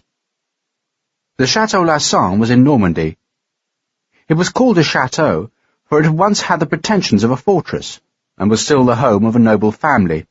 Yet in truth it was now little more than a large moated farmhouse, though it was undeniably a very pleasant farmhouse. The 2 stories of the main wing were built of grey Caen stone that had been quarried and dressed 50 years before the Conqueror had sailed for England. In the 15th century, and as a result of a fortunate marriage, the lord of the manor had added a second wing at right angles to the first. The new wing, even now in 1814 it was still known as the New Wing, was pierced by a high arched gate and surmounted by a crenellated tower. A private chapel with deep lancet windows completed the chateau, that was surrounded by a moat which also protected an acre of land that had once been gracious with lawns and flowers. It had been many years since the moat had defended the house against an enemy's attack, and so the drawbridge had been left permanently down, and its heavy geared windlass had been taken away to make the upper part of a cider press. 2 further wooden bridges were put across the moat.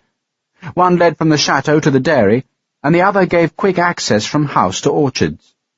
The old moat-encircled garden became a farmyard. A compost heap mouldered warm by the chapel wall, chickens and ducks scrabbled for feed, and 2 hogs fattened where once the lords and ladies had strolled on the smoothly scythed lawn. The new wing, all but for the chapel, had become farm buildings, where horses and oxen were stabled, wains were stored, and apples heaped next to the press. The Revolution had left the Chateau Lasson unscathed, though its master, dutifully and humbly serving his king in Paris, had gone to the guillotine solely because he possessed an ancient title. The local committee of public safety had visited the homely chateau and tried to summon a fashionable and bloodthirsty enthusiasm to pillage the dead count's belongings, but the family was well liked, and, after much harmless bluster, the committee had muttered an apology to the Dowager Countess and contented themselves with stealing 5 barrels of newly pressed cider and a wagon-load of the old count's wine. The new count, an earnest 18-year-old, was troubled by his conscience into the belief that the disasters of France were truly the result of social inequalities, and so told the local committee that he'd renounce his title and join the new Republic's army. The committee, privately astonished that anyone should renounce the privileges they so publicly despised, applauded the decision, though the Dowager Countess was seen to purse her lips with disapproval. Her daughter, just 7 years old, didn't understand any of it. There had been 5 other children, but all had died in infancy. Only the eldest, Henri, and the youngest, Lucille, had survived. Now, 21 years later, the wars that had begun against the Republic and continued against the Empire were at last over. The Dowager Countess still lived and liked to sit where the sun was trapped by the junction of the chateau's 2 wings, and where roses grew clear up to the moss which grew on the chateau's stone roof. The old lady shared the chateau with her daughter. Lucille had been married to a general's son, but within 2 months of the wedding her husband had died in the snows of Russia, and Lucille Castineau had returned to her mother as a childless widow. Now, in the peace that came after Easter, the son had come home as well. Henri, Comte de Lasson, had walked up the lane and crossed the drawbridge just as if he was returning from a stroll, and his mother had wept with joy that her soldier son had survived. And that night, just as if he had never been away, Henri took the top place at the supper table. He had quietly and unfussily folded his blue uniform away, in the pious hope that he'd never again be forced to wear it. He said grace before the meal, then commented that the apple blossom looked thin in the orchards. "We need to graft new stock onto the trees," his mother said. "Only there isn't any money," Lucille added. "You must borrow some, Henri," the Dowager Countess said. "They wouldn't lend to 2 widows like us, but they'll lend to a man." "We have nothing to sell?" "Very little." The Dowager sat very straight-backed. "And what little is left, Henri, must be preserved. It is not right that the Comte de Lasson be without family silver or good horses." Henri smiled. "The titles of the old nobility were abolished over 20 years ago, Maman. I am now Monsieur Henri Lasson, nothing more." The Dowager sniffed disapproval. She had seen the fashions of French nomenclature come and go. Henri, Comte de Lasson, had become Citoyen Lasson, then Lieutenant Lasson, then Capitaine Lasson, and now he claimed to be plain Monsieur Lasson. That, in the Dowager's opinion, was nonsense. Her son was the Count of this manor, lord of its estates, and heir to 8 centuries of noble history. No government in Paris could change that. Yet, despite his mother, Henri refused to use his title, and disliked it when the villagers bowed to him and called him my lord. One of those villagers had once been on the Committee of Public Safety, but those heady days of equality were long gone, and the aging revolutionary was now as eager as any man to doff his cap to the Comte de Lasson. "Why don't you please, Mamma?" Lucille asked her brother. It was a Sunday afternoon soon after Henri's return, and while the Dowager Countess took her afternoon nap, the brother and sister had crossed one of the wooden bridges and were walking between the scanty-blossomed apple trees towards the mill stream that lay at the end of the chateau's orchards.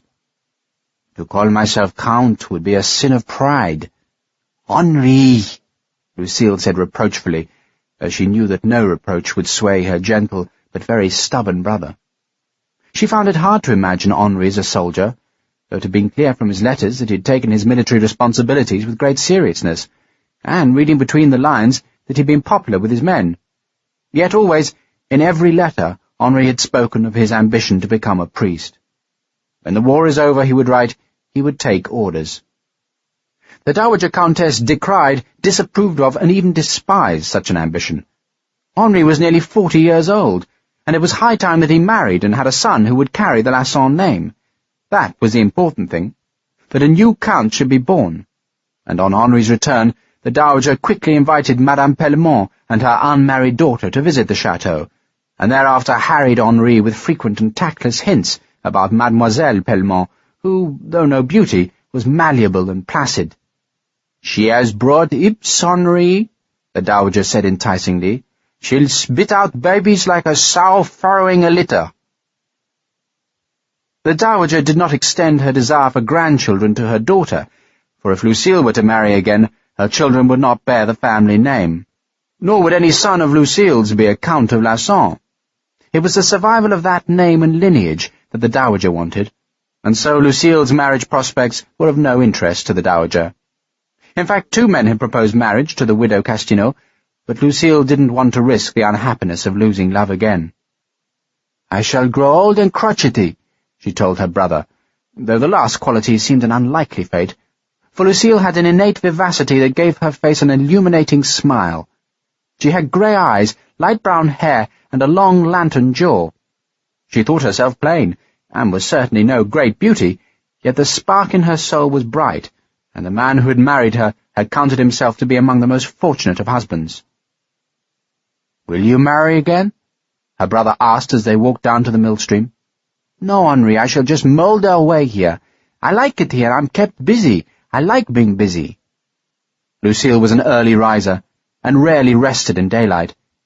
When so many men had been away at the wars, it had been Lucille who ran the farm, the cider press, the mill, the dairy, and the chateau. She supervised the lambing, she raised calves and fattened hogs for the slaughter. She mended the centuries-old flax sheets on which the family still slept. She churned butter, made cheese, and eked out the family's tiny income in an effort to preserve the estate.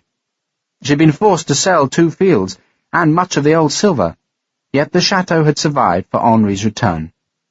Henri thought that the work had worn his sister out, for she was thin and pale, but Lucille denied the accusation. "Oh, it isn't the work that's so tiring, but money, there's never enough. We have to mend the tower roof, we need new apple trees," Lucille sighed. "We need everything, even the chairs in the kitchen need mending, and I can't afford a carpenter." They came to the mill race and sat on the stone wall above the glistening rush of water. Henri had been carrying a musket, which he now propped against the wall. His coat pockets were weighed down with 2 heavy pistols. He disliked carrying the weapons, but the French countryside was infested with armed bands of men who had either deserted from the Emperor's armies or else had been discharged and had no home or work. Such men often attacked villages and had even ransacked small towns. No such brigands had yet been seen near the chateau, but Henri Lasson would take no chances, and thus carried the weapons whenever he left the safe area inside the moat. The chateau's few farm workers were also armed, and the village knew that if the bell above the chateau's chapel tolled, then there was danger abroad, and they should herd their cattle into the chateau's yard. "Not that I can promise a very successful defense," Henri now said ruefully. "I wasn't very good at defending my fortress." He had commanded the Teste-de-Bouc fort, and day after day, year after year, he'd watched the empty sea and thought the war was passing him by, until, in the very last weeks of the fighting, the British riflemen had come from the landward side to bring horror to his small command. Lucille heard the sadness in her brother's voice. "Was it awful?" "Yes," Henri said simply, then fell silent so that Lucille thought he'd say no more. But after a moment Henri shrugged and began to speak of that one lost fight. He told her about the Englishmen in green, and how they'd appeared in his fortress as though from nowhere. "Big men," he said, "and scarred. They fought like demons. They loved to fight, I could tell that from their faces." He shuddered. "And they destroyed all my books, all of them. They took years to collect, and afterwards there wasn't one left." Lucille twisted a campion stalk about her finger. "The English," she said it disparagingly, as though it explained everything. "They are a brutal people." Henri had never known an Englishman, yet the prejudice against the island race was bred into his Norman bone. There was a tribal memory of steel-helmeted archers, and mounted men-at-arms who crossed the Channel to burn barns, steal women, and slaughter children. To Henri and Lucille, the English were a rapacious and brawling race of Protestants whom God had seen fit to place just across the water. "I sometimes dream of those riflemen," Henri Lasson now said. "They failed to kill you," Lucille said, as if to encourage her brother's self-esteem. "At the end they could have killed me. I waded into the sea straight for their leader. He's a famous soldier, and I thought I might expiate my failure if I killed him, or pay for it if I died myself. But he would not fight. He lowered his sword. He could have killed me, but he did not." "So there's some good in the green men?" "I think he just despised me." Henri Lasson shrugged. "His name is Sharpe, and I have the most ridiculous nightmare that one day he will come back to finish me off. That is stupid, I know, but I cannot shake the notion away." He tried to smile the foolishness away, but Lucille could tell that somehow this Sharpe had become her brother's private demon. The man who had shamed Lasson as a soldier, and Lucille wondered that a man who wanted to be a priest nevertheless should also worry that he had not been a great soldier. She tried to tell her brother that the failure didn't matter, that he was a better man than any soldier. "I hope I will be a better man," Henri said. "As a priest?" Lucille touched on the argument which their mother pursued so doggedly. "I've thought of little else these past years." And he could have added, he'd prepared himself a little else over these past years. He'd read, studied, and argued with the priest at Arcachon, always testing the soundness of his own faith, and always finding it strong. The alternative to the priesthood was to become the master of this chateau, but Henri Lasson didn't relish the task. The old building needed a fortune spent on its walls and roof. It would be best, he thought privately, if the place was sold, and if his mother would live close to the abbé in Caen. But he knew he could never persuade the dowager of that sensible solution. "You don't sound utterly certain that you want to be a priest," Lucille said. Henri shrugged. "There's been a Lasson in this house for 800 years. He stopped, unable to argue against the numbing weight of that tradition, and even feeling some sympathy for his mother's fervent wishes for the family's future. But if the price of that future was Mademoiselle Pellemont— He shuddered, then looked at his watch. "Maman will be awake soon." They stood.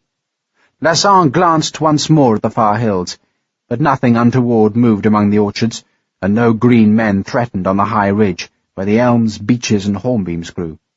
The chateau was calm, at peace, and safe. So Henri picked up his loaded musket and walked his sister home. "They're scared, you say?" Harper explained, and, as if to prove his point, he wafted the chamber pot towards the provost sentries who guarded the corridor outside the room where Sharpe and Fredrickson waited. The provost recoiled from the chamber pot, then protested when Harper offered to remove the strip of cloth which covered its contents. "You can't expect gently born officers to live in a room with a stench of shit," Harper said, "so I have to empty it." "Go to the yard, don't bloody loiter about." It was the provost sergeant who snapped the orders at Harper. "You're a grand man, sergeant. Get the hell out of here and hurry, man!" The sergeant watched the big Irishman go down the stairs. "Bloody Irish, and a bloody rifleman," he said to no one in particular. "Two things I hate most."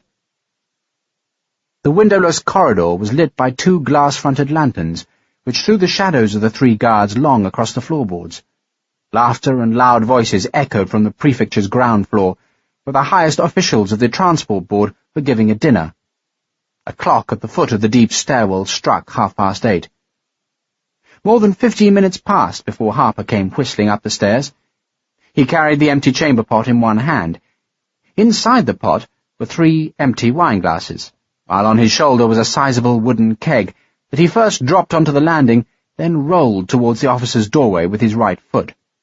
He nodded a cheerful greeting to the provost sergeant. "A gentleman downstairs sent us up to the officer, sergeant." The provost sergeant stepped into the path of the rolling keg, which he checked with a boot. "Who sent it?" How would I be knowing that?" Harper, when it pleased him, could easily play the role of a vague-witted Irishman. That such a role, however it distorted the truth, nevertheless suited the prejudice of men like the provost sergeant, only made it the more effective. "He didn't give me his name, nor did he, But he said he had a sympathy for the poor gentleman. He said he'd never met them, but he was sorry for them. Mind you, Sergeant, the gentleman was more than a little drunk himself, which always makes a man sympathetic. Isn't that the truth? That's a pity our wives don't drink more, so it is. Shut your face. The sergeant tipped the cask onto its end, then worked the bung loose. He was rewarded with the rich smell of good brandy. He thrust the bung home. I've got orders not to allow anyone to communicate with the officers. You wouldn't deny them a wee drink, now would you? Shut your bloody face! The sergeant stood, reached for the chamber pot and took out the 3 glasses. Get inside, and tell your damned officers that if they're thirsty they should drink water. Yes, Sergeant. Whatever you say, Sergeant. Thank you, Sergeant. Harper edged past the keg, then darted through the door as though he truly feared the provost sergeant's wrath. Once inside the room, he closed the door, then grinned at Sharpe. As easy as stealing a fleece off a lamb's back, sir. 1 keg of brandy safely delivered. The bastards just couldn't wait to take it off me. Let's just hope they drink it, Fredrickson said. In 2 hours, Harper said confidently, those 3 will be dancing drunk.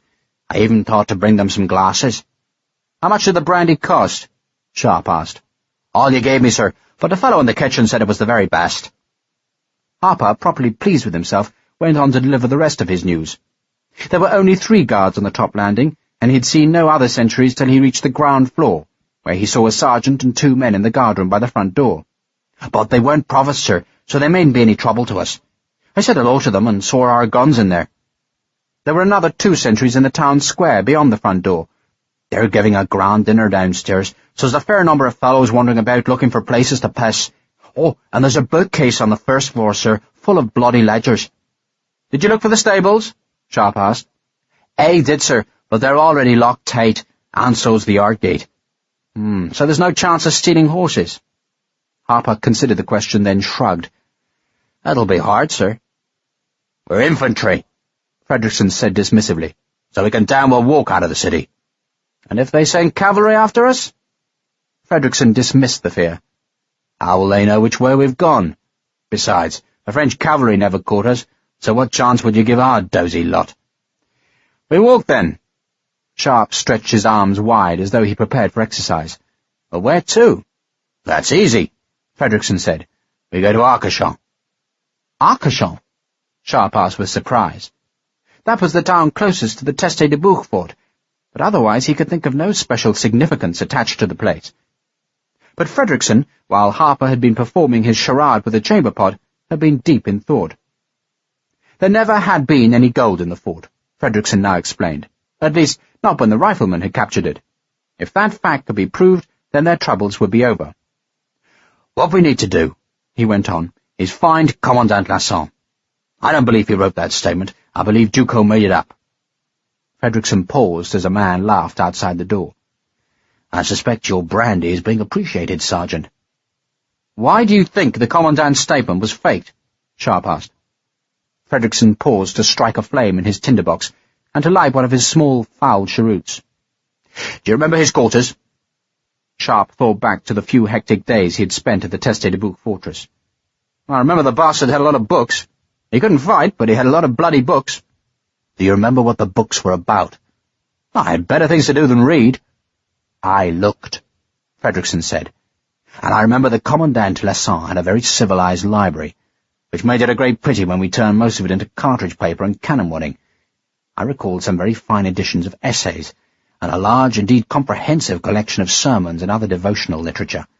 A very devout man, our Commandant Lasson. Then no wonder we beat the bastard to jolly, Harper said happily. And if he is devout, Fredrickson ignored Harper's cheerful comment, then my guess is that he may also be honest. It doesn't always follow, of course.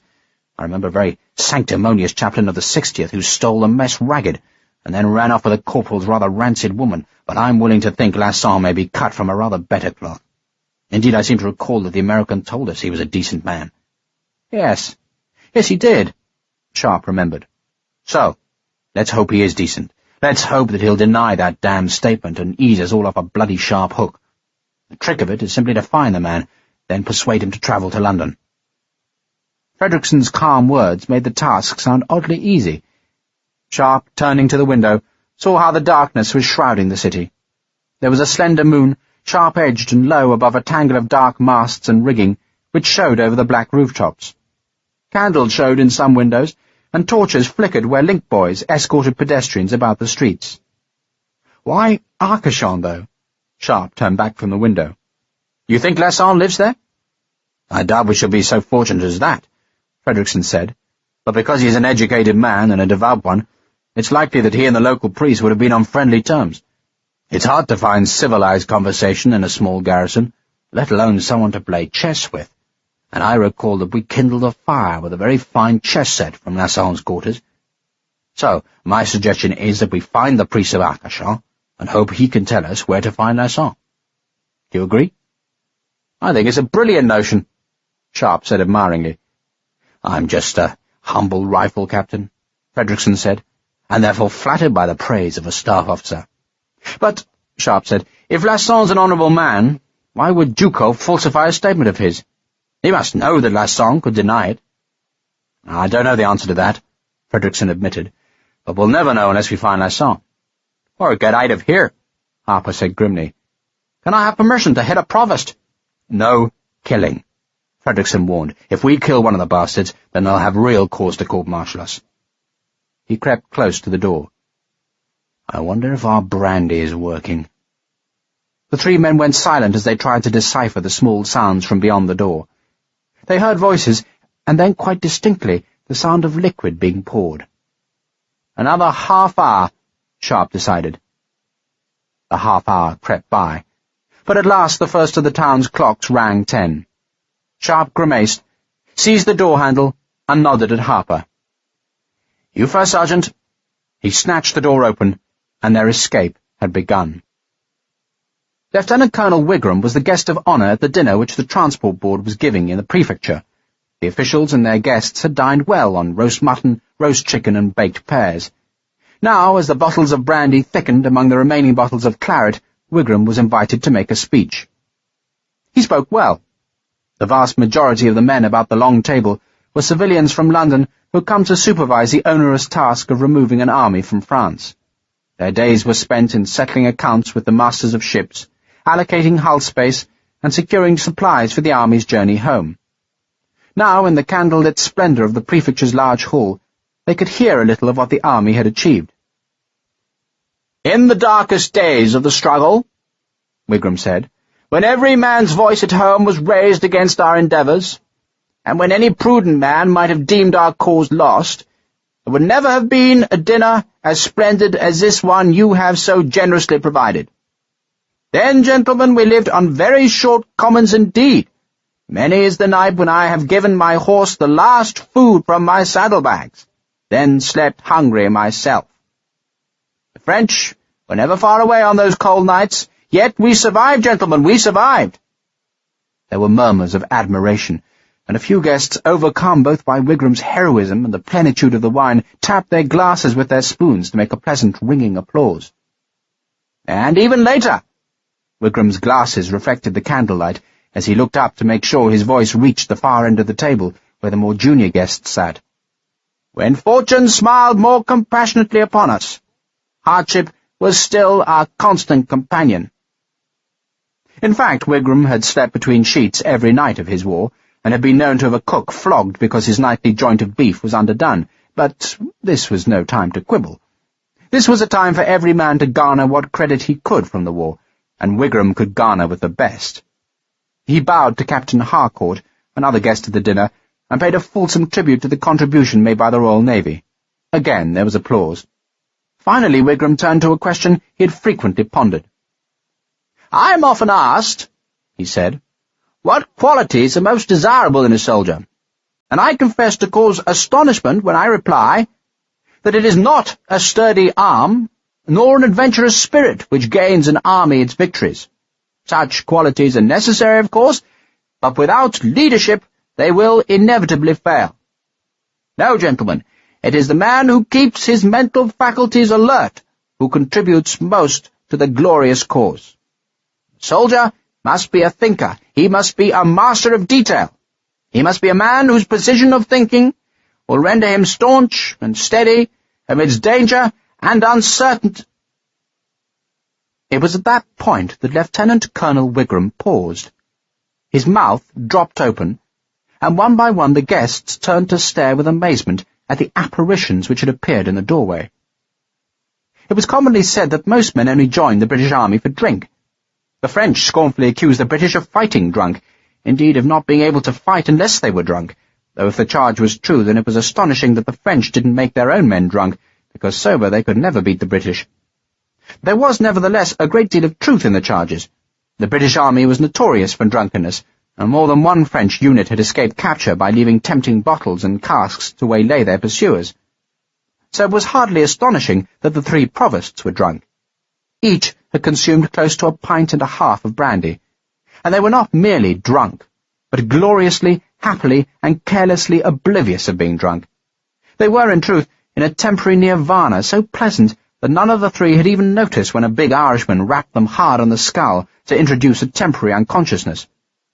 It was during that blank moment that each of the provosts had been stripped stark naked. Then, to make certain they stayed incapable, Sharpe and Fredrickson had poured yet more brandy down their spluttering throats. Thus it was that Lieutenant Colonel Wigram's speech was interrupted by 3 deliriously drunken men who were as naked as the day on which they were born. The provost sergeant stared about him in blinking astonishment as he found himself in the brilliantly lit banqueting hall. He hiccuped, bowed to the company, and tried to speak. "Fire!" he at last managed to say. Then he slid down a wall to fall asleep. Behind him smoke seeped through the open door. Wigram stared, aghast. "Fire!"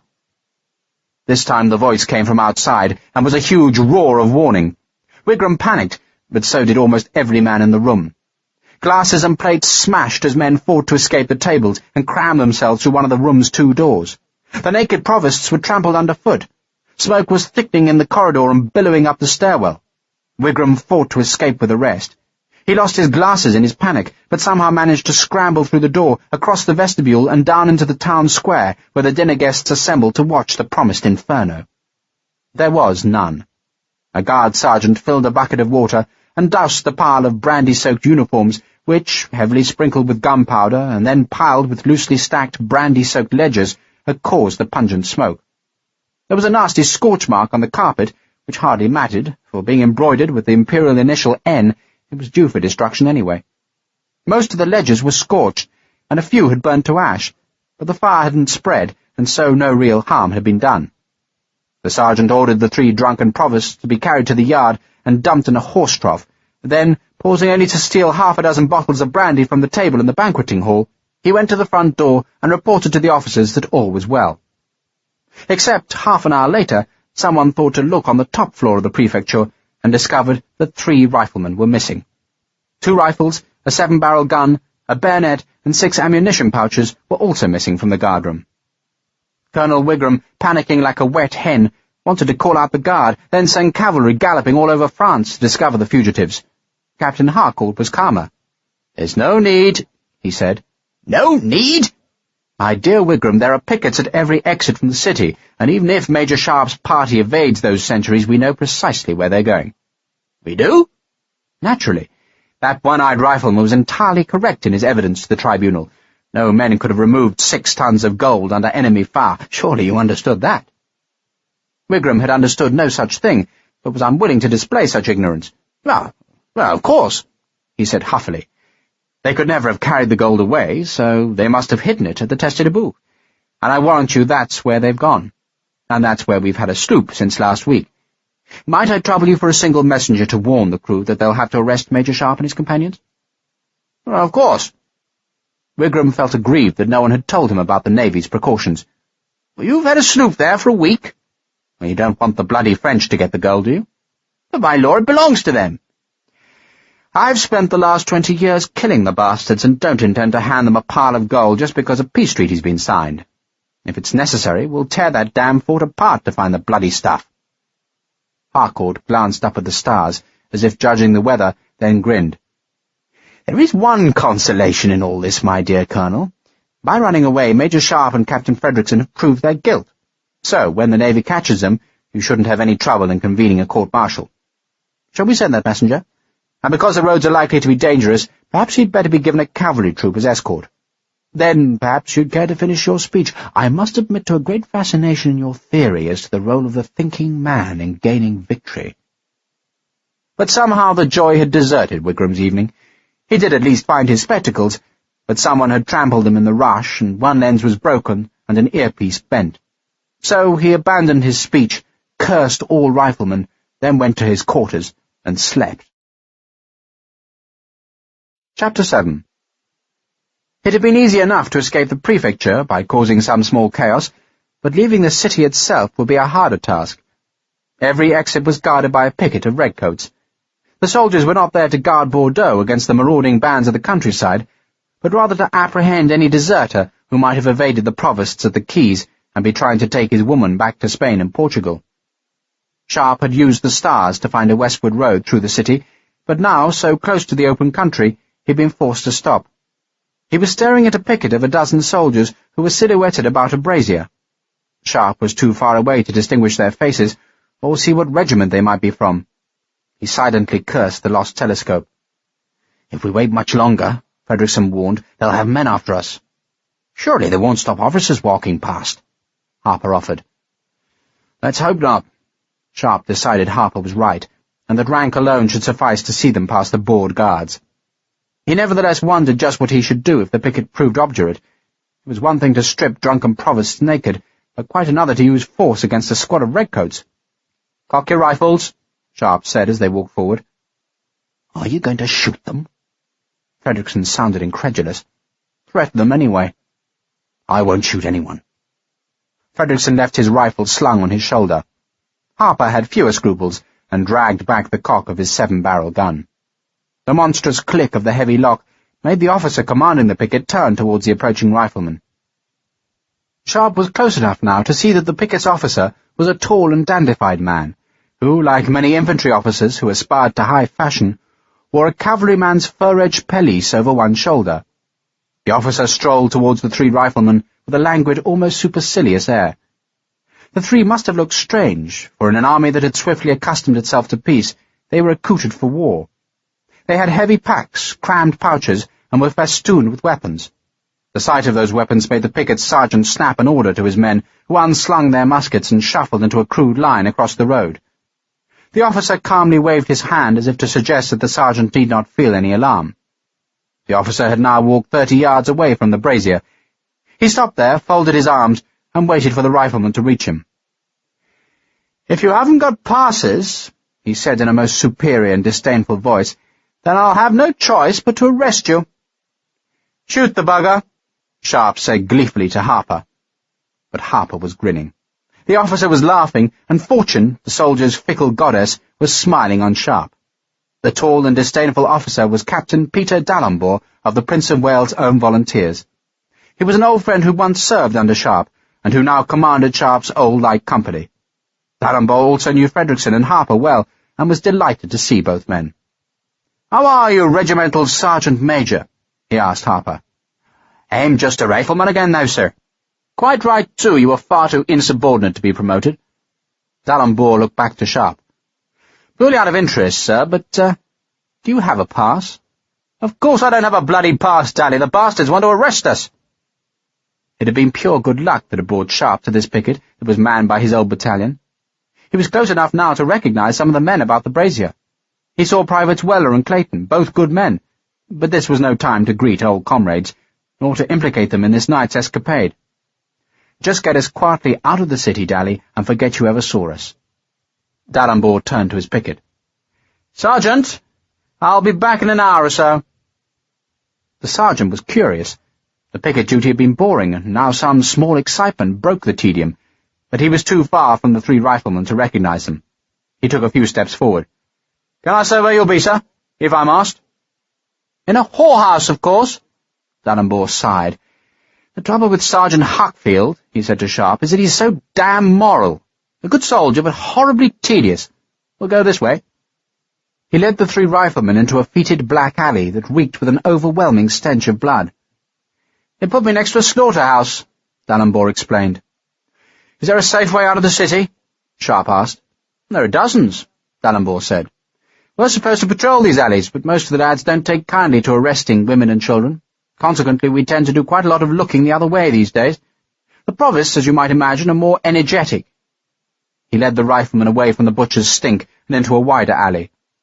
Dogs barked behind closed doors. Once a shutter opened from an upper window, and a face peered out, but no one called any alarm or query. The alley twisted incomprehensibly, but eventually emerged into a rutted lane edged with sooty hedges, where the smell of open country mingled with the city's malodorous stench. "The main road's that way." Daly pointed southwards across dark fields.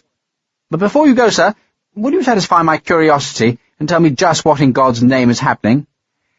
"It's a long story, Daly," Sharpe said. "I've got all night." It didn't take that long, merely 10 minutes to describe the day's extraordinary events. Then the sound of hooves on a road to the north forced another delay, and Sharpe used it to discover how his old battalion was managing without him. "What's the new colonel like?" "He's a rather frightened and fussy little man who quite rightly believes that we're all wondrously expert and that he's got a lot to learn. His biggest terror is that the army will somehow post you back to the regiment and thus show up his manifold deficiencies. On the other hand, he's not an unkind man, and given time might even become a decent soldier. I doubt he's good enough to beat the French yet, but he could probably squash a Luddite riot without killing too many innocents." "Are they sending you to America?" Sharpe asked. D'Alembert shook his head. "Chelmsford. We're to recruit up to scratch, ready for garrison duty in Ireland. I suppose I shall have the pleasure of knocking your countrymen's heads together, RSM." "Make sure they don't knock yours, sir," Harper said. "I'll try to avoid that fate." D'Alembert cocked his head to the night wind, but the mysterious hoofbeats had faded to the west. "Are you sure there's nothing I can do to help here, sir?" he asked Sharpe. "When do you go to Chelmsford?" "Any day now." "Do you have any leave owing?" "My God, do I? They owe me half my life." "So you can deliver a message for me?" "With the greatest of pleasure, sir." "Fine Mrs. Sharpe. The last address I had was in Cork Street, London, but she may have moved to Dorset since then. Tell her everything I've told you tonight. Tell her I shall come home when I can, and tell her that I need some influence on my side. Ask her to find Lord Rossendale." "That's a clever thought, sir." D'Alembert recognized Lord Rossendale's name, for D'Alembert had been with Sharpe during the strange London interlude, when Sharpe had been adopted as a favourite of the Prince Regent's. One result of that favouritism was the naming of Sharpe's old regiment as a Prince of Wales' Own Volunteers, and another was a distant but friendly acquaintanceship with one of the Prince's military aides, Lord John Rossendale. If any man could harness the full power of influence to clear Sharpe's name, it was Rossendale. Sharpe knew that the best method of establishing his innocence was to discover Lasson or Duco, but if that search failed, then he'd need powerful friends in London, and Rossendale was the first and most approachable of those friends. "If you can't find my wife," Sharpe added, "then try and see Rossendale directly.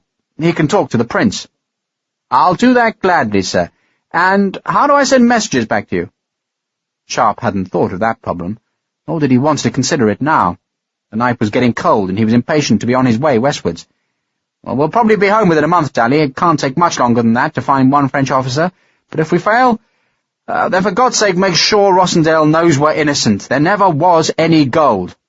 "But if we're delayed," Frederickson was more cautious, "then perhaps we can send a message to you." "Send it to Greenwood's." Greenwood's was another firm of army agents. "And take care, sir." D'Alembert shook Sharpe's hand. "You haven't seen us, Daly." "I haven't even smelt you, sir." The three riflemen crossed a rough piece of pastureland towards the embanked high road. The high road was not the most direct route to Arcachon, for it led more south than west, but it was a road that Sharpe and Frederickson had ambushed not many weeks before, and once they reached the ambush site, they knew they could find their way across country to the Teste-de-Bouc fort. "I'd forgotten you had such high connections," Frederickson said with amusement. "You mean Lord Rossendale?"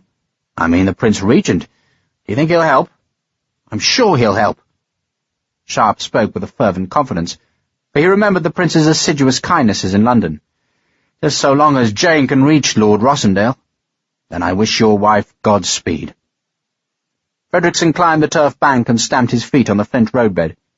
He waited for his two companions to climb the embankment, then all three turned southwest. Thus, on a night road, Sharpe walked away from the army.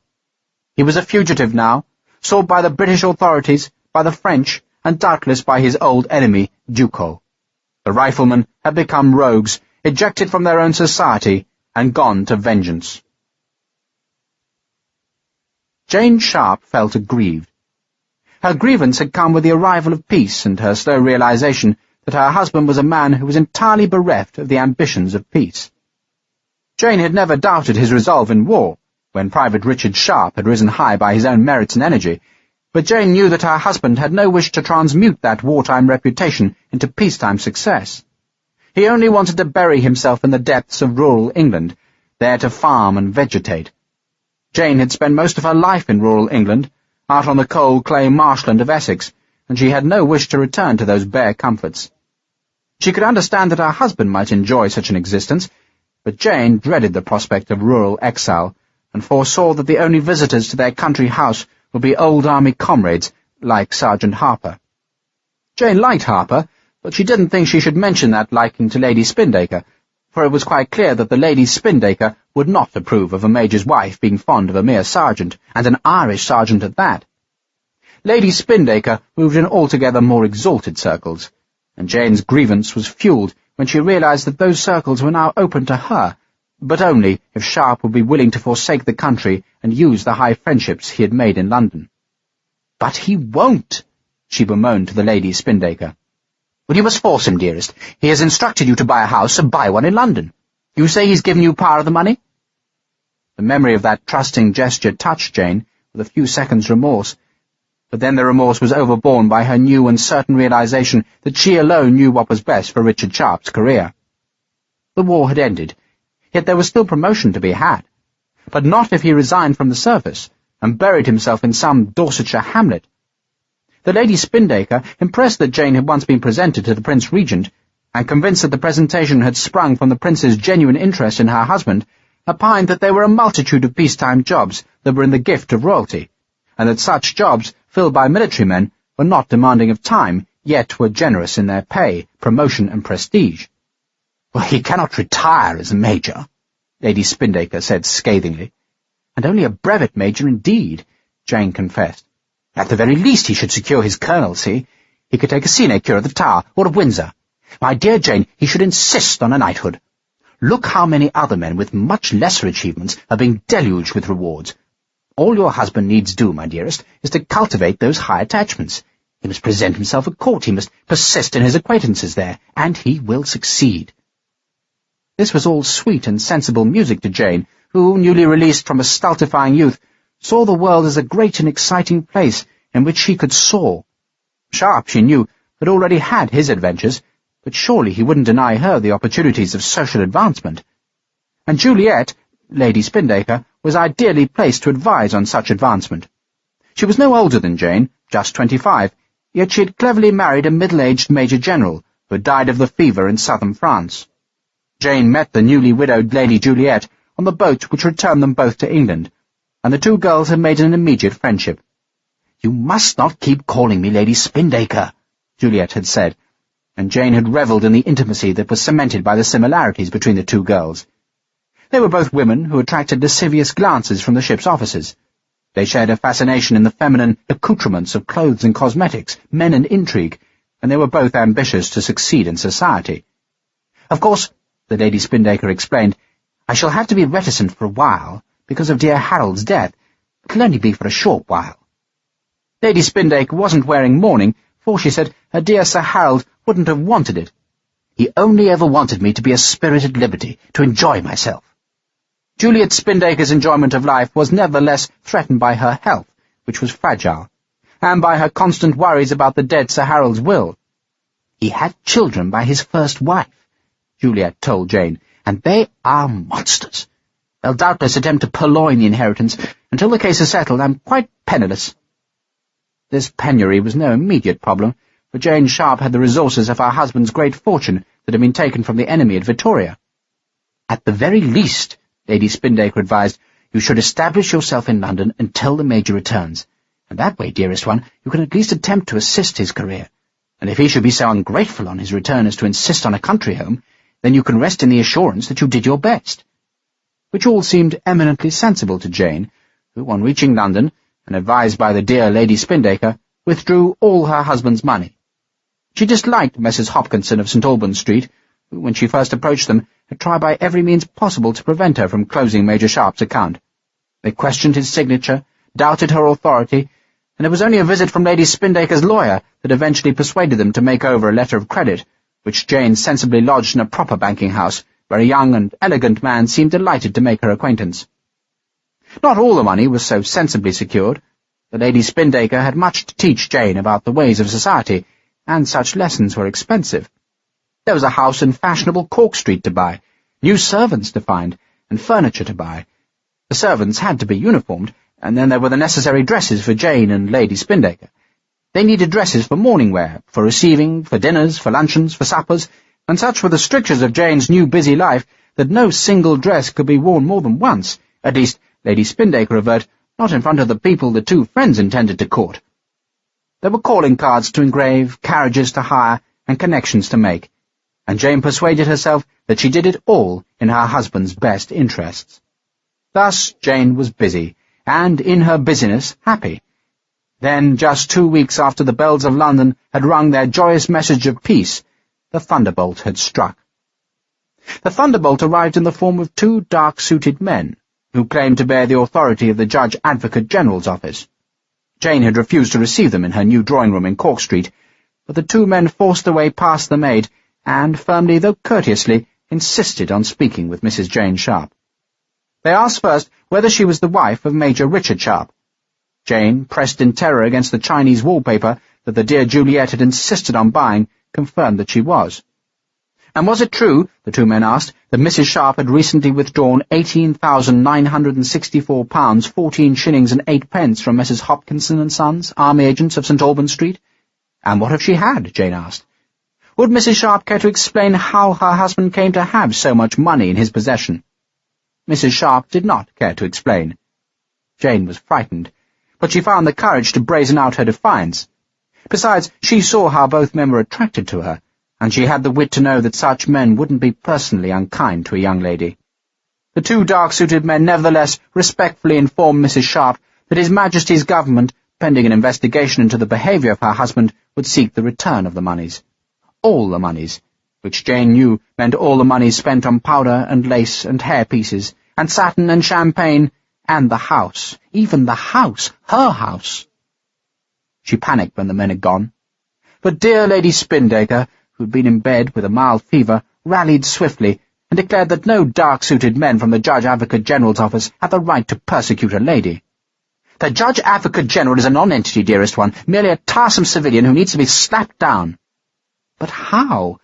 Jane no longer appeared as a sophisticated and elegant beauty, but rather resembled the timid and innocent girl she had been just a year before. How? The Lady Spindaker, seeing the threat to the source of Jane's money, which was also the only source of the Lady Spindaker's present wealth, was ready for battle. We use those connections, of course. What else is society for? What was the name of the Prince Regent's aide-de-camp, the one who was so solicitous of your husband? Lord Rossendale, Jane said. Lord John Rossendale.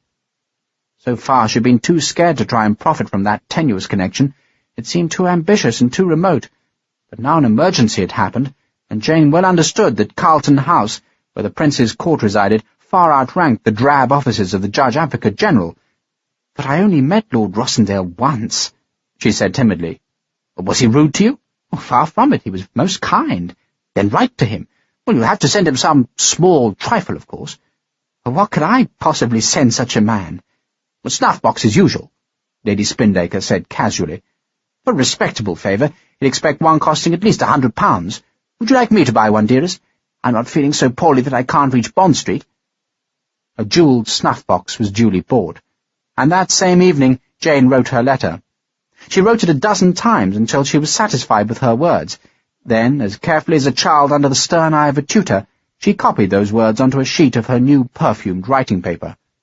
Next morning, a servant delivered the letter and the precious snuff-box to Carlton House, and Jane waited. The curé of Arcachon was hearing confessions when the ugly foreign soldier came into his church. The soldier came silently out of the night, and though he carried no weapons, other than the sword which any gentleman might wear, his eye-patch and scarred face caused a shiver of horror to go through the parishioners who waited their turn for the confessional. One of the parishioners, an elderly spinster, whispered the news to Father Marat through the muslin which served as a screen in the confessional box. "He has only one eye, Father, and a horrid face." "Is he armed?" "He has a sword." "What is he doing?" "Sitting at the back of the church, Father, near the statue of Saint Geneviève." "Then he's doing no harm, and you're not to worry yourself." It was another hour before Father Marat had finished his task, by which time 2 other parishioners had come to the church to tell him that the foreign soldier was not alone, but had 2 comrades who were drinking in the tavern by the saddler's shop.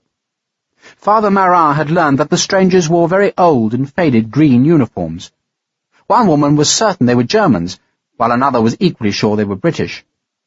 Father Marat eased himself out of the confessional, and by the light of Saint Genevieve's votive candles saw the ugly stranger still sitting patiently at the back of the now empty church. "Good evening, my son. Did you come for confession?" "I doubt God has the patience to hear all my sins." Fredrickson spoke in his idiomatic French. "Besides, Father, I'm a Protestant heretic, rather than a Catholic one." Father Marat genuflected to the altar, crossed himself, then lifted his stained stole over his grey head. "Are you a German heretic or an English one? My parishioners suspect you of being both."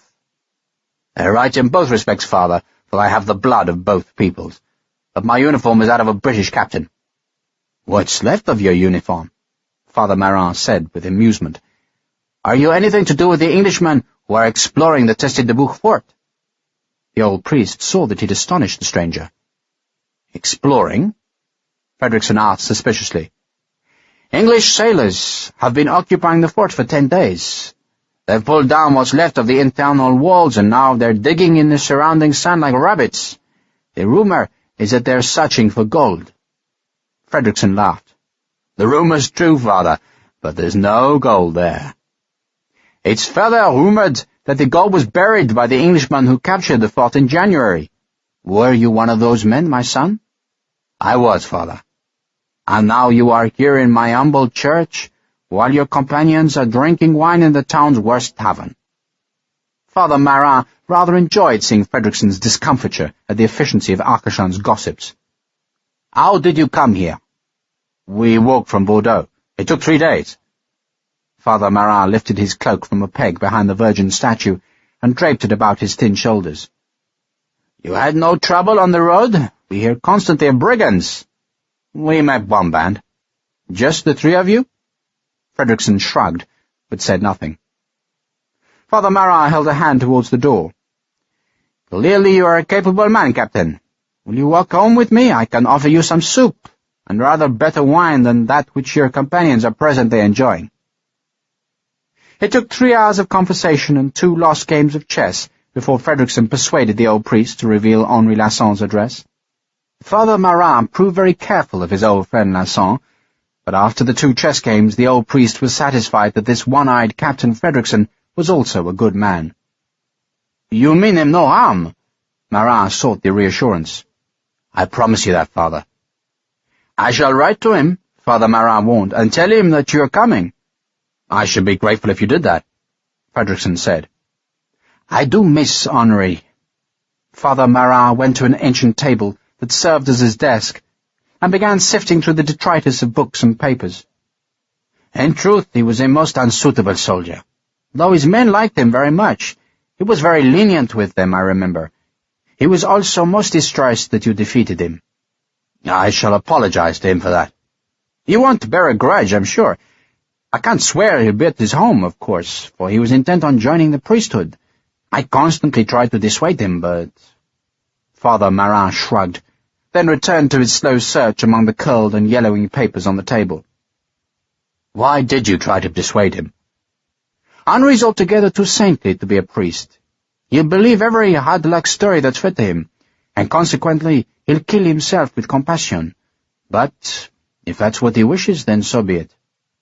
Father Marat found the piece of paper he sought. "If you do him harm, Captain, I shall curse you." "I mean him no harm." Father Marat smiled. "Then you have a very long walk, Captain." The address was in Normandy. The Chateau Lassin, Father Marat explained, was not far from the city of Caen, but it was very far from the town of Arcachon. "When will you leave?" the priest asked. "Tonight, Father." "And the sailors?" "Let them dig. There's nothing to find." Father Marin laughed, then showed his mysterious visitor to the door. A pale scimitar moon hung low over the church's roof ridge. "Go with God," Father Marin said, "and thank him for sending us peace." "We brought the peace, Father," Fredrickson said, "by beating that bastard Napoleon." "Go!" The priest smiled, then went back indoors. He fully intended to write his warning letter to Henri Lasson that very same night, but he fell asleep instead, and somehow in the days that followed he never did put pen to paper. Not that it mattered, for Father Marin was convinced Fredrickson meant no harm to the Comte de Lasson. And in the sand dunes, like rabbits, the sailors dug on. Chapter 8. Father Marin had warned Fredrickson that it might take a full month for a man to walk from Arcachon to Caen, but that was by daylight, and without needing to avoid either predatory bandits or patrolling provosts. There were public coaches that could make the journey in a week, and such coaches were well guarded by armed outriders. But both Sharpe and Fredrickson reckoned that the new French government, believing them to be thieves, might already be seeking them. Similarly, the news that British sailors were searching the Teste de Bouc persuaded Sharpe that they were just as much at risk from their own countrymen as from the French. It was better, Sharpe and Fredrickson agreed, to walk by night, and thus to avoid all eyes. They encountered their greatest obstacle just 3 nights after leaving Arcachon. They had headed east to meet the river Garonne south of Bordeaux. The river was too deep and wide to be safely swum, and it took a full night's scouting before they found a boat.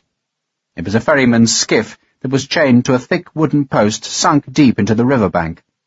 Harper spat on his hands, crouched, then tugged the post bodily from the flinty soil.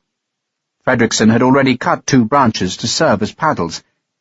The river's current was so swift that Sharpe feared their boat might be swept clear into Bordeaux itself, but somehow they managed to steer the small craft safe to the eastern shore.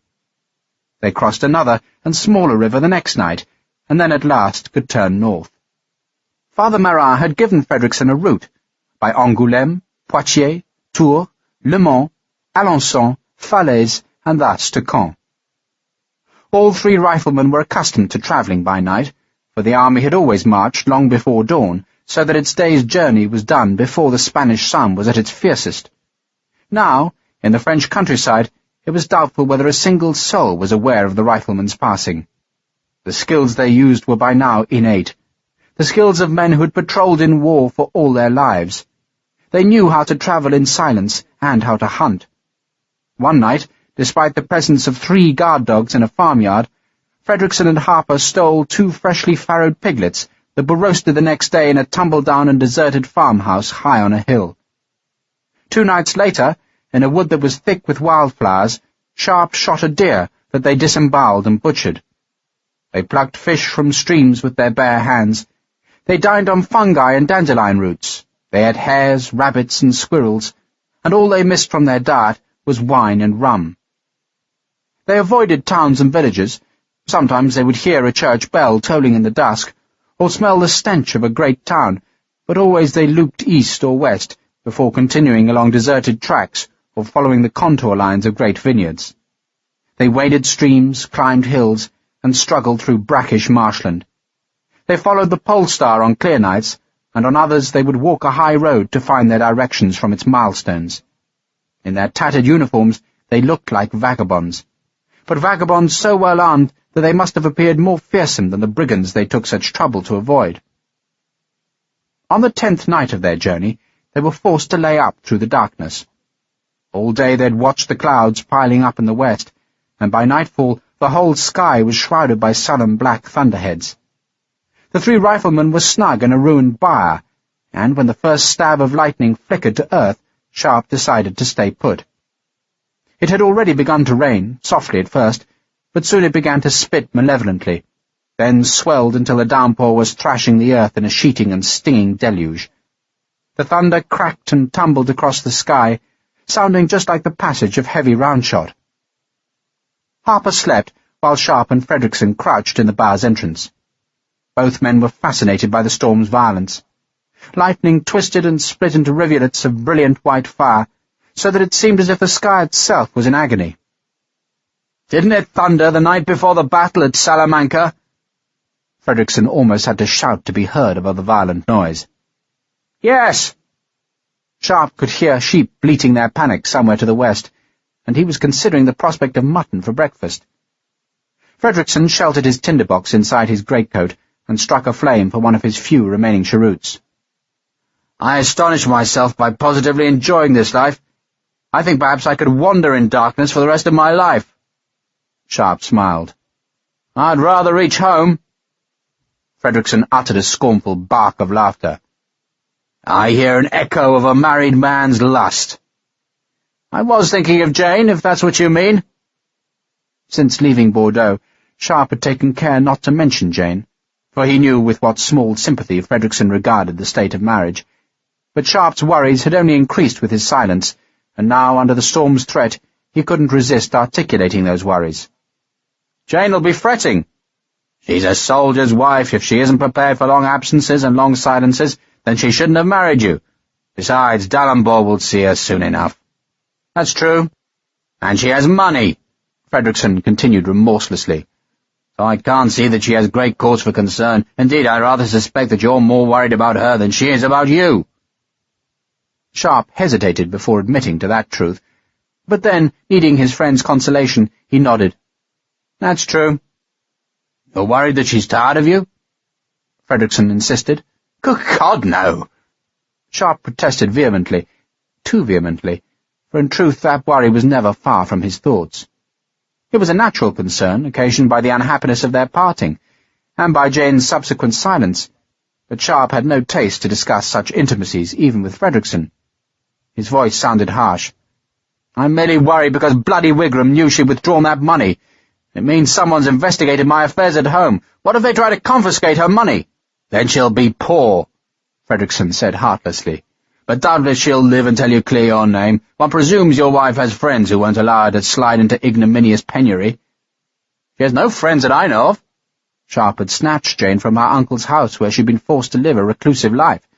That life had prevented her from making any close friends, and, bereft of such help, Sharpe didn't know how Jane would survive poverty and isolation. She was too young and innocent for hardship, he thought, and that realization provoked a surge of affection and pity for Jane. He suddenly wished he'd risked the coach journey. Perhaps by now they could already have found Lasson and be on their way home with the proof they needed. But instead Sharpe was marooned in this water-lashed storm, and he imagined a penniless Jane crouching beneath the same thunderous violence in solitary and abject fear. "Maybe she thinks I'm already dead." "Oh, for Christ's sake!" Fredrickson was disgusted with Sharpe's self-pity. "She can read the casualty lists, can't she? And she must have received one of your letters, and D'Alembert will be with her soon, and you can be sure he won't permit her to starve. For God's sake, man, stop agitating about what can't be altered.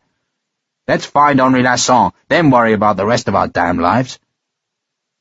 Fredrickson paused as a shattering explosion of thunder slammed a snake's tongue of lightning into some woods on a nearby hill. Flames blazed from twisted branches after the lightning strike, but the burning leaves were soon extinguished by the numbing rain.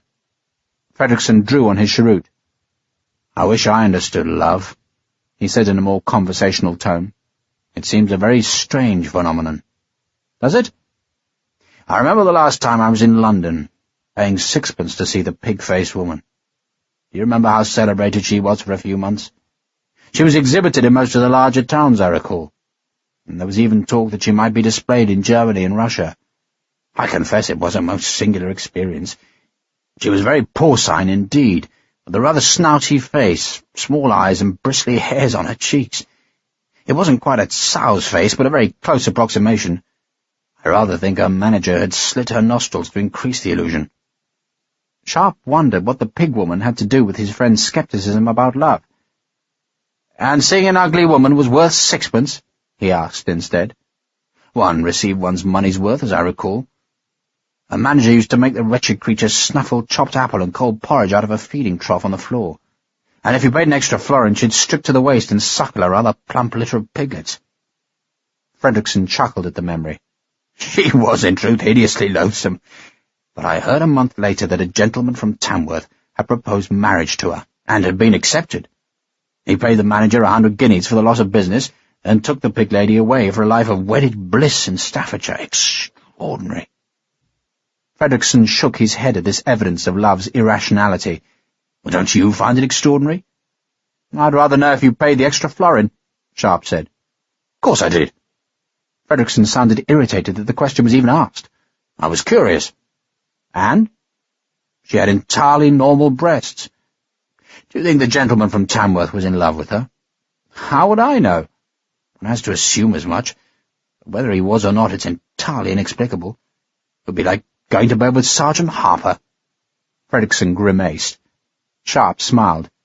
You've never been tempted, William? By Sergeant Harper? Don't be impertinent. By marriage, I mean. Ah, marriage. Fredrickson was silent for a while, and Sharpe thought his friend wouldn't answer. Then Fredrickson shrugged. I was jilted. Sharpe immediately wished he hadn't asked the question. I'm sorry. I can't see why you should be.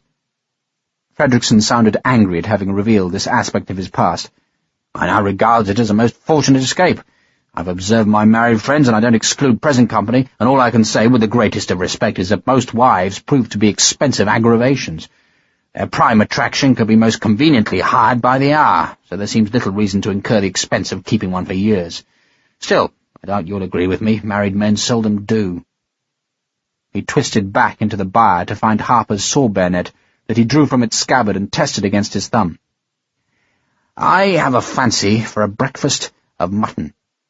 I had the very same wish. Or would you prefer lamb? Fredrickson asked solicitously. I think mutton. Shall I go? I need the exertion. Fredrickson carefully extinguished his cheroot, then stored it in his shako. He stood, peered for a moment into the slashing rain, then plunged into the night. Harper snored behind Sharpe.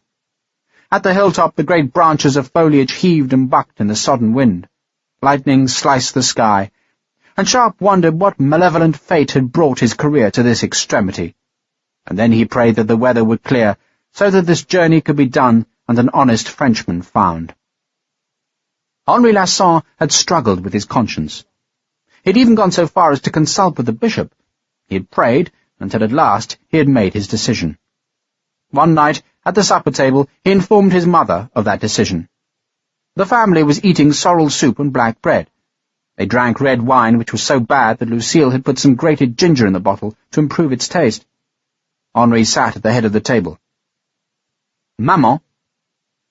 Henri? Henri paused with a spoonful of soup just inches above his plate. I will marry Mademoiselle Pellemont, as you wish. I'm very pleased, Henri. The old lady wasn't going to revel in her victory, but offered her response very gravely and with the smallest inclination of her head. Lucille showed more pleasure. I think that's wonderful news. She has excellent hips, the dowager said. Her mother had 16 children, and her grandmother 12, so it's a good choice.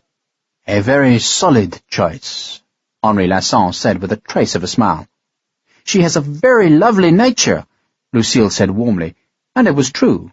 There might be those who thought Marie Pellemont to have the placidity and attractiveness of a gentle and not very energetic cow, but Lucille had always liked Marie, who was her own age, and who had now become the new Comtesse de Lasson. A betrothal ceremony was fixed for a fortnight's time, and even though the chateau had fallen on lean times, the family tried hard to make apt provision for the occasion. All but one of the chateau's saddle horses were sold, so that the guests could receive their traditional gifts, sword knots for the men and nosegays for the women, and so there'd be lavish food and decent wine for the guests of quality. The villagers and tenantry must also be fed, and provided with great vats of cider. Lucille found herself busy baking apple cakes and pressing great trays of nettle-wrapped cheese. She made sure that the hams hanging in the chateau's chimneys were not too nibbled by bats. She cut away the worst of the ravages, then rubbed pepper into the dark hams to keep the animals at bay. It was a happy time. The days were lengthening and growing warmer. Then, just a week before the betrothal ceremony, the first armed brigands were reported in the chateau's vicinity. The report came from a man ditching the top fields above the millstream.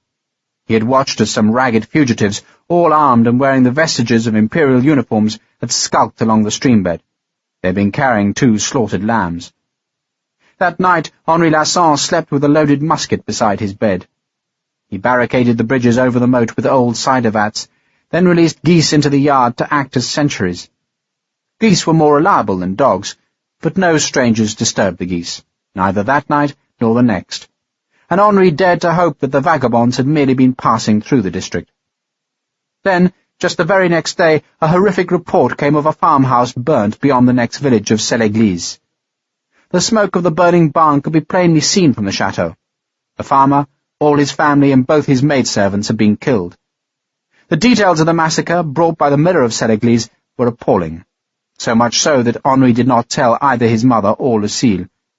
The miller, an elderly and devout man, shook his head. "They were Frenchmen who did this, my lord. Or Poles, or Germans, or Italians." Lasson knew there were desperate men of all those nationalities released from Napoleon's defeated armies. Somehow he didn't wish to believe that Frenchmen could do such things to their own kind. "All the same," the miller said, "they were once soldiers of France." True. And that same day Henri Lasson donned the uniform he had hoped never to wear again, strapped on a sword, and led a party of his neighbours on a hunt for the murderers. The farmers who rode with him were brave men, but even they balked at riding into the deep forest beyond Celle-Église, where the murderous vagabonds had doubtless taken shelter. The farmers contented themselves with firing shots blindly into the trees. They scared a lot of pigeons and lacerated many leaves, but no shots were fired back. Lasson considered postponing the betrothal ceremony, but his mother was adamantly against such a course. It had taken the dowager the best part of 20 years to persuade her adult son to take a bride, and she was not about to risk that happy eventuality because of a few vagrant scum lurking 5 miles away. It seemed her faith was rewarded, for there were no further incidents, and every guest travelled in safety to the chateau. The betrothal ceremony, though modest, went very well. The weather was fine, Marie Pellemont looked as beautiful as her relieved mother could make her, while Henri Lasson, in a suit of fine blue cloth that had belonged to his father, looked properly noble. The dowager had brought out the remains of the family's silver, including a great dish 3 feet across and a foot deep, which was cast in the form of a scallop shell, cradling the de Lasson coat of arms. A flautist, violinist, and drummer from the village provided the music. There was country dancing, and there was the solemn giving of pledges, followed by the exchange of gifts. Mademoiselle Pellemont received a bolt of beautiful pale blue silk from China, a treasure that the dowager had possessed for 50 years, always meaning to make it into a gown fit for Versailles itself. Henri received a silver-hilted pistol that had once belonged to Marie's father. The village curé muttered the words of his blessing, while the local doctor, a widower, danced so much with Lucille that the tongues wagged happily about the chateau's courtyard, from which the compost heap had been removed in honour of this great day. Soon the villagers thought the widow Cassino would also be married, and not before time, because Lucille was nearly 30, childless, and was a woman of the most excellent kindness and disposition.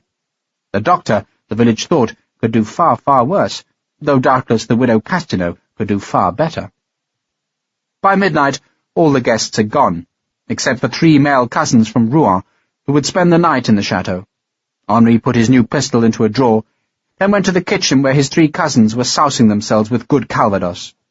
Lucille and Marie, the elderly kitchen maid, were scouring the great scallop dish with handfuls of abrasive straw, while the dowager was complaining that Madame Pellemont had been insufficiently appreciative of the bolt of silk. "I warrant she hasn't seen fabric of that quality since before the Revolution. Marie liked it." Lucille was ever the peacemaker. "And she's promised to make her wedding dress from it, maman." Henri, reminded of that ordeal which he faced in a month's time, said he was going outside to release the geese.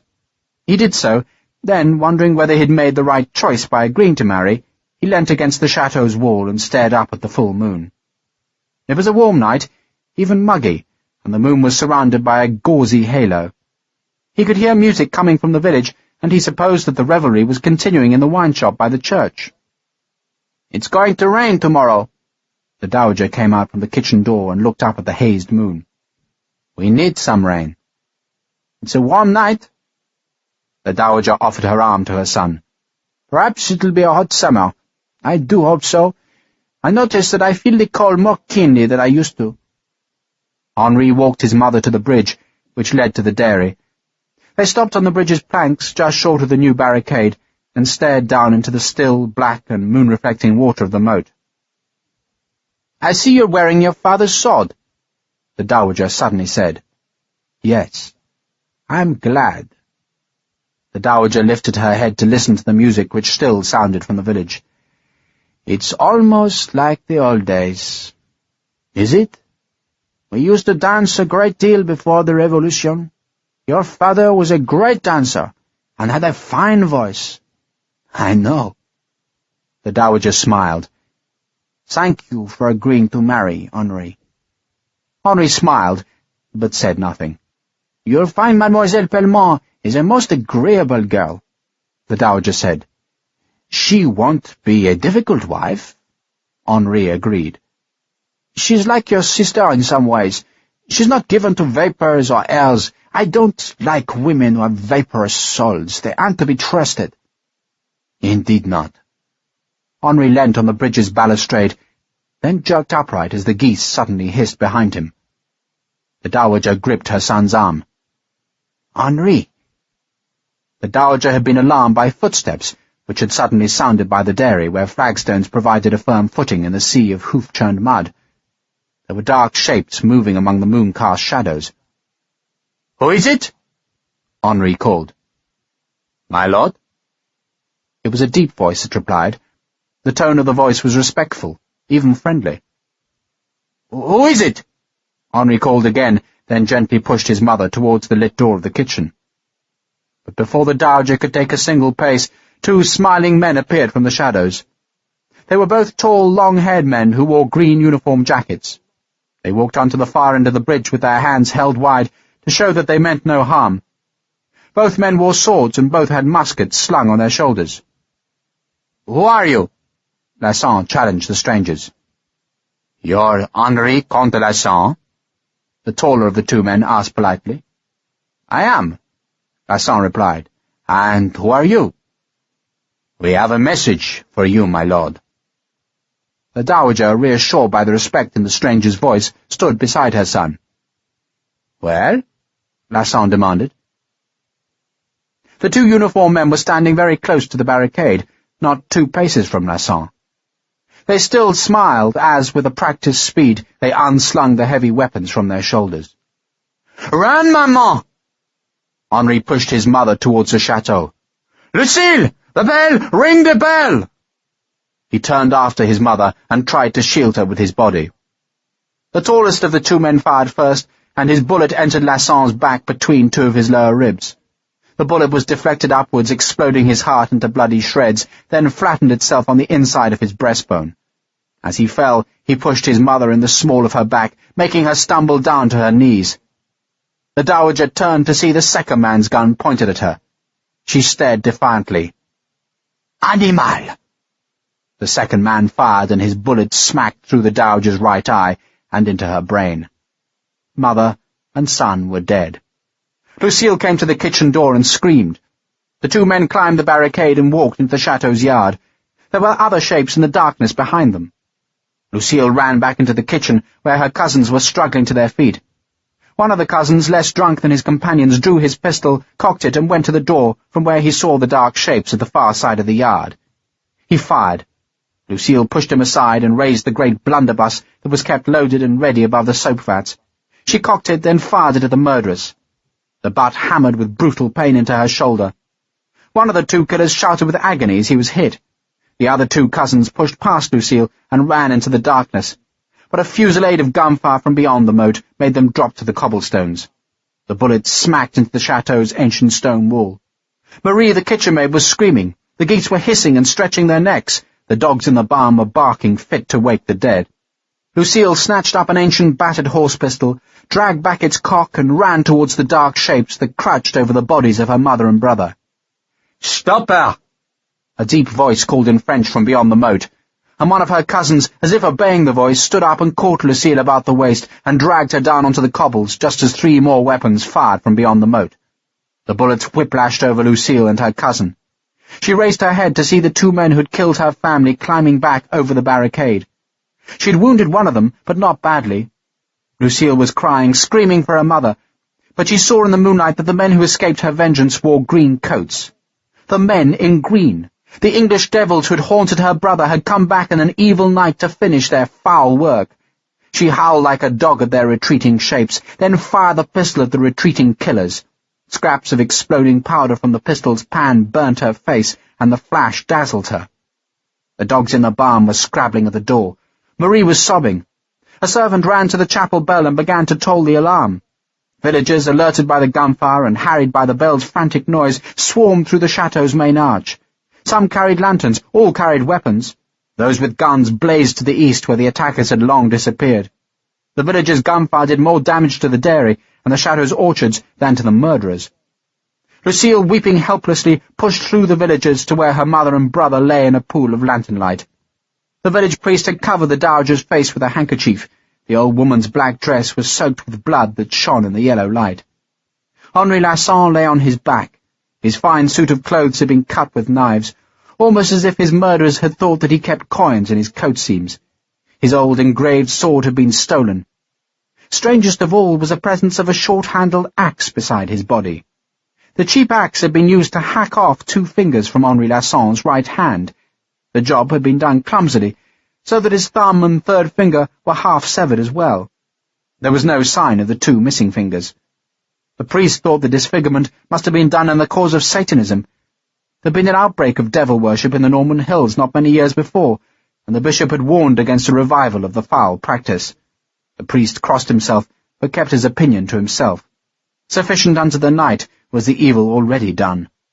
Lucille, already widowed, and now orphaned and denied her good brother's life, wept like an inconsolable child, while the chapel bell still tolled its useless message to an empty night. Chapter 9. For 3 days Lucille Castaneau wept, and would not be comforted. The curé tried, the local doctor tried, and her cousins tried. It was all in vain. Only after the funeral did she show some of her old spirit, when she saddled her brother's horse, took his new pistol from his study, and rode to the far side of Seneglise, where she fired shot after shot into the thick woodland. Then she went home, where she ordered both wooden bridges over the moat to be dismantled. It was a horrific job, for the timbers were massive, and it was even a pointless job, for the damage had already been done. But the farm workers, with help from the villagers, sawed through the great pieces of wood that were taken away to strengthen barns, bars, and cottages. Then Lucille had a notice posted on the church door, and another posted on the door of the church at Seneglise, which promised a reward of 200 francs for information which would lead to the capture and death of the Englishman who had murdered her family. The villagers believed that the widow Castaneau was distraught to temporary madness, for there was no evidence that the killers had been English, and, indeed, the kitchen maid swore she'd heard a voice call out in French.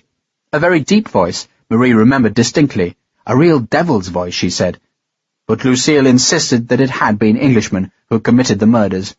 And so the reward notices faded in the sunlight and curled in the night's dew.